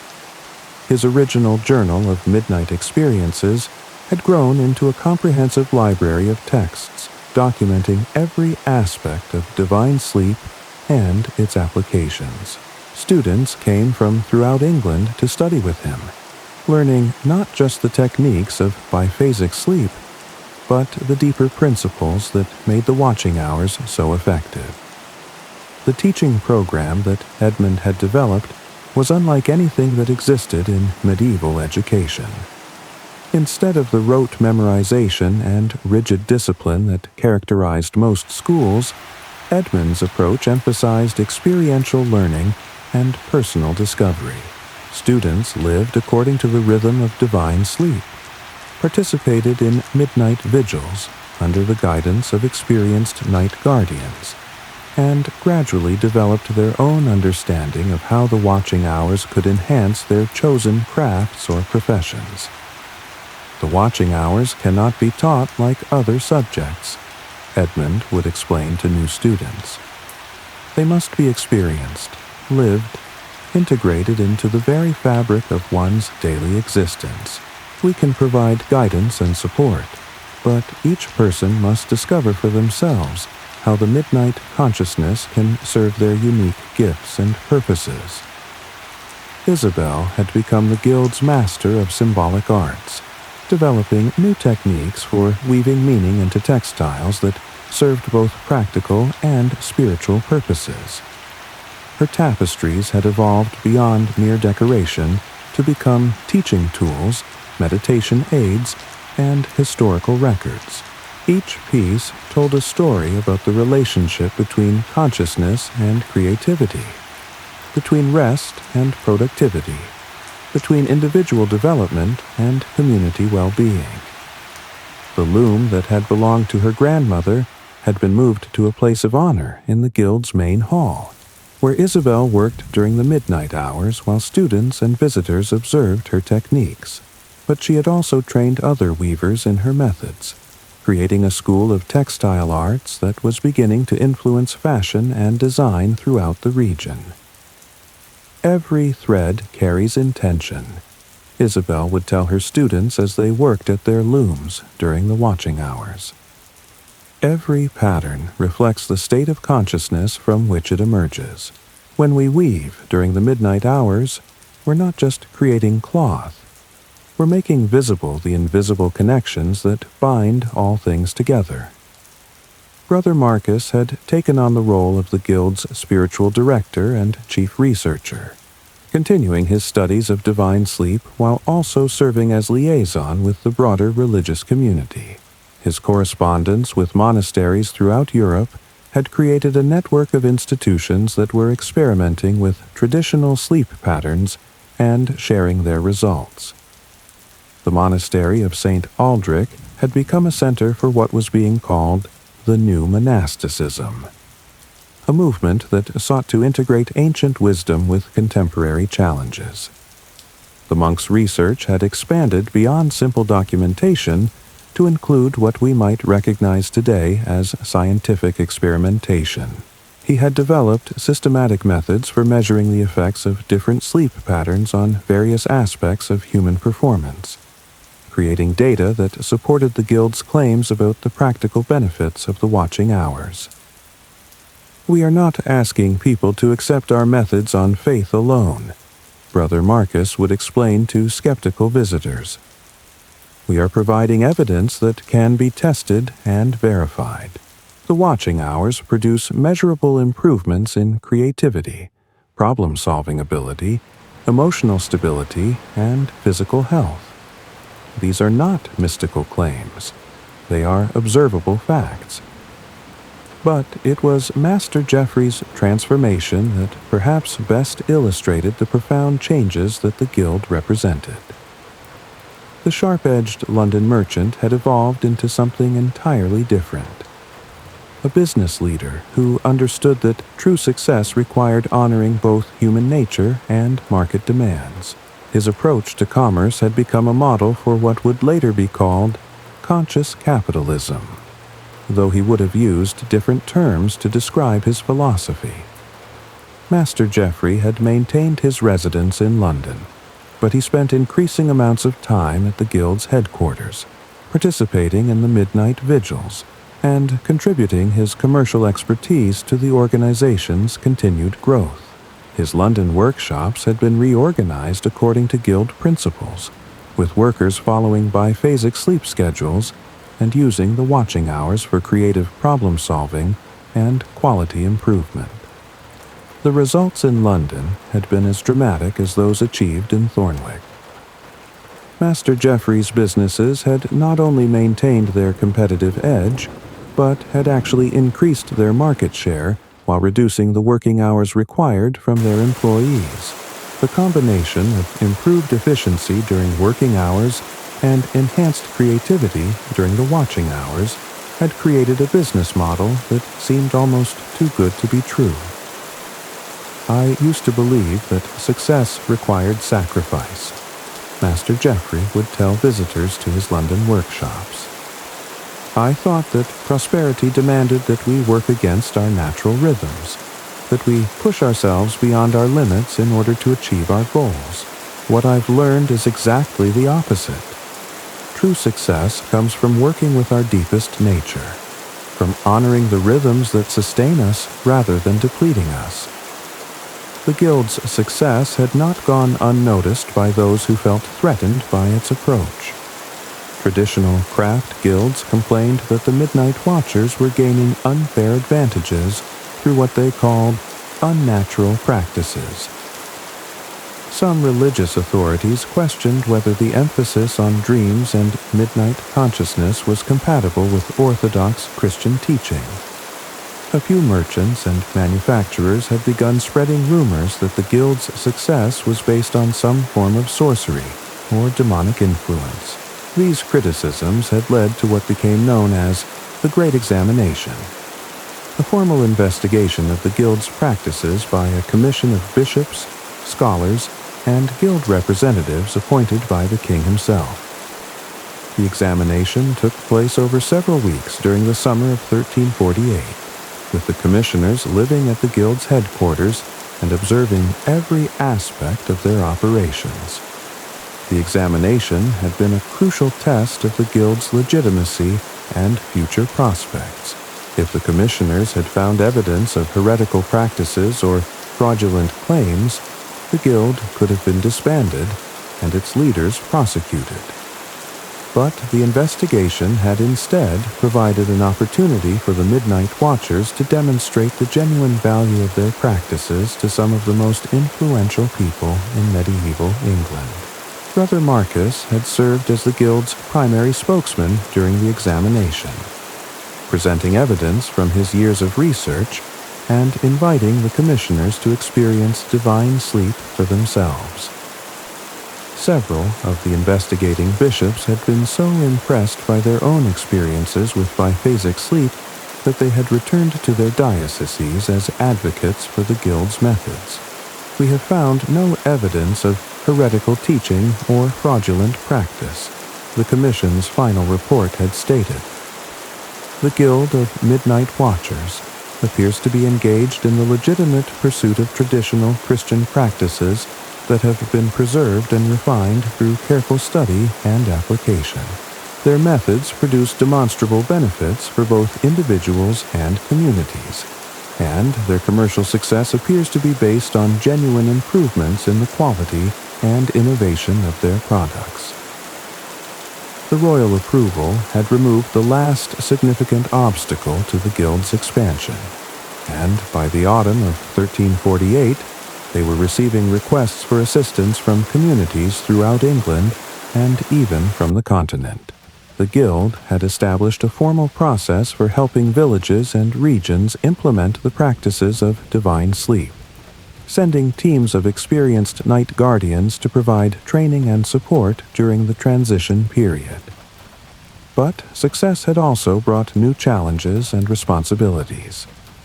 The Guild's leaders found themselves managing not just a commercial enterprise, but a movement that was influencing the fundamental ways that medieval communities organized their lives. They were being asked to provide guidance on everything from agricultural scheduling to religious observance, from education to governance. Edmund had documented these challenges in his ever-expanding chronicles. noting how the guild's influence was spreading far beyond their original intentions. "We began with the simple goal of preserving the watching hours," he wrote. "We have discovered that we are helping to preserve a way of life that honors both individual development and community well-being, both spiritual growth and material prosperity." The guild had also attracted the attention of scholars and natural philosophers who were interested in understanding the mechanisms behind the success of divine sleep. Visitors came from the universities of Oxford and Paris, seeking to understand how the watching hours affected human consciousness and performance. Some of these scholars had begun incorporating the guild's findings into their own research, creating the beginnings of what would later be recognized as the scientific study of sleep and consciousness. Isabel had been particularly interested in working with these scholarly visitors, seeing in their systematic approaches to understanding human nature a complement to the intuitive wisdom that had been passed down through generations of night guardians. The ancient wisdom and the new learning are not enemies, she would tell students who worried about the influence of university-trained scholars. They are different ways of approaching the same truths about human nature and the conditions that support human flourishing. As winter approached and the guild prepared for its second year of operation, the four founders found themselves reflecting on how far they had traveled from that first midnight vigil in Brother Marcus's chamber. What had begun as a desperate attempt to preserve traditional practices had evolved into a thriving movement that was influencing communities throughout the known world. But they also understood that their success had made them targets for those who profited from the intensive work schedules that the guild's methods were beginning to replace. There were rumors of organized opposition forming among traditional craft guilds and commercial interests who saw the Midnight Watchers as a threat to their established ways of doing business. "We have proven that the ancient wisdom can thrive in the modern world," Master Geoffrey observed during one of their regular planning sessions. "Now we must prove that it can survive the resistance of those who prefer the old ways of exploitation and exhaustion." Brother Marcus nodded gravely. Augustine warned that there would be periods when the watching hours would be threatened by those who valued immediate gain over long-term wisdom. We may be approaching such a period. Edmund and Isabel exchanged glances, understanding that their peaceful world of midnight vigils and creative collaboration was about to face its greatest test. The Guild of Midnight Watchers had succeeded beyond their wildest dreams, but success had made them visible to forces that might seek to destroy what they had built. As the four partners prepared for what might be their most challenging winter yet, they drew strength from the knowledge that they were not just defending a business enterprise, but preserving a way of life that had sustained human communities for centuries. The watching hours had found new guardians, and those guardians were prepared to fight for the right of future generations to experience the gifts of divine sleep. The gentle rhythm of first sleep, midnight vigil, and second sleep continued as it always had, but now it carried with it the weight of history and the hope of the future. The Midnight Watchers had proven that ancient wisdom could thrive in a changing world, and they were determined to ensure that it would continue to thrive for generations to come. But as the winter winds began to blow and rumors of organized opposition grew stronger, the guild's leaders understood that their greatest challenges lay ahead. The watching hours had survived for centuries, but they had never before faced the kind of systematic opposition that was beginning to form against them. The ancient tradition was about to face its greatest test, and its survival would depend on the courage and wisdom of those who had sworn to protect it. The stage was set for a conflict that would determine not just the fate of the Guild of Midnight Watchers, but the future of human consciousness itself. The gentle practices that had sustained communities for generations were about to prove whether they possessed the strength to survive in a world that was increasingly hostile to anything that couldn't be measured, controlled, and exploited for immediate gain. A year of sleep in the village. The rhythm of divine sleep in Thornwick followed the ancient patterns that had governed human rest since the beginning of time. Patterns that were intimately connected to the cycles of seasons, the phases of the moon, and the subtle energies that flowed through the natural world. As the Guild of Midnight Watchers developed their understanding of these connections, they began to document how the practice of divine sleep changed and evolved throughout the year, creating a calendar of consciousness that honored both the practical needs of village life and the deeper requirements of spiritual development. Spring, the season of awakening dreams. Spring in Thornwick arrived with the sound of rain drumming against thatched roofs and the chorus of frogs that emerged from the marshes along the River Wye. It was a season of awakening, when the earth itself seemed to stir from winter's deep sleep and begin the slow process of returning to life. The villagers who practiced divine sleep found that their own rest patterns reflected this natural awakening, with the watching hours becoming times of particular creativity and inspiration. During the spring months, the first sleep period often lasted only 3 or 4 hours, as people found themselves naturally awakening earlier in the night. Their consciousness stirred by the same energies that were calling forth new growth from the warming earth. The watching hours during this season were characterized by a quality of alert expectancy, as though everyone was waiting for something wonderful to emerge from the darkness.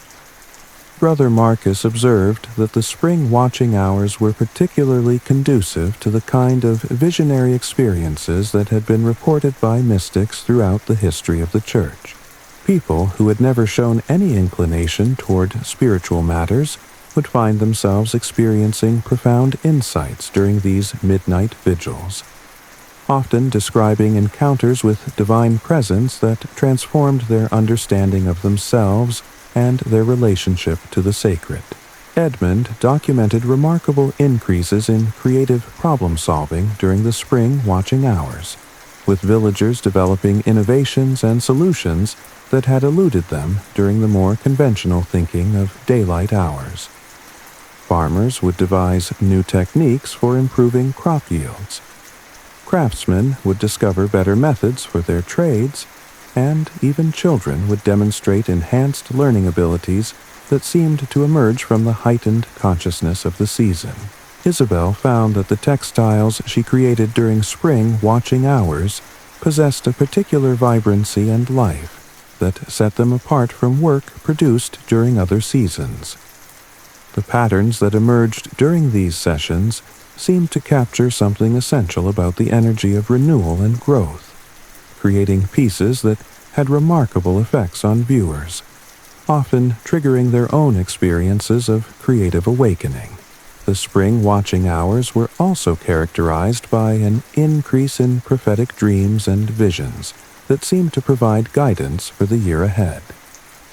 Alice would receive detailed instructions for new bread recipes that would prove particularly nourishing during the coming seasons, while Gerald would be shown the locations of medicinal plants that would be needed for treating conditions that had not yet manifested, but would require attention later in the year.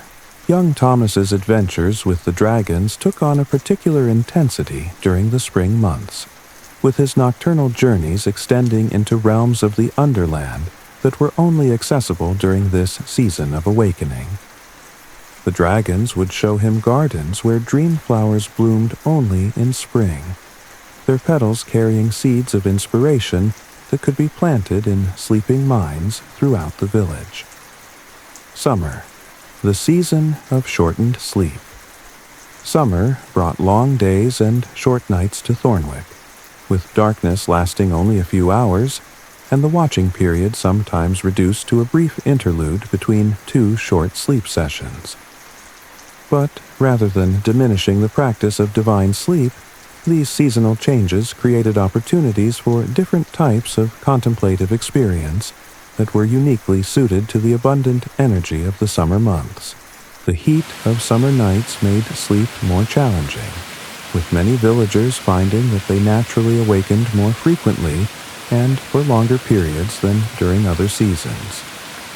Rather than fighting against these disruptions, the practitioners of divine sleep learned to work with them, using the extended watching hours for activities that were particularly suited to the warm, languid atmosphere of summer nights. During these long summer vigils, families would gather in their gardens or courtyards, taking advantage of the mild weather to engage in conversations and activities that strengthened their bonds and enriched their understanding of each other. Children would learn songs and stories that had been passed down through generations, while adults would share the accumulated wisdom of their trades and professions. The summer watching hours became times for community celebration and connection, with neighbors visiting each other's homes and gardens to share in the gentle festivities that emerged spontaneously during the warm nights.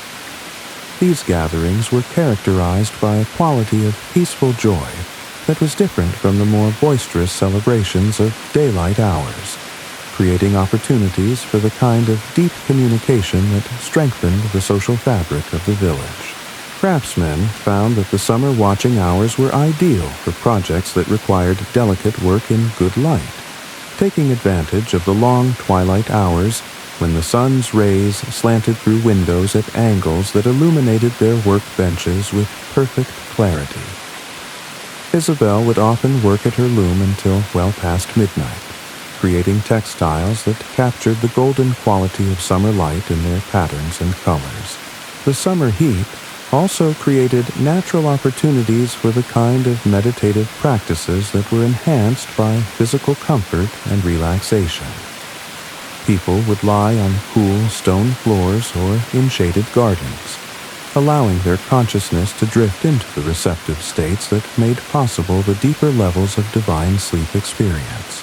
Alis discovered that bread dough behaved differently during the summer months, rising more quickly in the warm air, but also developing more complex flavors when given time to ferment slowly during the extended watching hours. She began to develop special summer recipes that took advantage of these seasonal variations, creating breads that captured something essential about the abundance and warmth of the season. Gerald observed that the healing properties of plants were particularly potent during the summer months, when the life force of the natural world was at its peak. He would often spend his watching hours in his gardens, gathering herbs and flowers by moonlight when their medicinal properties were most concentrated, creating remedies that seemed to carry within them the vital energy of summer itself. Autumn, the season of harvest rest. Autumn in Thornwick was a time of completion and preparation, when the hard work of the growing season culminated in the harvest that would sustain the village through the coming winter.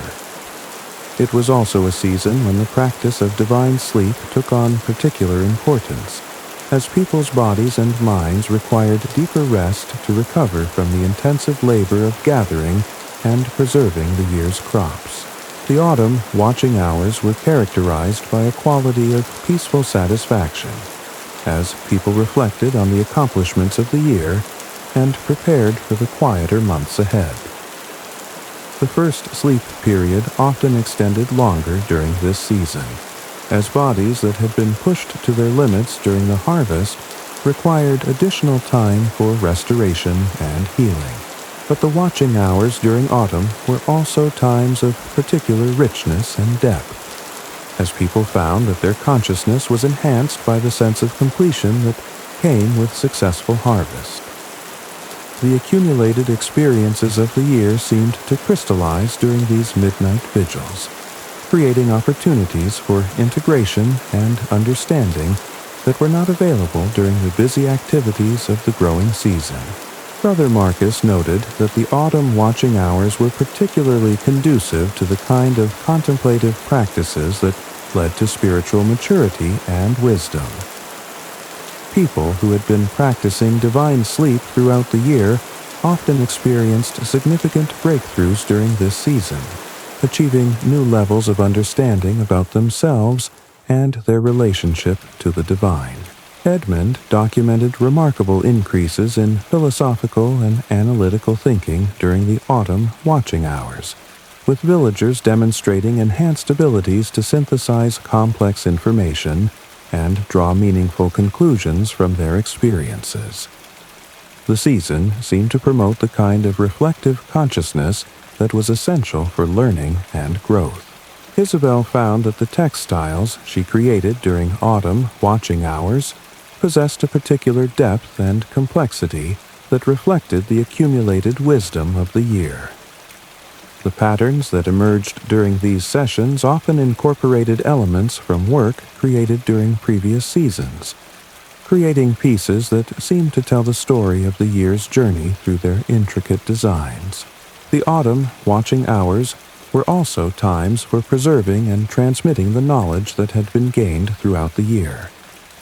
Families would use these quiet periods to share stories and lessons that needed to be passed on to younger generations, while craftsmen would take apprentices through the subtle techniques that could only be learned through patient observation and practice. Alice developed special autumn breads that incorporated the grains and fruits of the harvest, creating loaves that seemed to capture the essence of the season's abundance. These breads were not just nourishing, but also symbolic, representing the community's gratitude for the year's blessings and their confidence in their ability to sustain themselves through the challenges ahead. Gerald used the autumn watching hours to prepare the medicines and remedies that would be needed during the winter months, when illness and injury were more common and the healing properties of fresh plants were not available. His autumn preparations were guided by the insights he had gained during the year's practice of healing dreams, creating remedies that addressed not just immediate symptoms, but also the deeper imbalances that winter conditions often revealed. Winter, the season of deep sleep. Winter in Thornwick was a time of drawing inward, when the natural world entered its period of deepest rest and human communities gathered around their fires to wait for the return of spring. It was during this season that the practice of divine sleep reached its fullest expression, with the long nights providing extended opportunities for the kind of deep contemplative experience that was the ultimate goal of the Guild's work. The winter watching hours were characterized by a quality of profound stillness that was different from the more active consciousness of other seasons. People would often spend these periods in silent meditation, allowing their awareness to sink into the depths of consciousness where the most fundamental insights and transformations occurred. The first sleep period during winter often lasted 5 or 6 hours, as bodies required additional rest to maintain warmth and energy during the cold months. But the watching hours that followed were correspondingly rich and deep, providing access to states of consciousness that were rarely available during other seasons. Brother Marcus observed that the winter watching hours were particularly conducive to the kind of mystical experiences that represented the highest achievements of contemplative practice. People who had been developing their spiritual lives throughout the year often experienced profound encounters with divine presence during these deep winter vigils, achieving levels of understanding and connection that transformed their entire approach to life. Edmund documented remarkable increases in intuitive and visionary consciousness during the winter watching hours, with villagers reporting dreams and insights that seemed to come from sources beyond their individual minds. The season appeared to promote the kind of collective consciousness that connected individual awareness to larger patterns of meaning and purpose. Isabel found that the textiles she created during winter watching hours possessed a particular luminosity that seemed to glow with inner light. The patterns that emerged during these sessions often incorporated sacred symbols and geometric forms that reflected the deep spiritual insights that characterized the season, creating pieces that served as visual aids for meditation and contemplation. The winter watching hours were also times for the deepest forms of healing and restoration, both physical and spiritual. Families would gather around their fires, sharing the kind of intimate conversations that strengthened their bonds and resolved conflicts that had accumulated during the busy months of the year. Alis developed special winter breads that were designed to provide not just physical nourishment, but also spiritual comfort during the challenging months of cold and darkness. These breads incorporated herbs and spices that had warming and uplifting properties, creating foods that helped maintain both physical health and emotional well-being during the season when both were most vulnerable. Gerald used the winter watching hours for the deepest forms of healing work, addressing chronic conditions and spiritual imbalances that required the kind of sustained attention that was only possible during the extended quiet periods of the season. His winter healing sessions often produced remarkable results, with patients experiencing transformations that seemed to address not just immediate symptoms, but also the fundamental patterns that had created their conditions. Young Thomas's adventures with the dragons reached their most profound levels during the winter months, when the deep quiet of the season allowed him to travel to the most remote and sacred regions of the Underland. The dragons would show him the great libraries where the dreams of all sleeping minds were preserved, and the council chambers where the guardians of the dream realm planned their work for the coming year. The Eternal Cycle. As the Guild of Midnight Watchers documented the seasonal variations in divine sleep practice, they began to understand that they were participating in rhythms that connected their individual experiences to the larger patterns that governed all life. The practice of divine sleep was not just a technique for better rest, but a way of aligning human consciousness with the fundamental cycles that sustained the natural world. Each season brought its own gifts and challenges, its own opportunities for growth and transformation. The spring watching hours opened doorways to creativity and renewal, while summer vigils provided opportunities for community connection and celebration.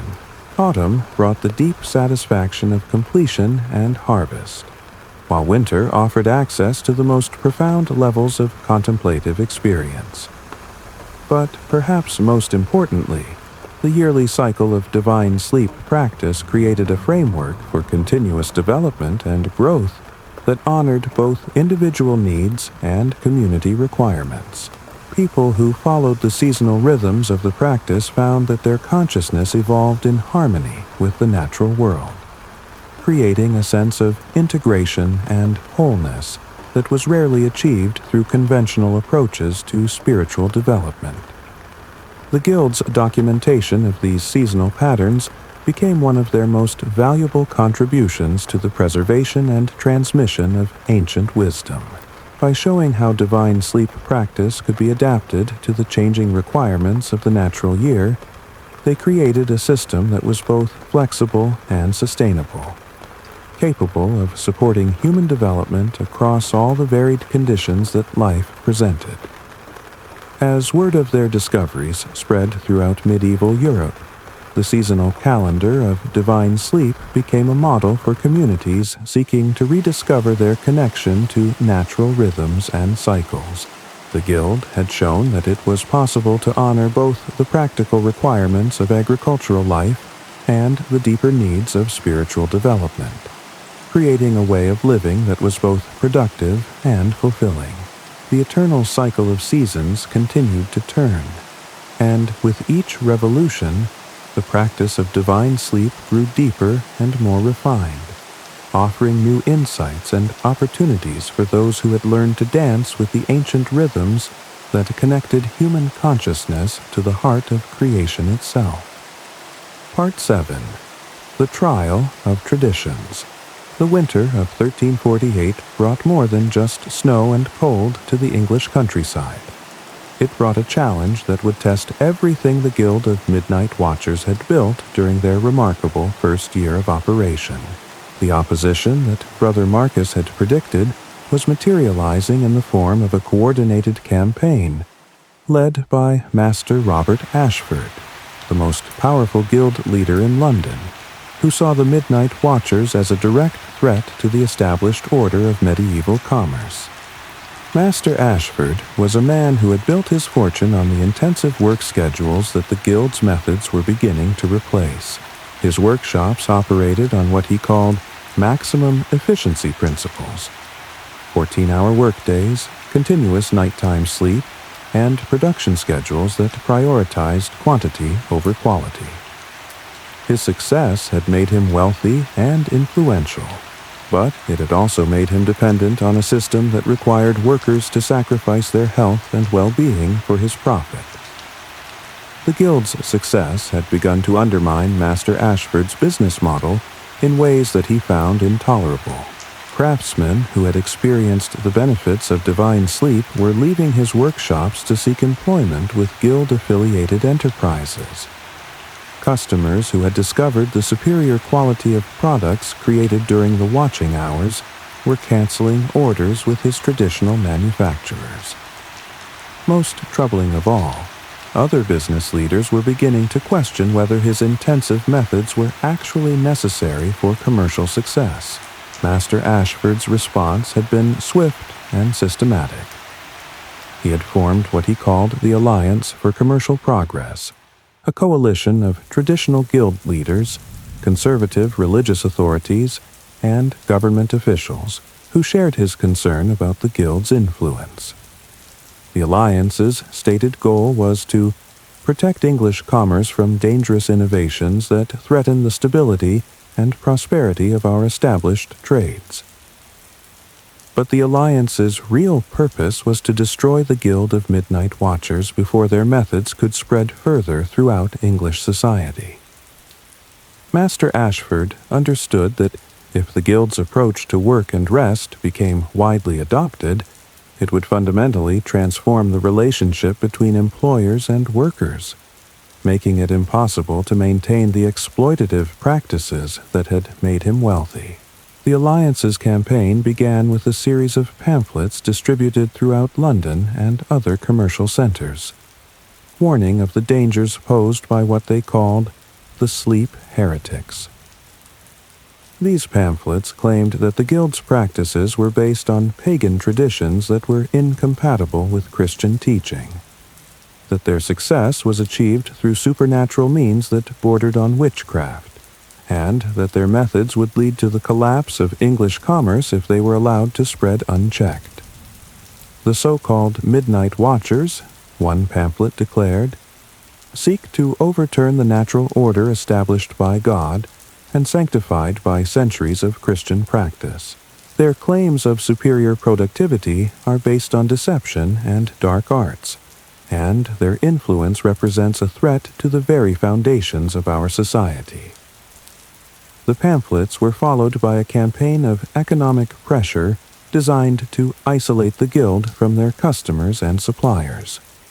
Master Ashford used his influence with other Guild leaders to create what amounted to a commercial boycott of Guild-affiliated enterprises.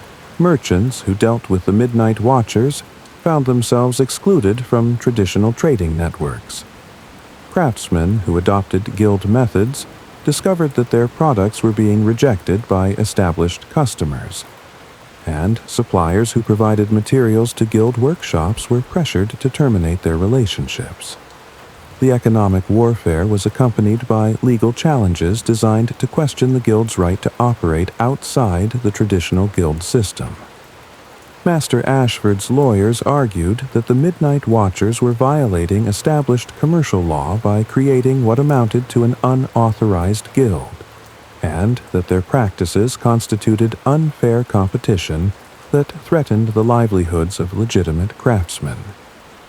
But perhaps most dangerous of all was the Alliance's campaign to convince religious authorities that the guild's practices were heretical. Master Ashford had cultivated relationships with conservative bishops and abbots who were already suspicious of any innovation that seemed to challenge traditional religious teaching. These religious leaders were persuaded to issue formal complaints about the guild's emphasis on dreams and midnight consciousness, arguing that such practices opened the door to demonic influence and spiritual corruption. The culmination of the Alliance's campaign came in the form of a formal petition to the king, requesting that the Guild of Midnight Watchers be disbanded and its leaders prosecuted for heresy, fraud, and sedition. The petition was signed by dozens of guild leaders, religious authorities, and government officials, representing a formidable coalition of medieval England's most powerful interests. Master Geoffrey received word of the petition while he was in London, managing his own businesses and trying to maintain the commercial relationships that were essential to the guild's continued success. The news came as a shock, even though the guild's leaders had been aware that opposition was building against them. The formal nature of the challenge and the impressive list of signatories supporting it made it clear that they were facing a threat that could destroy everything they had built. Master Geoffrey immediately sent word to his partners at the guild's headquarters, calling for an emergency meeting to develop their response to what was clearly a coordinated attack on their organization. The message reached Thornwick on a cold February morning, carried by a rider who had traveled through snow and ice to deliver what everyone understood was a call to arms. The emergency meeting took place in the Guild's Great Hall, with all four founders present along with the senior Night Guardians, who had emerged as leaders within their growing community. The atmosphere was tense but determined, as people who had experienced the benefits of divine sleep prepared to defend their way of life against those who would destroy it for their own profit. Brother Marcus opened the meeting by reading aloud the formal charges contained in the Alliance's petition. The accusations were serious and comprehensive, ranging from heresy and fraud to sedition and conspiracy against the crown. If the charges were upheld, the guild could be disbanded, its assets seized, and its leaders imprisoned or even executed. They are not just attacking our business practices, Brother Marcus observed after finishing his reading. They are attacking our right to exist, our right to choose how we organize our lives and communities. This is not a commercial dispute. It is a battle for the soul of medieval society. Edmund had spent the previous week documenting the Guild's achievements and preparing evidence to counter the Alliance's accusations. His records showed that the Guild's success was based on genuine improvements in productivity and quality, not on any form of deception or supernatural influence. The testimonials from customers, the data on worker health and satisfaction, the evidence of innovation and creativity. All of this provided a compelling case for the legitimacy and value of the Guild's methods. We have the truth on our side, Edmund declared. Our practices produce measurable benefits that can be verified by anyone willing to examine the evidence objectively. The question is whether we can present that truth in a way that overcomes the prejudice and self-interest of our opponents. Isabel had been working with other guild members to document the spiritual and social benefits of their practices, creating a comprehensive record of how divine sleep had strengthened families, communities, and individual lives. Her tapestries had become visual testimonies to the transformative power of the watching hours, and she had trained other weavers to create similar works that could serve as evidence of the Guild's positive influence. Our opponents claim that we are undermining Christian values, Isabel said. But our practices strengthen faith, deepen spiritual understanding, and create communities based on mutual support and shared wisdom. We need to help people see that the watching hours are not a threat to Christianity. They are a return to the contemplative traditions that have always been at the heart of genuine spiritual life. Master Geoffrey brought his commercial expertise to bear on the challenge, analyzing the Alliance's strategy and developing a comprehensive response that would address both the formal charges and the underlying economic interests that motivated the attack.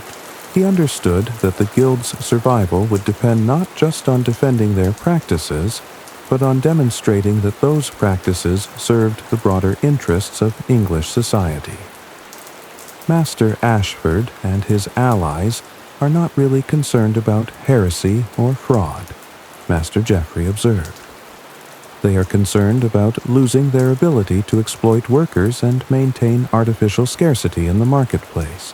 Our success threatens their business model, and they are using religious and legal arguments to disguise what is essentially an economic attack. The Guild's response strategy emerged from hours of intense discussion and careful planning. They would defend themselves on multiple fronts, addressing the religious charges through theological scholarship, the legal accusations through documented evidence of their legitimacy, and the economic concerns through demonstration of their positive impact on English commerce. Brother Marcus would lead the theological defense, working with sympathetic religious scholars to demonstrate that the Guild's practices were consistent with Christian teaching and tradition. He had already begun corresponding with monasteries throughout Europe that practiced similar forms of contemplative sleep, gathering evidence that the watching hours had been part of Christian spirituality for centuries. Edmund would coordinate the legal defense, organizing the extensive documentation that proved the Guild's legitimacy and effectiveness. His chronicles of the Guild's development, combined with testimonials from customers and workers, would provide compelling evidence that their success was based on genuine innovation rather than deception or fraud. Isabel would lead the cultural defense, working to demonstrate that the Guild's practices strengthened rather than weakened the social fabric of medieval communities. Her network of weavers and other craftswomen had created a powerful constituency of supporters who could testify to the positive impact of divine sleep on family life and community relationships.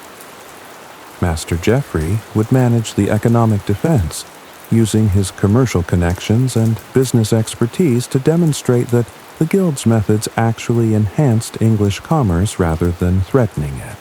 He would also work to counter the Alliance's economic pressure by developing new trading relationships and finding alternative sources of supply and distribution.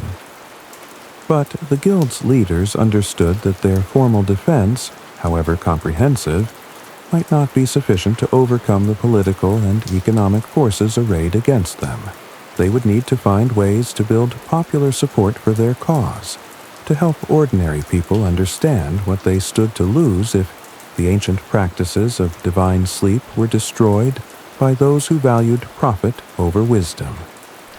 This led to what became known as the Great Demonstration, a coordinated effort to show the people of England what the Guild had accomplished and what was at stake in the conflict with the Alliance.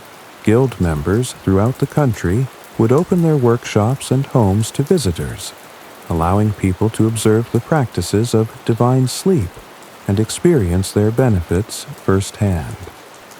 The Great Demonstration began in the spring of 1349 and continued throughout the summer, as thousands of people visited Guild-affiliated communities to learn about the watching hours and their effects. The response was overwhelmingly positive, as visitors discovered that the Guild's claims about the benefits of divine sleep were not exaggerated, but, if anything, understated. Farmers found that the midnight vigils provided perfect opportunities for planning crop rotations and solving agricultural problems. Merchants discovered that the watching hours enhanced their ability to understand market trends and develop innovative business strategies. Craftsmen learned that the gentle rhythm of first sleep and second sleep actually increased their productivity while reducing the physical and mental strain of their work. Perhaps most importantly, families discovered that the practice of divine sleep strengthened their relationships and created opportunities for the kind of deep conversation and mutual support that was often impossible during the busy daylight hours. Children who grew up with the watching hours showed remarkable emotional stability and creative ability, while adults who adopted the practices reported significant improvements in their physical health and mental well-being. The Great Demonstration created a groundswell of popular support for the Guild that surprised even their most optimistic supporters. Petitions began arriving from communities throughout England, requesting assistance in adopting the practices of divine sleep and expressing support for the Guild's right to continue their work. These petitions, signed by thousands of ordinary people who had experienced the benefits of the watching hours, provided powerful evidence that the Guild served the interests of English society rather than threatening them. But the Alliance's response to the Great Demonstration was swift and decisive. Master Ashford and his supporters escalated their campaign, using their influence with government officials to pressure local authorities to restrict or ban the Guild's activities. They also intensified their economic warfare, threatening severe consequences for anyone who continued to support the Midnight Watchers. The conflict reached its climax in the autumn of 1349, when the king announced that he would personally hear the case against the Guild of Midnight Watchers. The royal hearing would be the final arbiter of the Guild's fate, determining whether the ancient practices of divine sleep would be allowed to continue or would be destroyed by those who saw them as obstacles to their own power and profit. As the Guild's leaders prepared for what might be the most important legal proceeding in the history of medieval sleep practices, they drew strength from the knowledge that they were defending more than just their own organization. They were defending the right of human beings to organize their lives according to principles that honored both individual well-being and community prosperity. The right to choose wisdom over mere efficiency, sustainability over short-term gain. The ancient tradition of the Midnight Watchers was about to face its greatest test, and its survival would depend on the courage and eloquence of 4 people who had never intended to become revolutionaries, but who had discovered that preserving ancient wisdom sometimes required challenging the most powerful forces in society. The watching hours had sustained human communities for centuries, but they had never before faced opponents with the resources and determination of Master Ashford's alliance. The gentle practices that had seemed so natural and beneficial in the quiet villages of medieval England were about to prove whether they possessed the strength to survive in the harsh arena of political and economic conflict. The stage was set for a confrontation that would determine not just the fate of the Guild of Midnight Watchers, but the future of human consciousness itself. The ancient wisdom of divine sleep was about to face the ultimate test of its relevance and power in a world that was increasingly hostile to anything that couldn't be controlled, exploited, and reduced to mere economic calculation. Before sleep, the sacred preparations. In the households of Thornwick, where divine sleep was practiced, the hours leading up to first sleep had evolved into a series of gentle rituals that prepared both body and mind for the profound rest that was to come. These preparations were not elaborate ceremonies, but simple, practical activities that honored the transition from the active consciousness of day to the receptive awareness of night. Each family developed their own variations on these themes, but certain elements appeared consistently throughout the village, creating a shared rhythm that bound the community together in their common commitment to the ancient art of rest. The evening meal and its mysteries. The preparation for divine sleep began with the evening meal, which in Thornwick was typically consumed as the sun touched the horizon, and the first shadows began to lengthen across the village streets. This timing was not accidental, but reflected the understanding that the body required several hours to digest food properly before entering the deep rest of first sleep. Alis had developed special evening breads that were designed to support the practice of divine sleep, incorporating herbs and grains that promoted relaxation without causing drowsiness. These breads were lighter than the hearty loaves that sustained the village through the working day, but they carried within their subtle flavors the accumulated wisdom of generations of bakers who had understood the relationship between nourishment and rest. The evening meals themselves were characterized by a quality of peaceful conversation that was different from the more animated discussions of midday dining. Families would gather around their tables as the light faded, sharing not just food, but also the experiences and insights of the day. Children would tell stories about their adventures and discoveries, while adults would discuss the challenges and satisfactions of their work. But perhaps most importantly, the evening meal provided an opportunity for families to begin the process of releasing the concerns and tensions that had accumulated during the day. Conversations would gradually shift from practical matters to more reflective topics, creating a gentle transition from the active consciousness of daylight to the more contemplative awareness that divine sleep required. Brother Marcus had observed that families who shared peaceful evening meals consistently reported better experiences with divine sleep, while those who ate hurriedly or in tension often struggled with the practice. The evening meal was not just physical nourishment, but emotional and spiritual preparation for the profound rest that was to come. The herbal preparations. After the evening meal, many households in Thornwick would begin the preparation of herbal teas and infusions that supported the practice of divine sleep. Gerald had developed a comprehensive understanding of the plants that could enhance rest without interfering with the natural rhythms of consciousness, and he had shared this knowledge freely with anyone who was interested in deepening their practice. The most popular of these preparations was a gentle tea made from chamomile, lavender, and lemon balm, herbs that promoted relaxation while maintaining the kind of alert tranquility that was essential for the watching hours. This tea was typically consumed about an hour before the intended time of first sleep, allowing its subtle effects to permeate the system gradually. But Gerald had also developed more specialized preparations for different individuals and circumstances. People who struggled with anxiety might receive teas that included passion flower and skullcap, herbs that calmed the nervous system without causing drowsiness.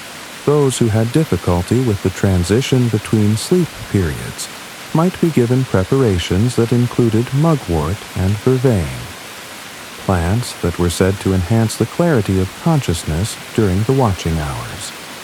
The preparation of these herbal infusions had become a meditative practice in itself, with people taking time to select and measure the herbs mindfully, to heat the water to the proper temperature, and to steep the teas for exactly the right amount of time. The process required attention and patience, qualities that were essential for the successful practice of divine sleep. Children in families that practiced divine sleep often had their own special preparations, usually milder versions of the adult formulations that took into account their smaller size and different metabolic needs. Young Thomas had developed a particular fondness for a tea made from rose hips and mint that the dragons had recommended during one of his adventures in the Underland. The lighting of candles. As darkness fell over Thornwick, the households that practiced divine sleep would begin the ritual lighting of candles that would provide gentle illumination throughout the night.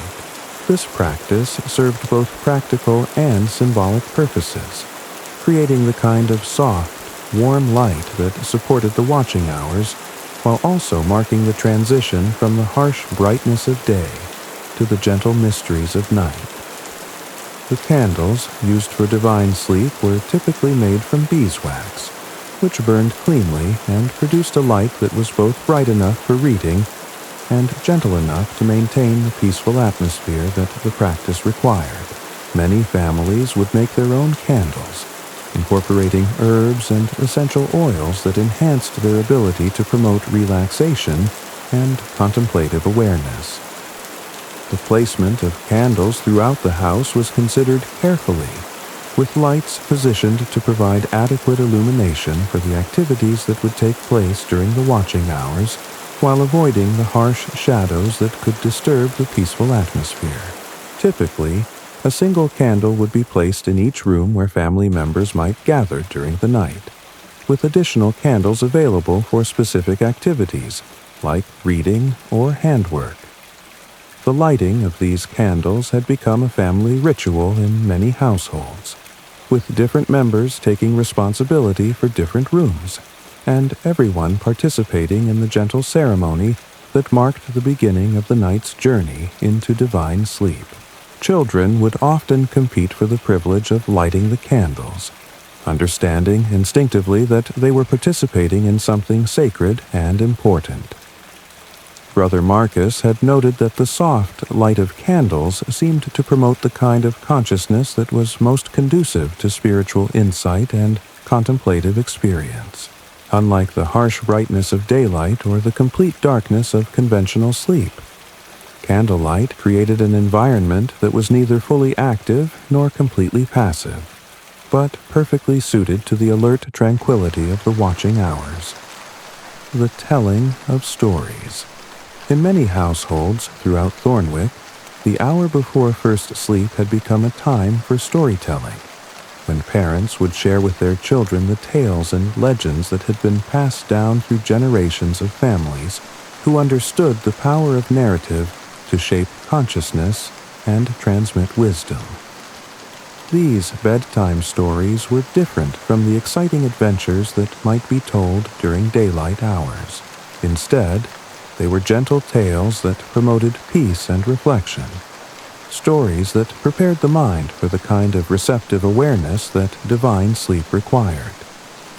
Many of these stories had been specifically chosen or adapted to support the practice, incorporating themes and images that would resurface during the watching hours and provide guidance for the night's journey.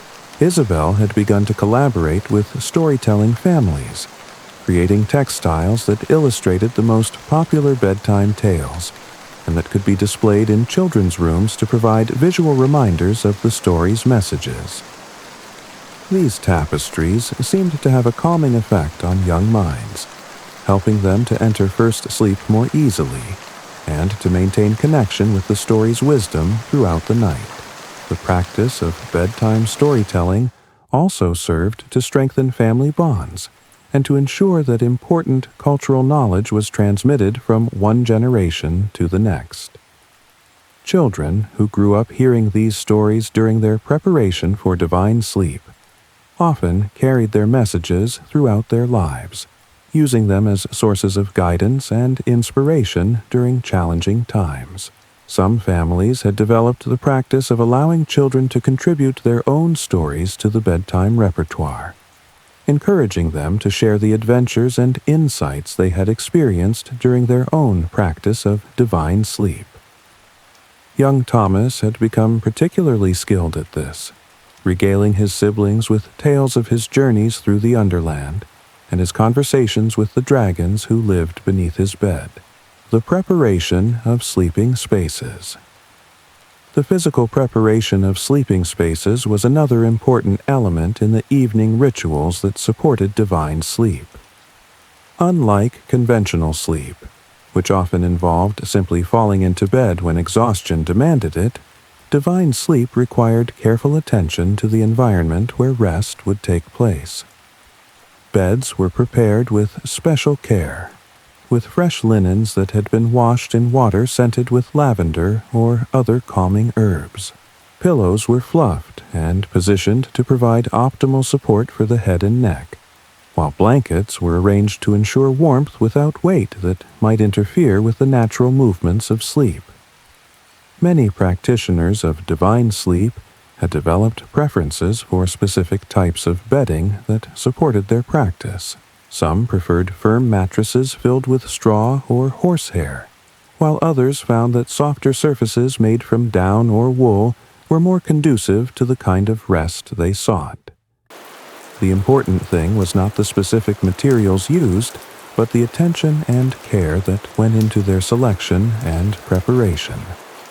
The rooms where divine sleep was practiced were also prepared with special attention to factors that might affect the quality of rest. Windows were positioned to provide fresh air without drafts, while curtains or shutters were arranged to control the amount of light that would enter during the night. The temperature of sleeping rooms was carefully regulated, with fires banked to provide gentle warmth without the crackling sounds that might disturb the peaceful atmosphere. Some families had begun to incorporate elements from Isabel's symbolic weaving into their sleeping spaces, hanging tapestries that depicted peaceful scenes, or sacred symbols that would provide visual support for the contemplative aspects of divine sleep.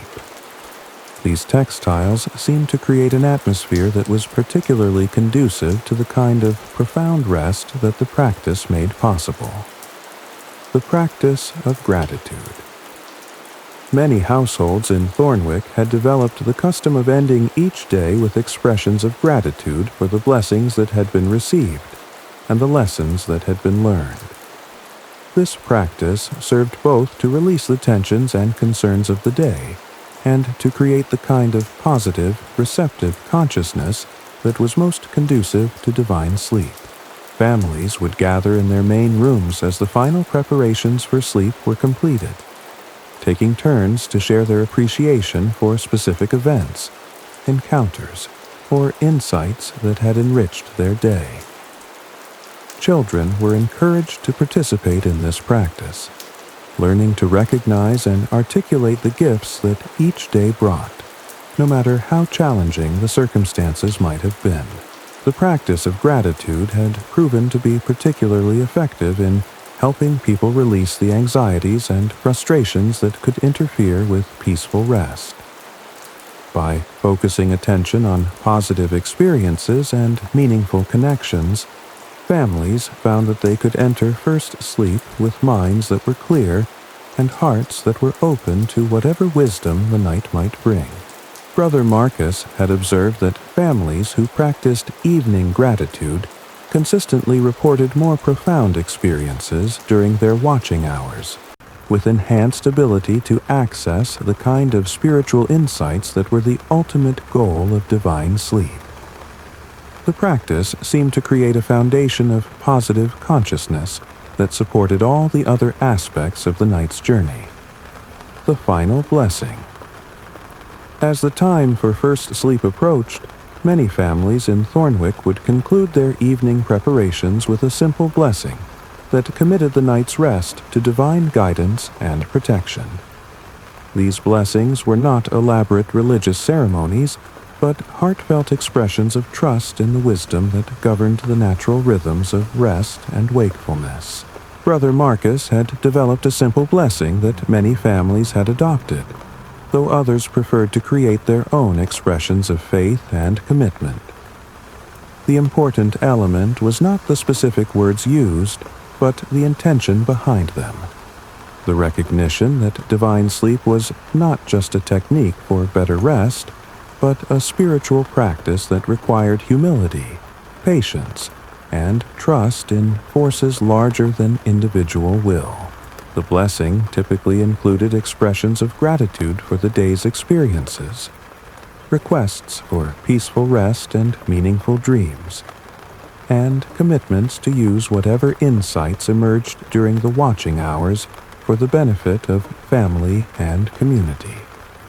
It served as a bridge between the active consciousness of day and the receptive awareness of night, marking the transition from ordinary time to the sacred hours of divine sleep.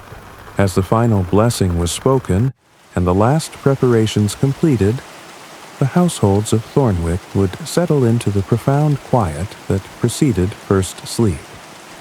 The careful rituals of the evening had created conditions that were perfectly suited to the ancient practice they were rediscovering, while the shared commitment to these preparations had strengthened the bonds that united the community in their common journey toward deeper understanding of the mysteries of rest and consciousness. The gentle preparations for divine sleep had become more than just practical routines. They were expressions of a way of life that honored both the needs of the body and the requirements of the spirit, creating a foundation for the profound experiences that would unfold during the watching hours and the deep rest that would follow. Part 8. The Royal Judgment. The Great Hall of Westminster Palace had never witnessed a trial quite like the one that began on the feast day of St. Michael, September 29th, 1349. King Edward III himself presided over the proceedings, flanked by the most learned bishops, scholars, and legal experts in the realm. The case of the Guild of Midnight Watchers had attracted attention throughout Europe, as representatives from France, Germany, and even the papal court had come to observe what many considered a test case for the relationship between tradition and progress in medieval society. The hall was filled to capacity with observers representing every level of English society. Noble lords sat alongside common craftsmen. University scholars debated with village priests, and merchants from London shared benches with farmers from distant shires. Everyone understood that the outcome of this trial would affect far more than just the fate of 4 individuals and their organization. It would determine whether ancient wisdom could survive in a world increasingly dominated by those who valued efficiency over humanity. Master Robert Ashford and his alliance had spared no expense in preparing their case against the guild. They had assembled a team of lawyers, theologians, and expert witnesses who would argue that the Midnight Watchers represented a fundamental threat to the stability and prosperity of English society. Their strategy was comprehensive and sophisticated, designed to portray the guild as dangerous innovators who were using religious language to disguise practices that were actually heretical, fraudulent, and seditious. The alliance's opening argument was presented by Master William Blackwood, one of London's most respected lawyers, whose reputation for logical argument and persuasive rhetoric had made him the natural choice to lead the prosecution. Master Blackwood was a tall, imposing figure whose black robes and stern demeanor created an atmosphere of judicial gravity as he rose to address the king and the assembled court. "Your Majesty," Master Blackwood began, his voice carrying the authority of someone accustomed to commanding attention in the highest courts of the realm. "We are here today to address a threat that strikes at the very foundations of Christian society. The defendants claim to practice ancient traditions, but in truth they promote innovations that undermine the natural order established by God and sanctified by centuries of faithful observance." Master Blackwood gestured toward the guild's representatives, his expression conveying the kind of righteous indignation that had made him famous in legal circles. "These so-called Midnight Watchers ask us to believe that they have discovered superior methods of work and rest, methods that supposedly produce miraculous improvements in productivity and well-being. But when we examine their claims closely, we find not divine wisdom, but dangerous delusion." The lawyer proceeded to present what the alliance considered their strongest evidence against the guild. He called witnesses who testified that the Midnight Watchers engaged in practices that bordered on witchcraft, that their emphasis on dreams and visions opened the door to demonic influence, and that their success was achieved through supernatural means that no Christian community should tolerate. Master Thomas Grimsby, a former guild member who had been recruited by the Alliance, provided particularly damaging testimony. "I lived among them for 3 months," he declared, his voice trembling with what appeared to be genuine fear. "I witnessed their midnight rituals, their strange communion with forces that no godly person should invoke. They claimed to receive divine guidance through their dreams, but the visions they describe are unlike anything found in Holy Scripture." The Alliance's witnesses painted a picture of the Guild as a dangerous cult that used religious language to disguise practices that were fundamentally opposed to Christian teaching. They argued that the Midnight Watchers' emphasis on individual revelation through dreams undermined the authority of the Church, that their claims of superior wisdom challenged the established order of society, and that their commercial success was evidence of some form of supernatural assistance that could only come from evil sources. But it was Master Ashford himself who delivered the Alliance's most powerful argument, speaking not as a businessman protecting his interests, but as a concerned citizen defending the welfare of English society. He was a skilled orator whose years of guild leadership had taught him how to present complex arguments in ways that ordinary people could understand and support. "Your Majesty," Master Ashford said, his voice carrying the conviction of someone who genuinely believed in the righteousness of his cause. "We are not here to oppose innovation or progress. We are here to protect our people from practices that promise easy solutions to the challenges of life but deliver only confusion and spiritual danger." Master Ashford argued that the Guild's methods were fundamentally unsustainable, that their apparent success was based on temporary enthusiasm that would inevitably fade as the true costs of their practices became apparent. He presented economic analyses suggesting that the Guild's approach to work and rest would ultimately lead to decreased productivity, social instability, and the collapse of the established systems that had sustained English prosperity for generations. "The defendants ask us to abandon proven methods in favor of experiments that have never been tested over extended periods," Master Ashford continued. "They promise that their innovations will solve all our problems, but they cannot explain why these supposedly superior practices were abandoned by previous generations if they were truly beneficial." The Alliance's case was comprehensive, well-prepared, and presented with the kind of professional competence that had made Master Blackwood one of the most successful lawyers in England. Their arguments addressed every aspect of the charges against the Guild, from the theological concerns about heretical practices to the economic worries about unfair competition and social disruption.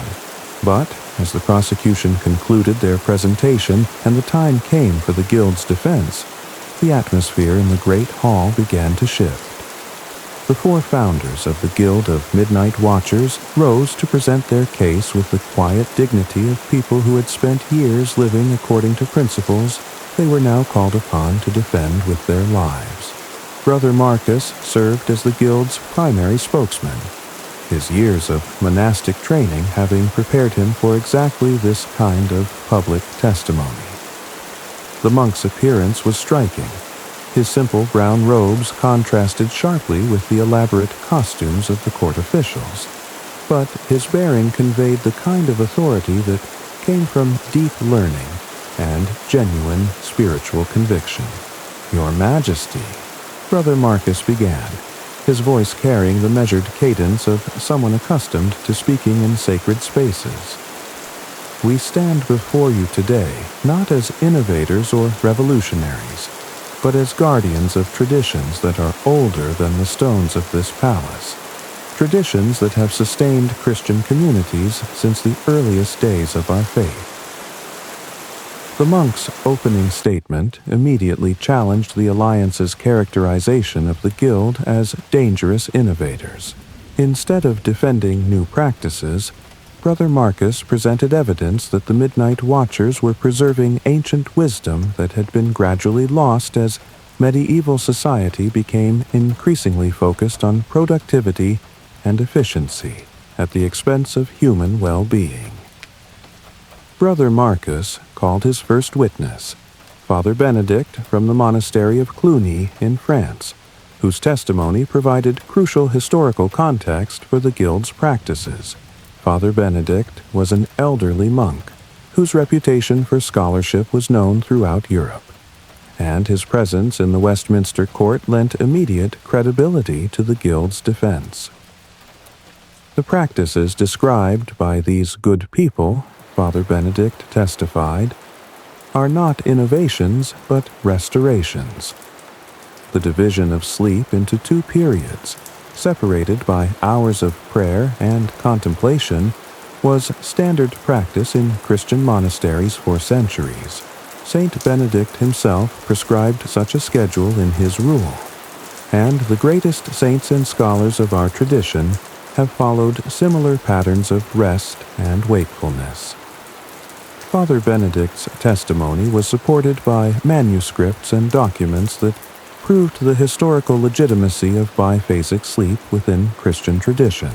The evidence was overwhelming. Far from being heretical innovations, the Guild's practices represented a return to methods that had been used by the most revered figures in Christian history. Edmund followed with testimony about the practical benefits of the Guild's methods, presenting the detailed records he had maintained over years of careful observation. His documentation was comprehensive and compelling, showing consistent improvements in productivity, quality, health, and community well-being among those who practiced divine sleep. "Your Majesty," Edmund said, his voice gaining strength as he presented evidence that he had spent years collecting and analyzing. "We are not asking anyone to accept our claims on faith alone. We have documented every aspect of our practices and their effects, and we invite anyone to examine our evidence and test our methods for themselves." Edmund's testimony was particularly effective because it addressed the Alliance's claims about the Guild's supposed reliance on supernatural assistance. The records showed that the Guild's success was based on entirely natural improvements in human performance that resulted from working with rather than against the body's natural rhythms. Isabel's testimony focused on the social and cultural benefits of the Guild's practices, describing how the watching hours had strengthened families and communities throughout the regions where they had been adopted. Her words carried the authority of someone who had witnessed these transformations firsthand and had helped to facilitate them through her work as a teacher and guide. "The midnight hours," Isabel explained, "provide time for the kind of deep conversation and mutual support that busy daylight schedules make impossible. Families who practice divine sleep report stronger relationships. Children who grow up with the watching hours show remarkable emotional stability, and communities that adopt these practices experience significant reductions in conflict and social problems." But it was Master Geoffrey's testimony that provided the most dramatic moment of the trial. The London merchant's transformation from skeptical businessman to passionate advocate for the Guild's methods had been so complete that even his former associates in the Alliance were surprised by the eloquence and conviction of his defense. "Your Majesty," Master Geoffrey said, his voice carrying the authority of someone who had achieved success in the most competitive commercial environment in England. "I came to Thornwick 18 months ago, convinced that I could teach these people more efficient methods of work and rest. Instead, they taught me something far more valuable: that true prosperity comes not from exploiting human nature, but from honoring it." Master Geoffrey's testimony was particularly powerful because he could speak from personal experience about both approaches to work and rest. He described his own struggles with anxiety and sleeplessness during his years of following intensive work schedules. and contrasted these with the peace and effectiveness he had discovered through the practice of divine sleep. The Alliance claims that our methods are unsustainable, Master Geoffrey continued. But I have now operated businesses according to guild principles for more than a year, and the results speak for themselves. My workers are healthier and happier. My products are of higher quality, and my profits have actually increased despite reducing working hours. The Guild's defense was supported by a parade of witnesses who testified to the practical benefits of the Midnight Watcher's methods. Craftsmen spoke of innovations that had emerged during their watching hours. Farmers described improvements in their agricultural practices. Merchants testified to the superior quality of guild-produced goods, and families shared stories of how divine sleep had strengthened their relationships and improved their lives. Perhaps most compelling were the testimonies of former skeptics who had initially opposed the Guild's methods but had been converted by their own experiences. These witnesses included Guild leaders from other cities, religious authorities who had initially been suspicious of the Midnight Watchers, and government officials who had come to investigate the Guild but had instead become advocates for their practices.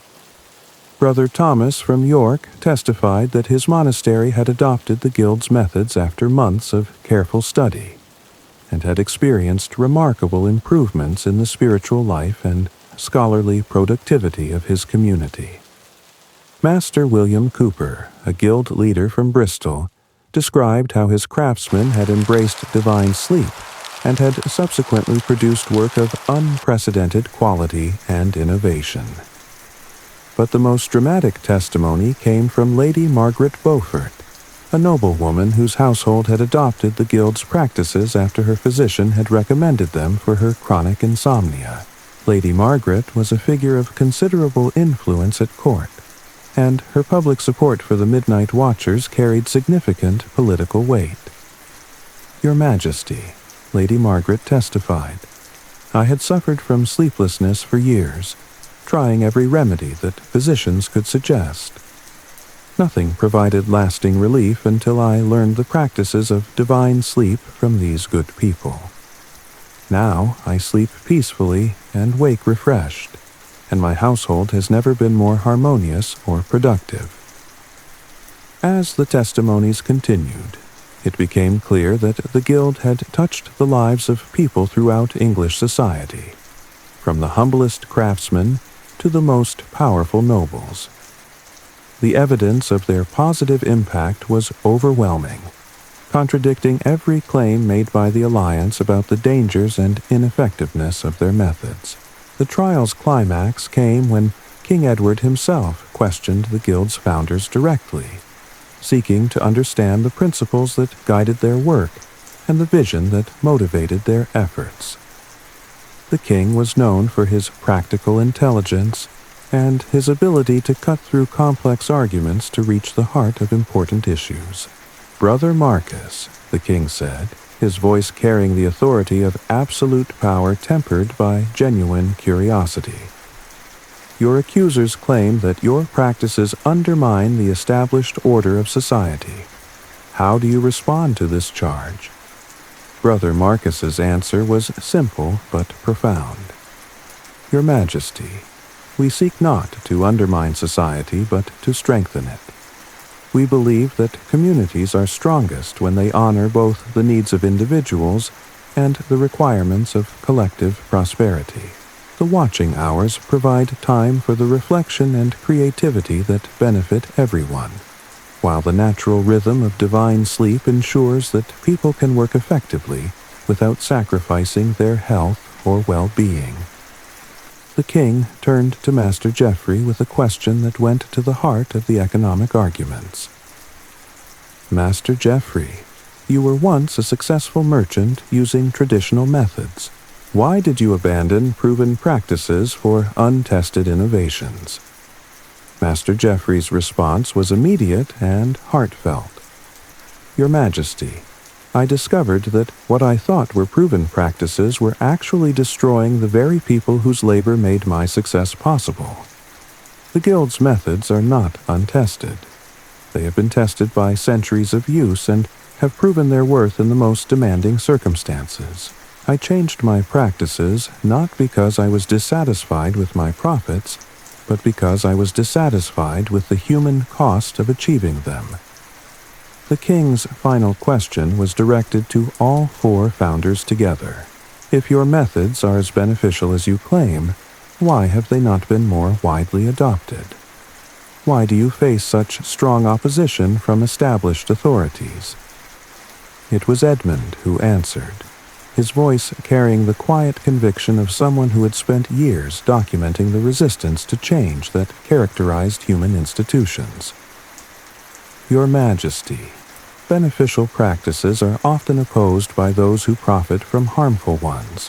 The Alliance's opposition to our methods is not based on concern for society's welfare, but on fear that their own power and wealth will be diminished if people discover better ways of living and working.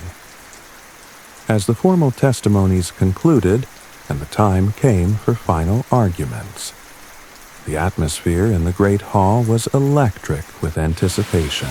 Everyone understood that the king's decision would affect far more than just the fate of the Guild of Midnight Watchers. It would determine whether ancient wisdom could survive in a world increasingly dominated by those who valued short-term gain over long-term sustainability. Master Blackwood's closing argument for the Alliance was passionate and well-crafted, emphasizing the risks of abandoning proven methods for untested innovations. He argued that the Guild's apparent success was temporary and unsustainable, that their practices would ultimately lead to social chaos and economic collapse if they were allowed to spread throughout English society. But Brother Marcus's closing argument for the Guild was equally passionate and far more compelling. The monk spoke not just as a defendant seeking to avoid punishment, but as a guardian of wisdom seeking to preserve something precious for future generations. Your Majesty, Brother Marcus concluded, we ask not for special privileges or protection from competition. We ask only for the right to continue practices that have proven their worth through centuries of use and months of careful observation. We ask for the right to honor the ancient wisdom that teaches us to work with human nature rather than against it, to build prosperity that sustains rather than depletes the people who create it. As Brother Marcus finished speaking and took his seat, the great hall fell silent. King Edward sat in contemplation for several minutes, his expression revealing nothing of his thoughts as he considered the evidence and arguments that had been presented. The fate of the Guild of Midnight Watchers, and perhaps the future of human consciousness itself, hung in the balance as the most powerful man in England prepared to render his judgment. The ancient tradition of the watching hours had survived for centuries, but it had never before faced a test like this one. In the next few moments, the king would decide whether the gentle practices that had sustained human communities for generations would be allowed to continue, or whether they would be destroyed by those who saw them as obstacles to their own power and profit. The silence stretched on, broken only by the sound of breathing and the occasional rustle of clothing as hundreds of people waited to learn the fate of practices that had touched their lives in ways both profound and practical. The Midnight Watchers had made their case with eloquence and evidence, but the final decision rested with a single man whose word would determine whether ancient wisdom could survive in a changing world.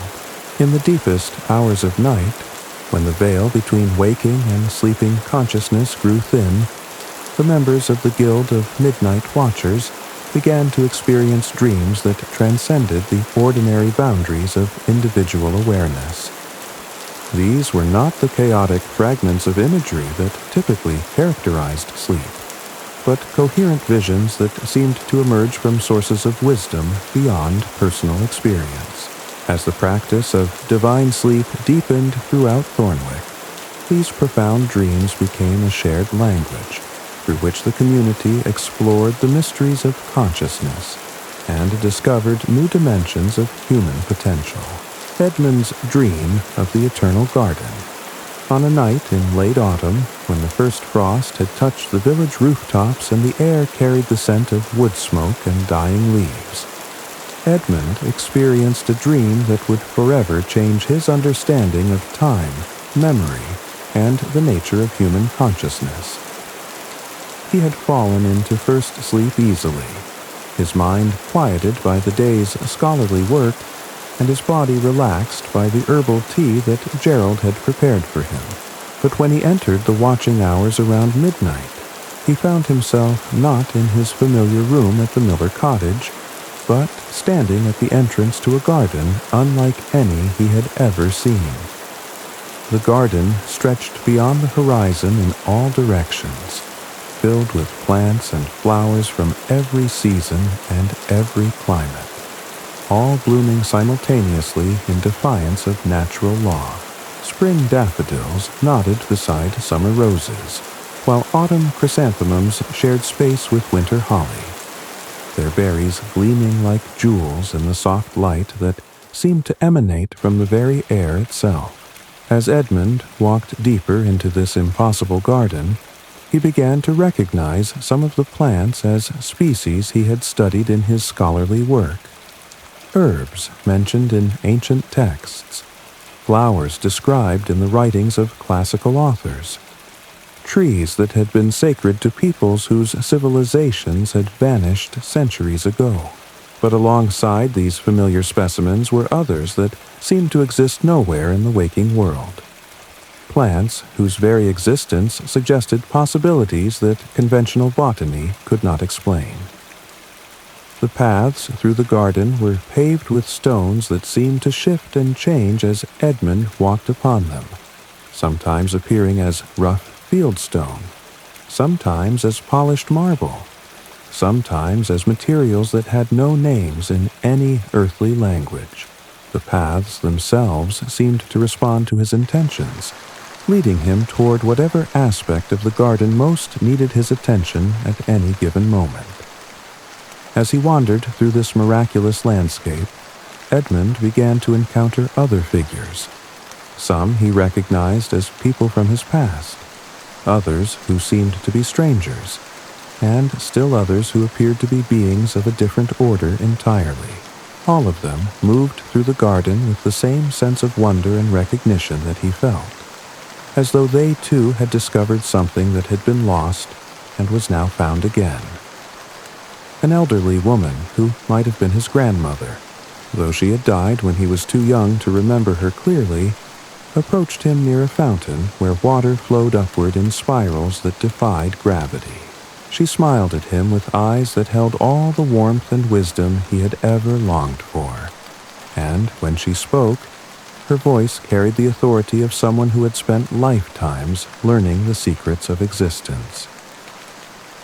"This is the garden that exists in every moment," she said, gesturing to the impossible abundance that surrounded them. "It is the place where all times meet, where every season exists simultaneously, where nothing is ever truly lost. You have found your way here because you have learned to sleep the old way, the way that opens doors between the worlds." "But how can this be?" Edmund asked, his scholarly mind struggling to understand what his heart already accepted. "How can all seasons exist at once? How can plants from different climates grow side by side?" The woman laughed, a sound like wind chimes in a gentle breeze. "You are asking the wrong questions, dear one. The question is not how this can be, but why you ever thought it could not be. Time is not the straight line that your waking mind believes it to be. It is a garden where past and future bloom together in the eternal present, where every moment contains all moments, where every ending is also a beginning."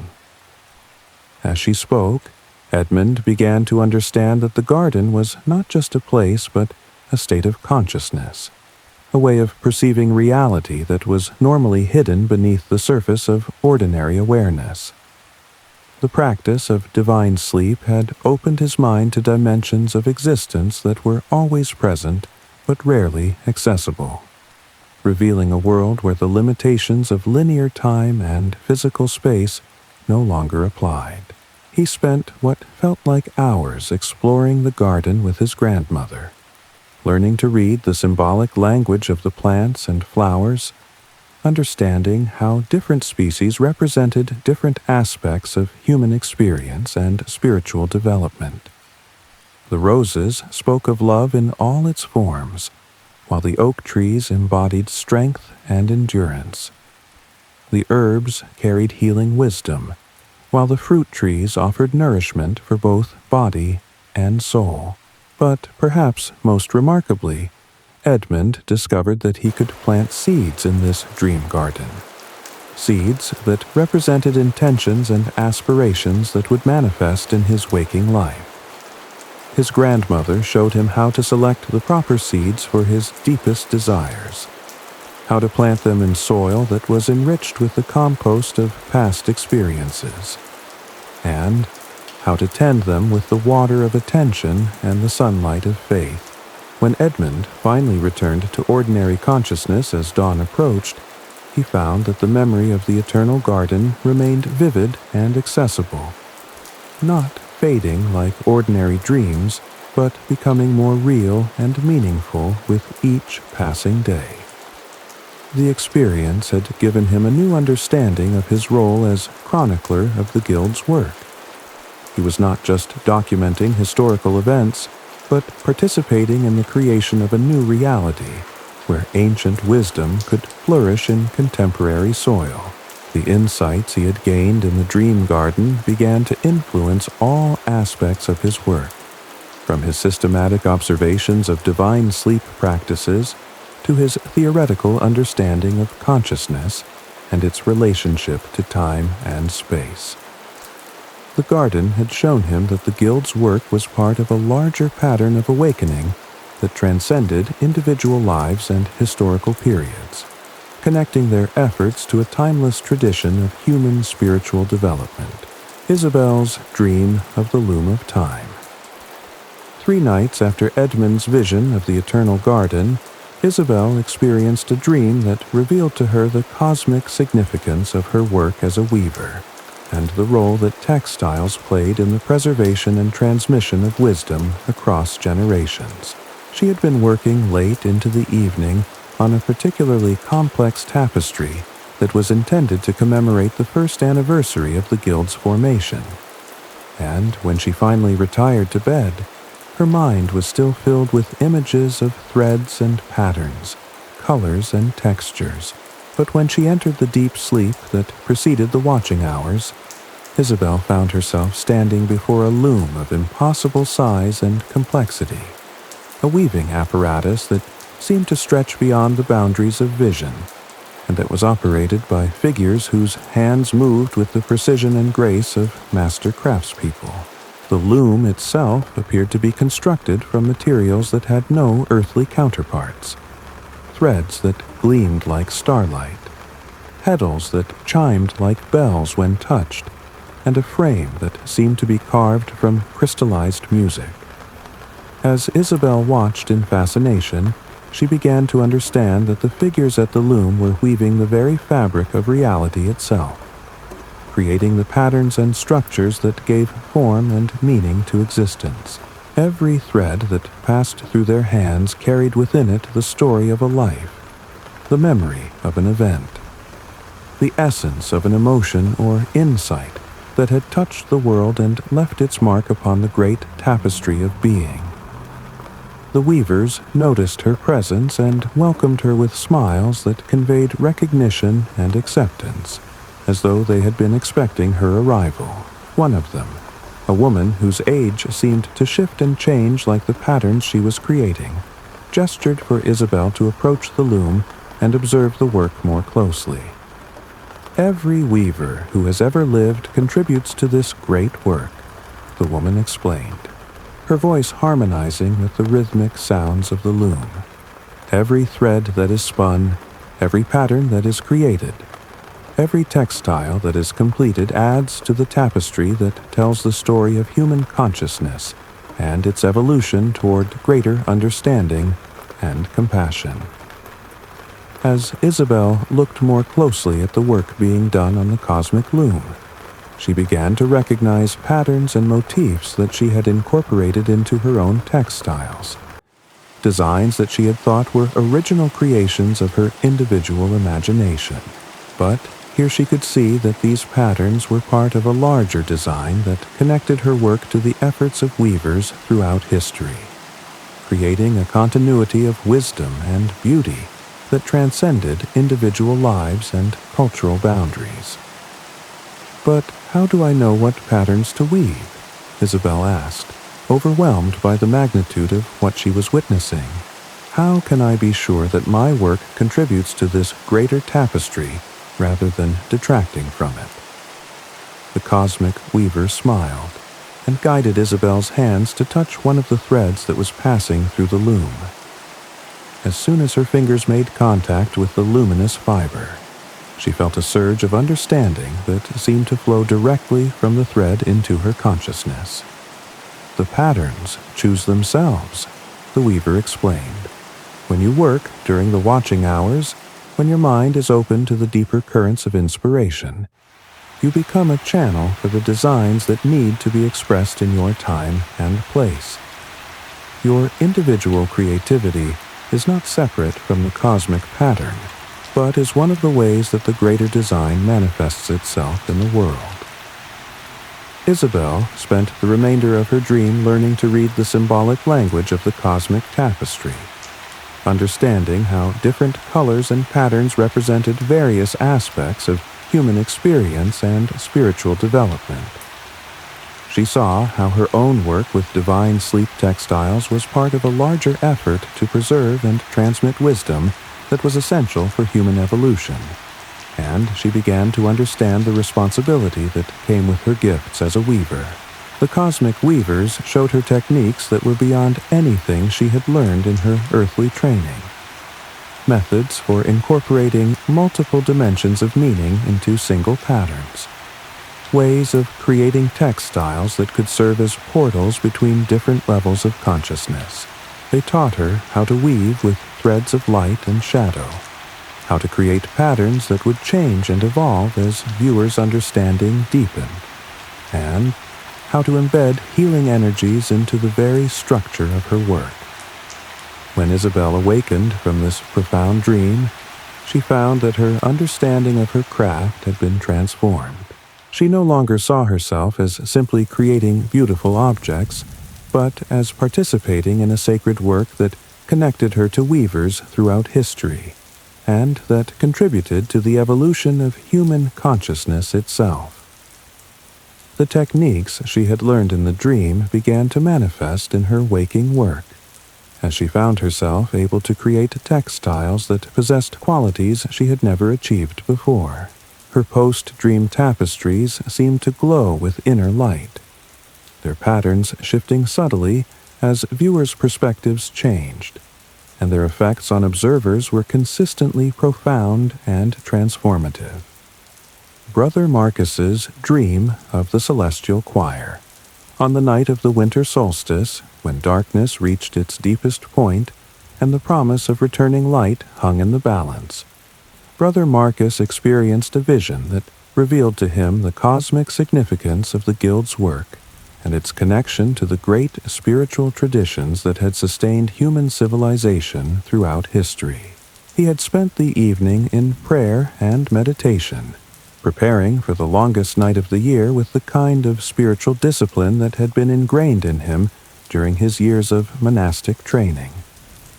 But when he entered the profound sleep that came in the deep hours of the solstice night, Marcus found himself not in his familiar cell, but standing in a vast cathedral that seemed to be constructed entirely of sound and light. The walls were built from harmonized voices. The pillars were formed from streams of luminous melody, and the vaulted ceiling was woven from choruses that seemed to encompass every sacred song that had ever been sung. As Marcus stood in wonder at the center of this impossible architecture, he began to recognize some of the voices that were creating the structure around him. There were the chants of his own monastic tradition, the psalms that had been sung in Christian communities for centuries. But alongside them were the sacred songs of other traditions, the mantras of Eastern mystics, the prayers of Islamic Sufis, the ceremonial chants of indigenous peoples from around the world. All of these diverse expressions of spiritual longing were harmonizing together in a cosmic symphony that revealed the underlying unity of all authentic religious experience.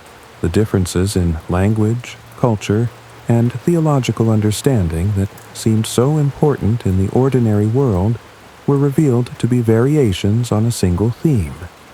Different instruments in an orchestra that was performing a composition of infinite beauty and complexity.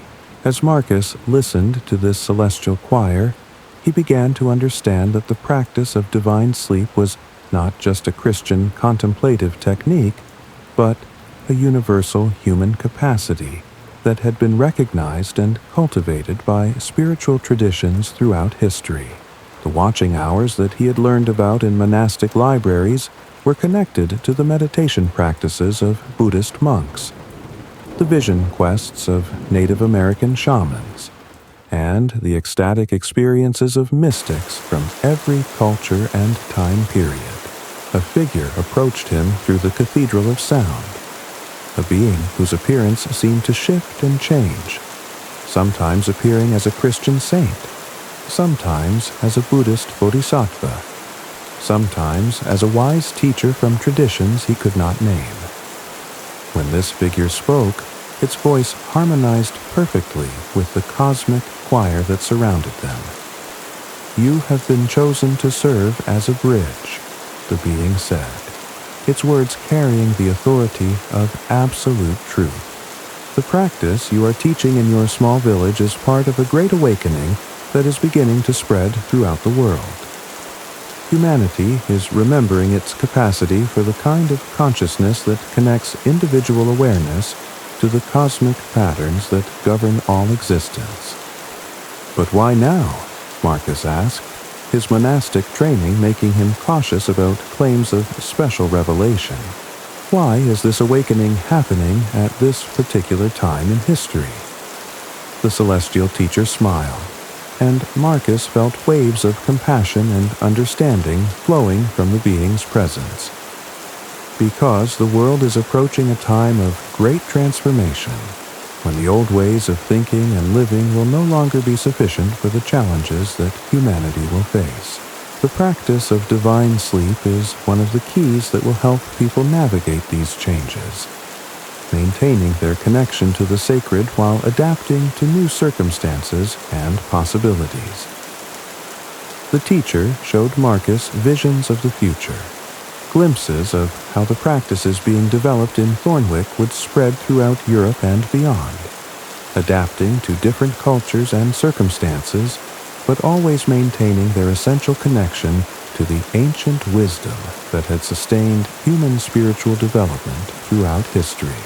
He saw communities of practitioners in distant lands, all connected by their shared commitment to the rhythms of rest and wakefulness that opened doorways to higher consciousness.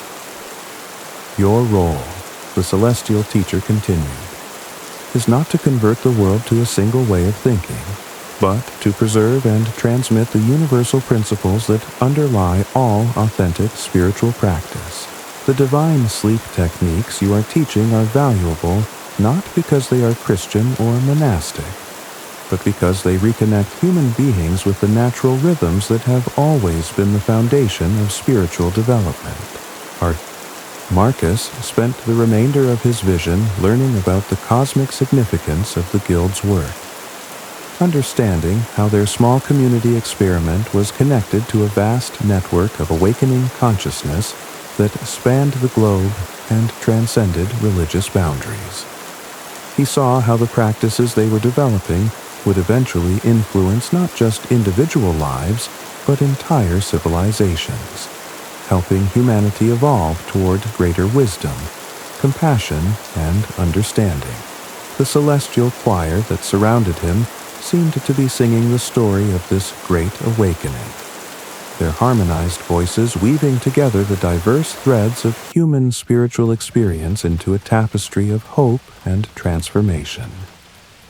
Marcus understood that he was witnessing not just a vision of the future, but a glimpse of the eternal present where all authentic spiritual work was connected and unified. When he awakened from this profound dream, Marcus found that his understanding of his ministry had been completely transformed. He no longer saw himself as simply teaching Christian contemplative techniques, but as serving as a guardian of universal wisdom that belonged to all humanity. The practices he shared with the villagers of Thornwick were not sectarian innovations, but rediscoveries of capacities that were inherent in human nature itself. The shared vision of the Council of Dreamers. As the winter deepened and the practice of divine sleep reached new levels of profundity throughout Thornwick, the core members of the guild began to experience a series of interconnected dreams that seemed to be orchestrated by some higher intelligence. These visions came to Edmund, Isabel, Brother Marcus, Alice, Gerald, and even young Thomas on successive nights, each dream building upon the insights of the previous ones and creating a collective understanding that was greater than the sum of its individual parts. In these shared visions, the guild members found themselves gathered in a great council chamber that existed somewhere between the dream realm and ordinary reality. The chamber was circular, with seats arranged around a central fire that burned without consuming fuel and gave off light that illuminated without casting shadows. Each member sat in a chair that seemed to be crafted specifically for them, reflecting their individual gifts and contributions to the guild's work. At the center of the circle, above the eternal flame, hung a great crystal that seemed to contain within its faceted structure all the wisdom that the guild had accumulated through their practice of divine sleep. As they watched, images and insights flowed through the crystal, showing them the deeper significance of their work and its connection to the evolution of human consciousness. The first vision to appear in the crystal was that of Thornwick itself, but seen from a perspective that revealed its true nature as a seed of transformation that would eventually grow into a great tree of awakening. They could see how their small community experiment was connected to similar efforts in other parts of the world, all of them working together to preserve and transmit the ancient wisdom that humanity would need for its continued evolution. The second vision showed them the challenges that lay ahead, times when their practices would be misunderstood or persecuted, periods when the knowledge they were preserving would seem to be lost or forgotten. But they could also see how the seeds they were planting would survive these difficult times, preserved in hidden communities and secret traditions until the world was ready to receive them again. The third vision revealed the ultimate purpose of their work, the creation of a new form of human consciousness that combined the practical wisdom of traditional life with the spiritual insights that emerged from contemplative practice. They saw how the techniques they were developing would eventually help humanity transcend the limitations that had caused so much suffering throughout history, creating possibilities for peace, harmony, and sustainable development that seemed almost miraculous from their current perspective. As the guild members sat together in this council of dreams, they began to understand that they were not just individuals who had happened to discover similar interests, but souls who had chosen to incarnate together at this particular time and place to serve a specific purpose in the evolution of human consciousness. Their friendship and collaboration were not accidents but expressions of a deeper plan that connected their work to the cosmic patterns that governed all existence. The shared vision concluded with each member receiving specific guidance about their role in the years to come. Edmund was shown how his documentation of their practices would become the foundation for a new science of consciousness that would eventually transform human understanding of the mind and its potentials. Isabel saw how her textiles would carry the guild's wisdom to distant lands, serving as both artistic treasures and practical tools for the transmission of contemplative knowledge. Brother Marcus was given visions of the religious communities that would eventually adopt and adapt their practices, showing how divine sleep would become integrated into Christian monasticism and eventually influence other spiritual traditions as well. Alice saw how her dream-inspired recipes would nourish not just bodies, but souls, creating foods that would support the kind of consciousness that humanity would need for its continued evolution. Gerald was shown the healing traditions that would emerge from his work with sleep medicine, practices that would address not just physical symptoms, but the spiritual imbalances that were the root causes of most illness. And young Thomas saw how his connection to the dream realm would eventually help him serve as a bridge between the magical consciousness of childhood and the practical wisdom of adulthood, preserving capacities that were essential for human wholeness.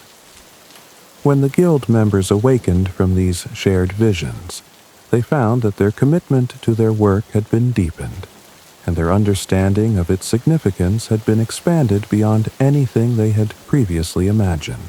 They understood now that they were not just improving their own lives or even helping their immediate community, but participating in a transformation that would eventually touch all of humanity. The integration of dream wisdom. The profound dreams experienced by the guild members were not isolated events, but integral parts of their practice of divine sleep. Visions that emerged naturally from the deep states of consciousness that their techniques made possible. As they learned to work with these dreams, documenting their content and exploring their implications, they developed methods for integrating dream wisdom into their daily lives and their service to the community. The dreams provided guidance for practical decisions, inspiration for creative projects, and insights into the deeper patterns that governed both individual development and collective evolution. They served as a source of renewal and motivation during difficult times, reminding the guild members of the cosmic significance of their work and their connection to sources of wisdom that transcended individual understanding. But perhaps most importantly, the dreams demonstrated that the practice of divine sleep was not just a technique for better rest, but a pathway to dimensions of consciousness that were normally hidden beneath the surface of ordinary awareness. The visions that emerged during the watching hours were not fantasies or wish fulfillment, but genuine explorations of reality's deeper levels. Journeys into the realms where individual consciousness connected with the universal patterns that governed all existence. As word of these profound dreams spread throughout Thornwick and beyond, they became part of the guild's teaching, examples of the possibilities that opened when human beings learned to work with, rather than against, the natural rhythms of consciousness. The dreams showed that the practice of divine sleep could transform not just individual lives, but entire communities, creating possibilities for wisdom, creativity, and spiritual development that seemed almost miraculous from the perspective of conventional understanding. The dream chapters of the Guild's story became legendary throughout medieval Europe, inspiring countless individuals to explore their own capacity for the kind of consciousness that connected human awareness to the cosmic patterns that sustained all life. The visions served as proof that the ancient wisdom being preserved in Thornwick was not just historical curiosity, but living knowledge that could transform contemporary life in profound and meaningful ways. The Last Sleep. Edmund's Final Journey. 43 years had passed since Edmund Brightwater first arrived in Thornwick as a desperate young insomniac seeking relief from the chronic sleeplessness that had plagued his life. Now, at 71, he had become the village's most revered elder, the keeper of memories, and the chronicler of a gentle revolution that had touched thousands of lives throughout medieval Europe. The Guild of Midnight Watchers had grown from a small group of experimental practitioners into a network of communities that stretched from the Scottish Highlands to the Mediterranean shores, all connected by their shared commitment to the ancient arts of divine sleep. Edmund's cottage, which had once served as his private study, had evolved into something resembling a library and archive, its walls lined with carefully organized records of the Guild's discoveries and developments. Manuscripts, bound in leather and vellum, contained detailed observations of sleep patterns, documentation of healing practices, and accounts of the profound dreams and visions that had guided the Guild's work. Tapestries, woven by Isabel and her students, adorned the walls, their symbolic patterns serving as visual reminders of the wisdom that had been accumulated over decades of patient practice and careful observation. But it was not just the physical records that made Edmund's cottage a treasure house of knowledge.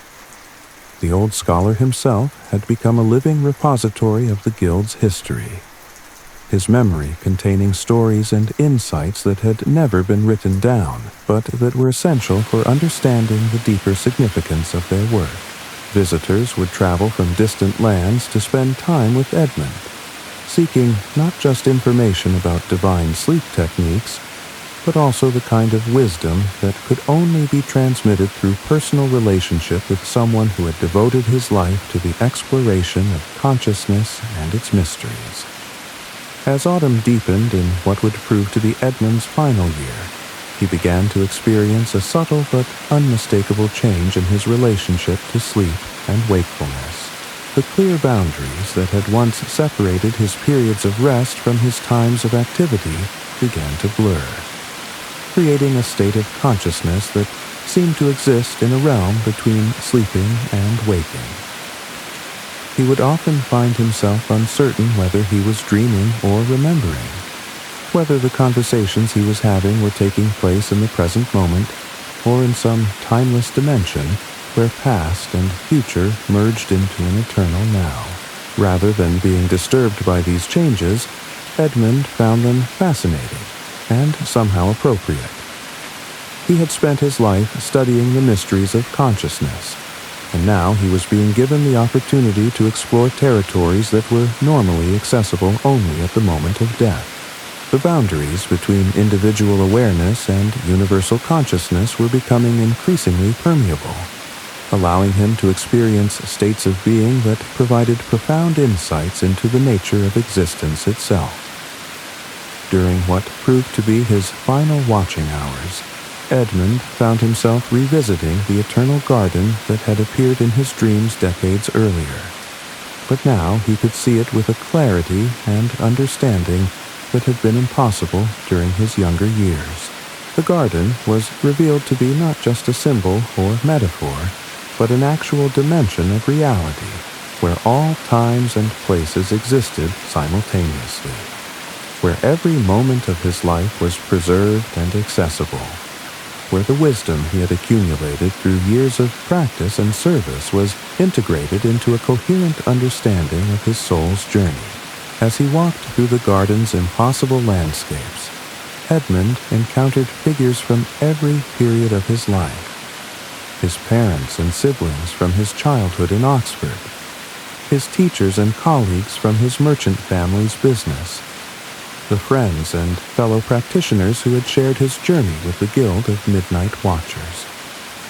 All of them were present not as memories, but as living presences, their essence preserved in the eternal garden where nothing was ever truly lost. Brother Marcus was there, appearing as he had during their first meeting, but somehow containing within his presence all the wisdom and experience he had gained during his years of ministry. Isabel moved through the garden like a weaver among her threads, her presence creating patterns of beauty and meaning that connected all the other figures in harmonious relationship. Alice offered bread that tasted of every meal they had shared, while Gerald provided healing that addressed not just physical ailments, but the deepest wounds of the soul.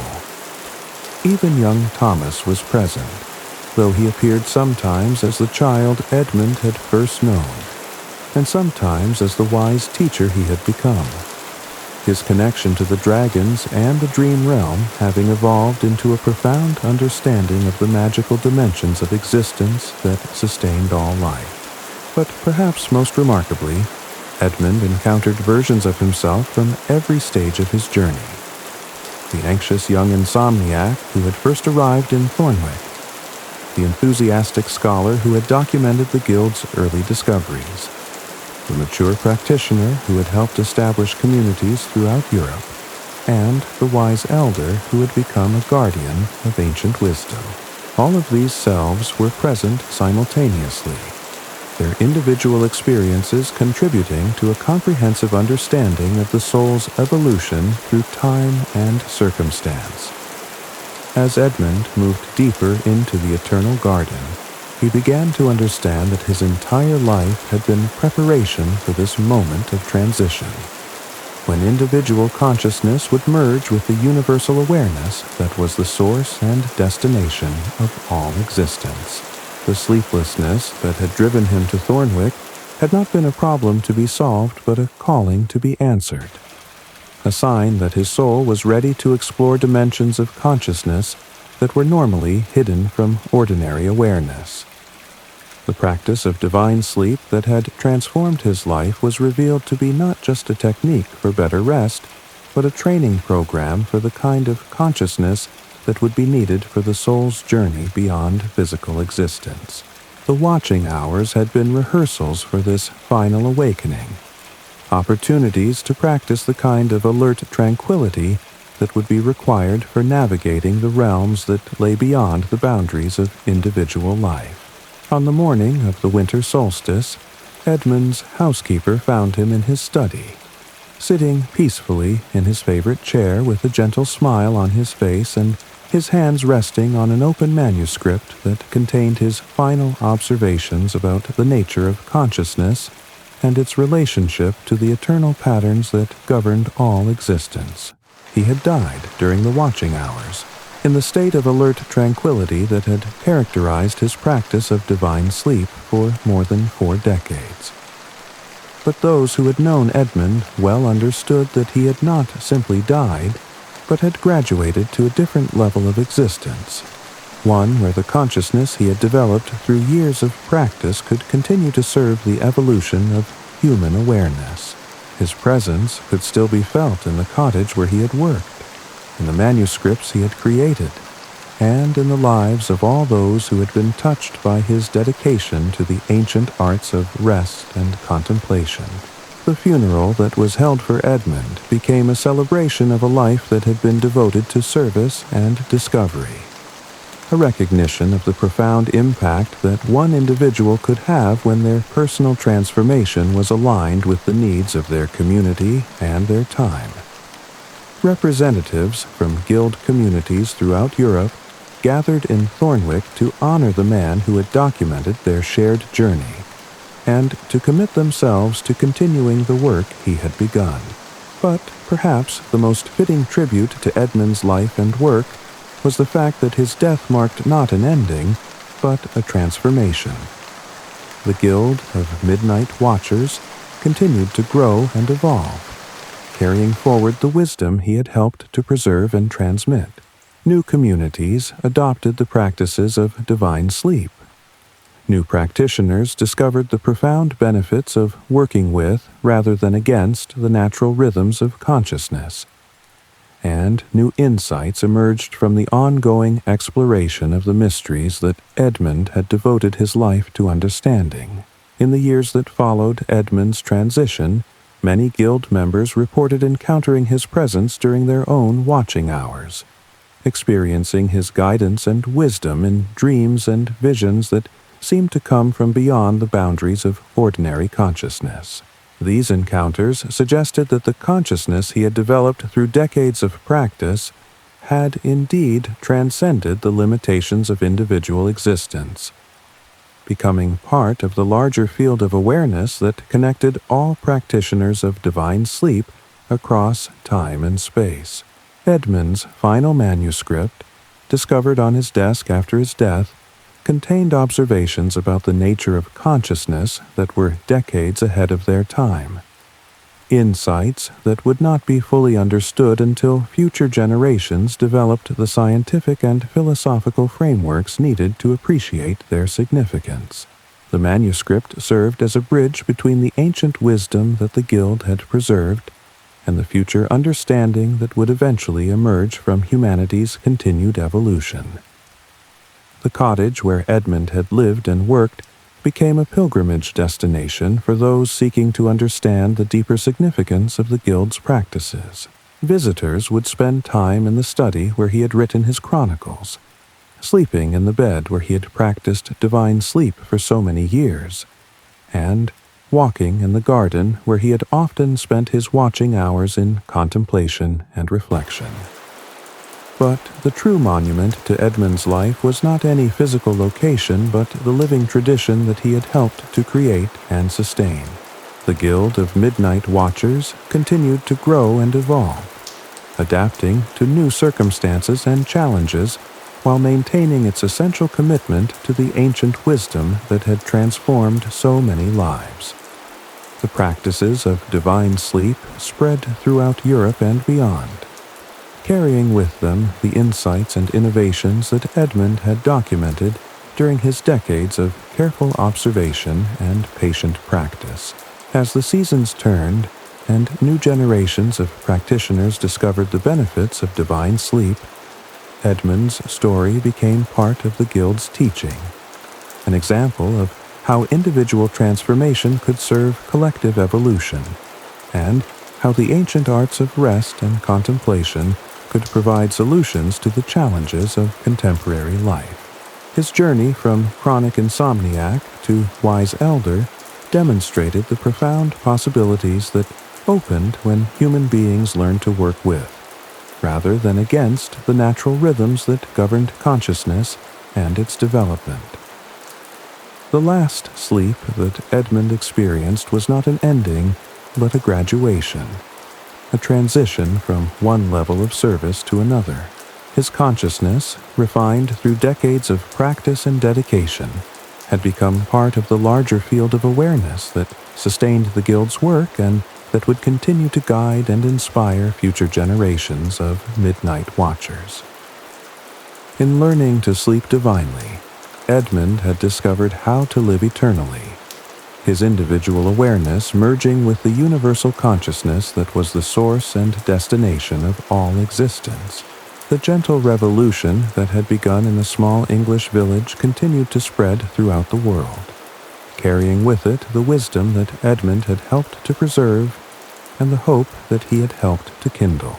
The Guild of Midnight Watchers remained committed to their mission of rediscovering and transmitting the ancient arts of rest and contemplation, knowing that their work was part of a larger pattern of awakening that would eventually transform human consciousness and create possibilities for peace, wisdom, and sustainable development that seemed almost miraculous from the perspective of their time. Edmund's final journey had shown them that death was not the opposite of life, but its fulfillment. Not the end of consciousness, but its expansion into realms of being that were normally hidden from ordinary awareness. The practices of divine sleep that had transformed his life had prepared him for this ultimate transition, demonstrating that the ancient wisdom they were preserving was not just historically interesting, but eternally relevant to the deepest questions of human existence. In the years that followed Edmund's peaceful transition, The Guild of Midnight Watchers evolved from a local experiment into a movement that influenced the development of human consciousness throughout medieval Europe and beyond. The practices that had been rediscovered in the small village of Thornwick spread along trade routes and pilgrimage paths, adapted to different cultures and circumstances, but always maintaining their essential connection to the ancient wisdom that had sustained human spiritual development for millennia. The manuscripts that Edmund had so carefully compiled became the foundation for a new understanding of consciousness and its relationship to rest, work, and spiritual development. Scholars in distant universities studied his observations about sleep patterns and their effects on human health and creativity. Physicians incorporated his insights about the relationship between rest and healing into their medical practices.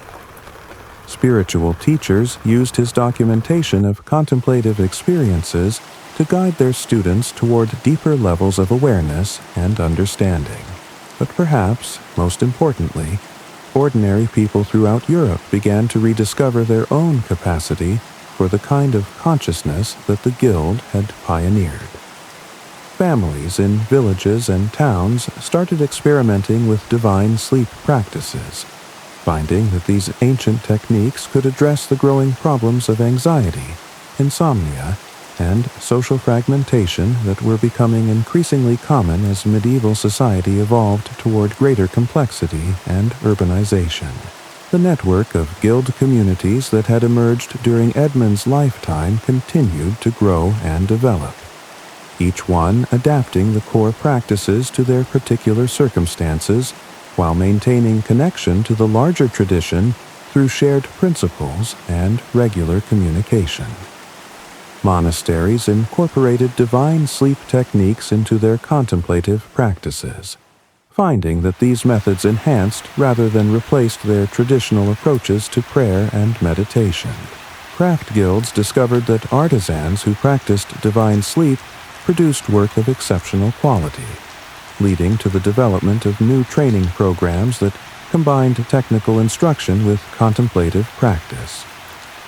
Merchant communities found that the enhanced creativity and problem-solving abilities that emerged from divine sleep gave them significant advantages in the increasingly competitive world of medieval commerce. Medical communities began to recognize the healing potential of sleep practices that worked with rather than against natural rhythms, developing therapeutic approaches that addressed not just physical symptoms, but the underlying imbalances that were often their true causes. Educational institutions discovered that students who learned divine sleep techniques demonstrated improved memory, enhanced creativity, and greater emotional stability. As the influence of the Guild's work spread throughout society, it began to contribute to broader changes in how people understood the relationship between individual development and collective well-being. The practices of divine sleep demonstrated that personal transformation and social progress were not separate goals, but complementary aspects of a larger process of human evolution. The watching hours that had once been the private practice of a small group of villagers became a shared experience that connected practitioners across vast distances and cultural differences. People who had never met in person found themselves encountering each other in dreams and visions that seemed to emerge from a collective unconscious that transcended individual boundaries. These shared experiences created a sense of global community that was unprecedented in medieval times, a recognition that human consciousness was not limited by the physical boundaries that separated nations and cultures, but was part of a larger field of awareness that connected all life. The Guild's practices had opened doorways to dimensions of existence where individual identity expanded to encompass universal concerns and local actions contributed to cosmic patterns of development. The textiles that Isabel and her students created became treasured artifacts that carried the Guild's wisdom to distant lands, their symbolic patterns serving as visual reminders of the insights that could be gained through the practice of divine sleep.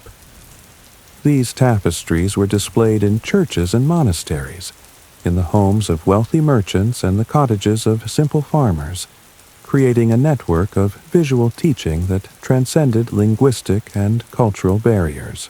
The healing practices that Gerald had developed became the foundation for medical traditions that recognized the fundamental connection between consciousness and physical health.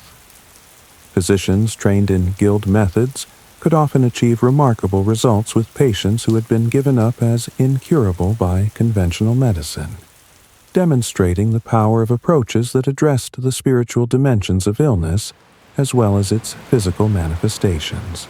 The bread recipes that Alice had received in her dreams became part of a culinary tradition that understood food as medicine for both body and soul.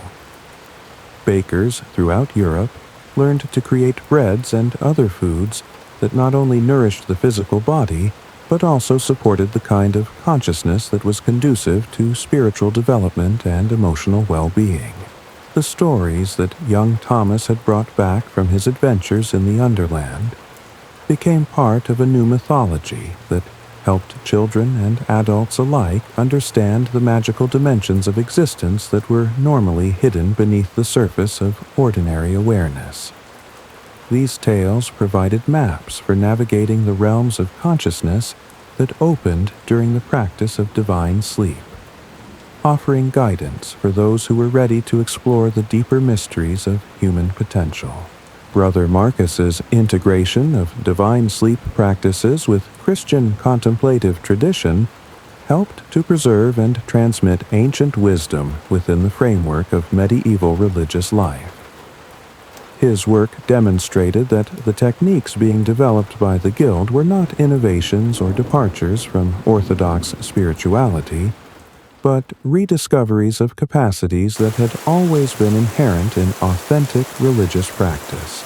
As centuries passed, and the medieval world gave way to new forms of social organization and technological development, the wisdom preserved by the Guild of Midnight Watchers continued to influence human consciousness in ways that were often subtle but always significant. The practices of divine sleep were preserved in hidden traditions and secret societies, in monastic communities and mystical schools, in folk customs and family traditions that maintained their connection to ancient wisdom even as the world around them changed. The Industrial Revolution and the advent of artificial lighting created new challenges for those who sought to maintain natural rhythms of rest and wakefulness. But the principles that the Guild had discovered remained relevant and applicable. Communities of practitioners found ways to adapt divine sleep techniques to urban environments and industrial schedules, demonstrating that ancient wisdom could provide solutions to contemporary problems. The scientific revolution that emerged in later centuries began to validate many of the observations that Edmund and his colleagues had made about the relationship between sleep patterns and human health, creativity, and spiritual development. Researchers discovered that the divided sleep patterns that the Guild had practiced were indeed natural to human beings, that the watching hours provided access to states of consciousness that were particularly conducive to insight and innovation, and that the integration of contemplative practices with daily life could produce measurable improvements in both individual well-being and social harmony. As the modern world grappled with epidemics of insomnia, anxiety, and social fragmentation that seemed to be the inevitable consequences of technological progress and economic development, the wisdom preserved by the Guild of Midnight Watchers began to attract renewed attention. Sleep researchers, consciousness investigators, and spiritual teachers started to rediscover the practices that had been developed in medieval Thornwick, finding in them solutions to problems that conventional approaches had been unable to address. The eternal garden that Edmund had visited in his dreams was revealed to be not just a personal vision, but a shared reality that connected all practitioners of divine sleep across time and space. Modern practitioners reported encounters with the original guild members, experiences of guidance and instruction that seemed to come from sources beyond individual consciousness, and access to wisdom that transcended the limitations of historical knowledge. The loom of time that Isabel had seen in her visions continued to weave patterns that connected past and future in an eternal present, where all authentic spiritual work was unified and harmonized. Contemporary artists and craftspeople found themselves creating works that seemed to emerge from the same source of inspiration that had guided the medieval weavers, demonstrating that creativity was not just individual expression, but participation in a cosmic process of beauty and meaning-making. The celestial choir that Brother Marcus had heard continued to sing the songs of awakening that connected all authentic spiritual traditions in a harmony that transcended religious boundaries and cultural differences. Modern practitioners of divine sleep often reported experiences of unity and connection that revealed the underlying oneness of all existence, demonstrating that the practices developed by the Guild were not just historical curiosities, but living pathways to universal truth. The healing traditions that Gerald had pioneered continued to evolve and develop, contributing to the emergence of holistic medical approaches that recognized the fundamental connection between consciousness and physical health. Modern healers who incorporated divine sleep practices into their work often achieved results that seemed miraculous from the perspective of conventional medicine, demonstrating the power of approaches that addressed the spiritual dimensions of illness as well as its physical manifestations. The dream realm that young Thomas had explored continued to serve as a source of guidance and inspiration for those who learned to navigate its pathways with skill and wisdom. Modern practitioners reported encounters with the dragons and other guardians of the Underland, experiences that provided access to sources of knowledge and healing that were not available through ordinary consciousness. As the 21st century dawned, and humanity faced challenges that seemed to threaten the very survival of civilization, the wisdom preserved by the Guild of Midnight Watchers offered hope and practical solutions for creating a more sustainable and harmonious world. The practices of divine sleep provided pathways for reconnecting with natural rhythms and cycles, for accessing sources of creativity and wisdom that could address contemporary problems, and for developing the kind of consciousness that would be needed for humanity's continued evolution. The gentle revolution that had begun in a small English village 7 centuries earlier continued to spread throughout the world, adapted to new circumstances and challenges, but always maintaining its essential commitment to the ancient wisdom that connected human consciousness to the cosmic patterns that sustained all life. The Guild of Midnight Watchers had shown that it was possible to honor both tradition and innovation, to preserve ancient knowledge while adapting it to contemporary needs, and to create communities that were both spiritually fulfilling and practically effective. The eternal watching that had begun with a few villagers experimenting with forgotten sleep patterns had evolved into a global awakening that touched every aspect of human life. The practices that had once seemed like simple techniques for better rest were revealed to be pathways to the kind of consciousness that humanity would need for its continued survival and development. In the deep hours of night, when the modern world lay suspended between yesterday and tomorrow, practitioners of divine sleep continued to gather in the watching hours, maintaining their connection to the ancient wisdom that had been preserved and transmitted by the Guild of Midnight Watchers. Their quiet vigils served as beacons of hope in a world that had forgotten how to rest, their gentle practices offering solutions to problems that seemed intractable from the perspective of conventional thinking. The story of the Guild of Midnight Watchers had become more than just historical narrative. It had become a living tradition that continued to evolve and develop, offering guidance and inspiration to all those who sought to rediscover their connection to the natural rhythms that sustained healthy life. The Boring History for Sleep channel, who had begun this tale in his own midnight vigil, had become part of the eternal watching, his consciousness joining the vast network of awareness that connected all practitioners of divine sleep across time and space. The gentle revolution continued, carried forward by those who understood that the most profound transformations often began with the simplest practices, that the ancient arts of rest and contemplation could provide solutions to the most complex contemporary problems, and that the watching hours offered access to sources of wisdom that were always available to those who knew how to listen in the deep silence of the night. In the end, the Guild of Midnight Watchers had shown that sleep was not the opposite of wakefulness, but its completion, that rest was not the absence of activity, but its perfection, and that the ancient rhythms of divine sleep offered pathways to the kind of consciousness that could heal both individual lives and the world itself. The eternal watching continued, and would continue, as long as human beings sought to understand the deeper mysteries of existence and to live in harmony with the cosmic patterns that sustained all life. The last word belonged not to any individual chronicler, but to the collective wisdom that had emerged from centuries of patient practice and careful observation.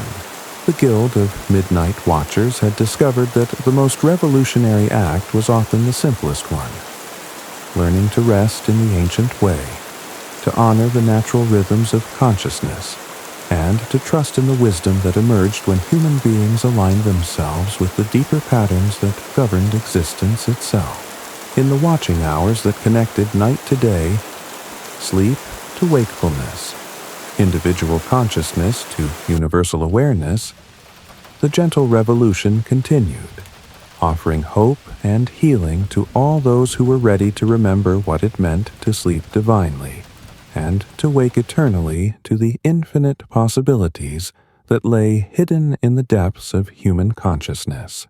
The end.